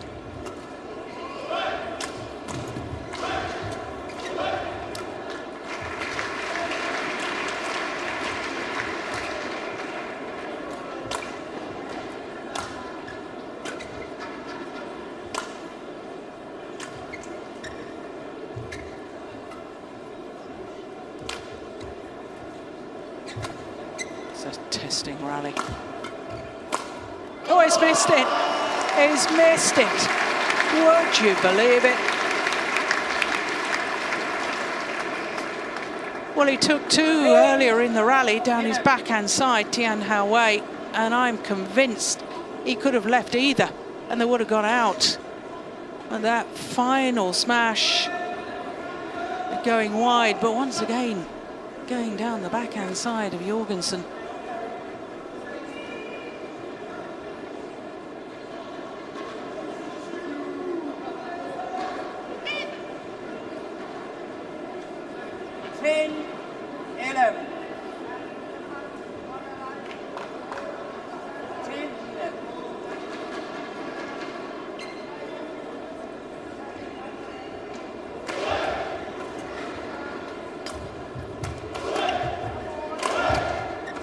Missed another, and there's little signs of frustration now with Tian Houwei.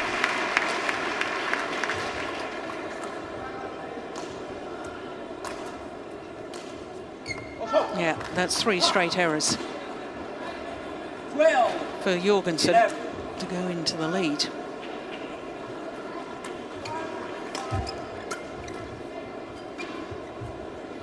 Oh, well taken. 13-11.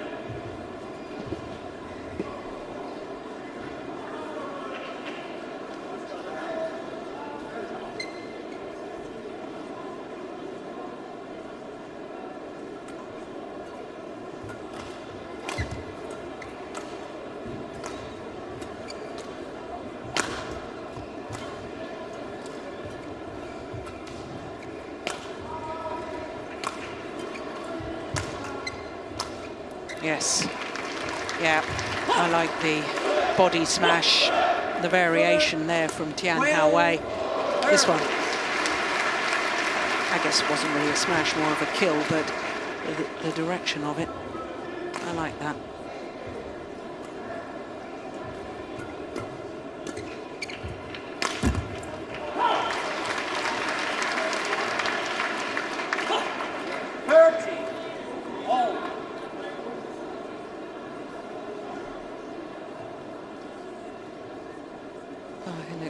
The other Danish coach there.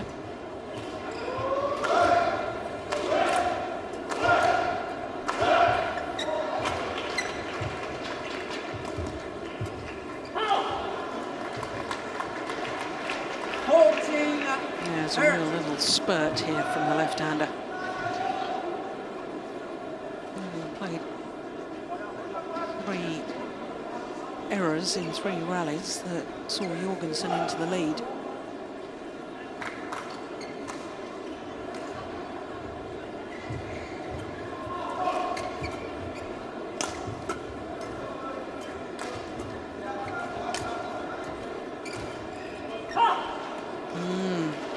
Ebb and flow of this game.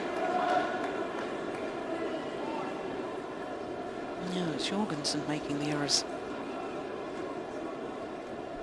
4 straight points to Tian Houwei. No, indecision. There's indecision and an unforced error. 5 straight points.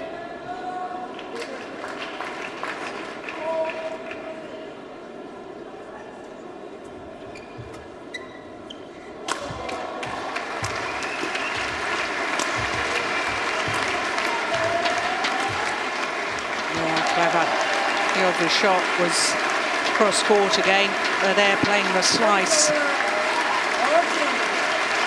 It's a clever variation, this one. Very good.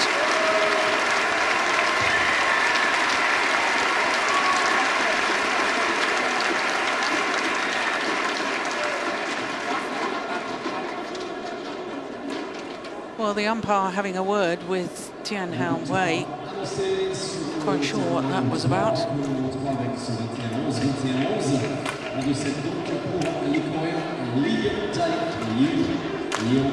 Missed it. Just wide.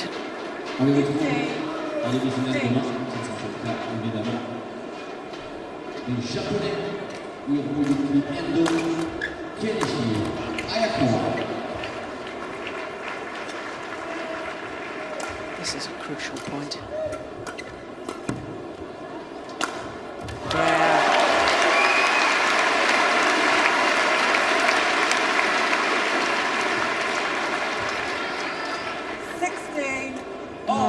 Seen so many of those acute angled smashes from Jorgensen in this second game. Maybe a sign of his physical conditioning, or lack of it since his illness. Unable to train, unable to do anything. But he's back and back level in this quarter-final.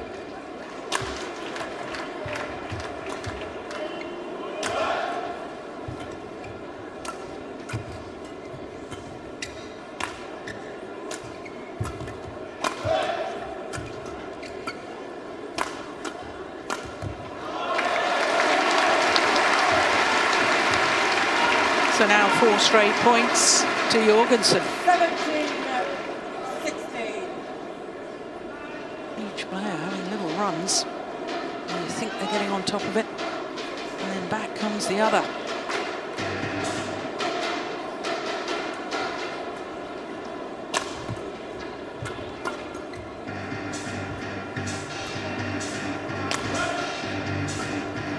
Sur le terrain numéro 3. D'un double messieurs Hendra, number 3. De la Chine from China, Houwei. The way Jorgensen's lunging towards the net, that looks a tired man to me. Just needs to hang in there.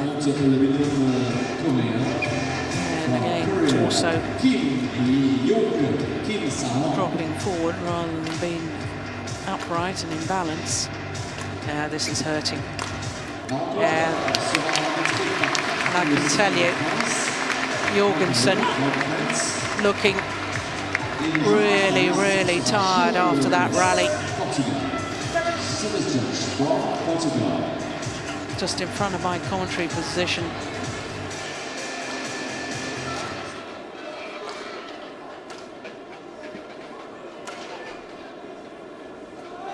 Yeah. Urging their man. Get it done in 2 straight. One final push, final effort. 17.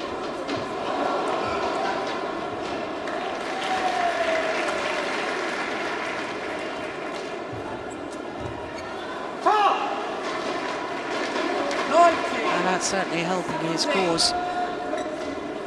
Error on the attempted kill there from Tian Houwei. Could cost him dear.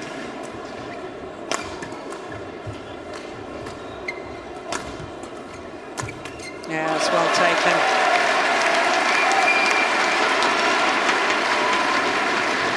So 3 match point opportunities for the number 2 seed, Jan or Jorgensen.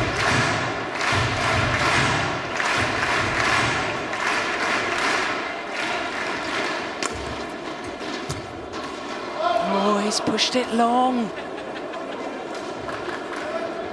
Turns over. 18. 20.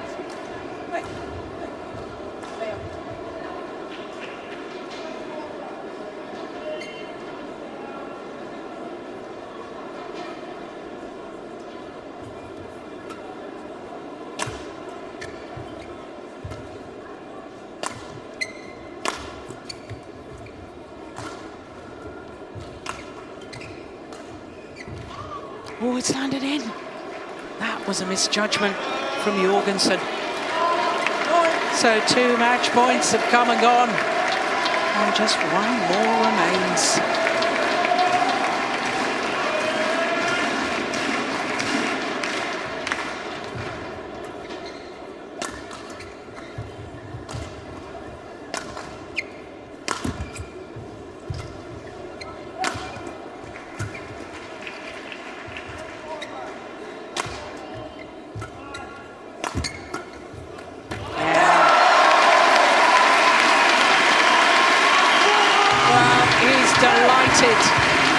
With that huge effort after coming back from serious illness, and he's through to the semi-final once again. Tomorrow will be his 3rd semi-final here at the French Open. The former champion thanks the fans for their support.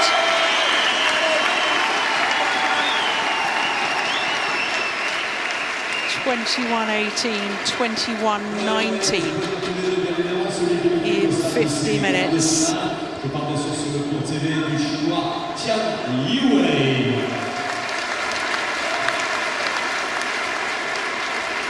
Et bien évidemment, vous n'êtes pas attendu pour ça. Saluez celui que l'on retrouve demain en demi-finale, le Danois Jorgensen. Oh, it's a tremendous battle. Certainly the fans here supporting the former champion, but Tian Houwei, well, there was moments of brilliance from him, but look at the delight and the relief, I think, as well from Jan or Jorgensen.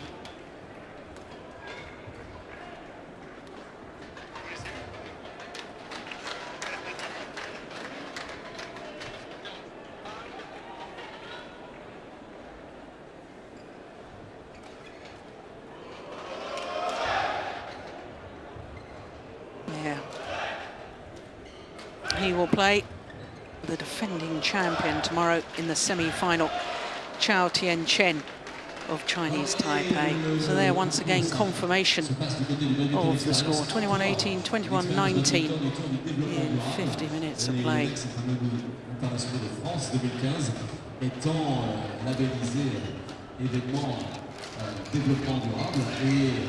On vous propose un concours qui a été gagné par. C'est la gagnante aujourd'hui, Elsa Lebon, on salue. pour cette belle performance. Vainqueur du concours développement durable.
Niveau tweet qui apparaît sur l'écran géant du stade Tian. Réagissez vous aussi avec ce live.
So that concludes quarterfinals day as far as we're concerned. All of our matches in 2 straight games, as you can see.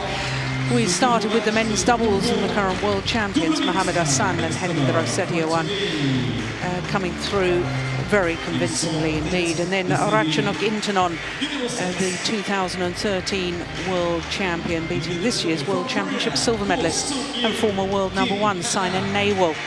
And that was a very, very good opening game from Ratchanok, as you can see, 21-9. Then Lee Chong-wei, well, Lee Chong-wei looked to be back to his confident best as he beat Sasaki, the left-hander. And then the women's doubles, and Maheswari and Polii, the winners of the recent Korean Super Series event. They too were dominant, coming from behind, incidentally, in that opening game with a tremendous run of points. And as we've just seen, Jorgensen, the European champion, and the former winner here 2 years ago, he was champion here in Paris. He's safely through, and he will meet the defending champion Tian Chen in tomorrow's semi-finals. Semi-finals tomorrow, a little earlier than today, 3 p.m. local time. That's 1300 GMT. From all of us here in Paris, especially from me, Jill Clark. We'll see you tomorrow. Bye for now.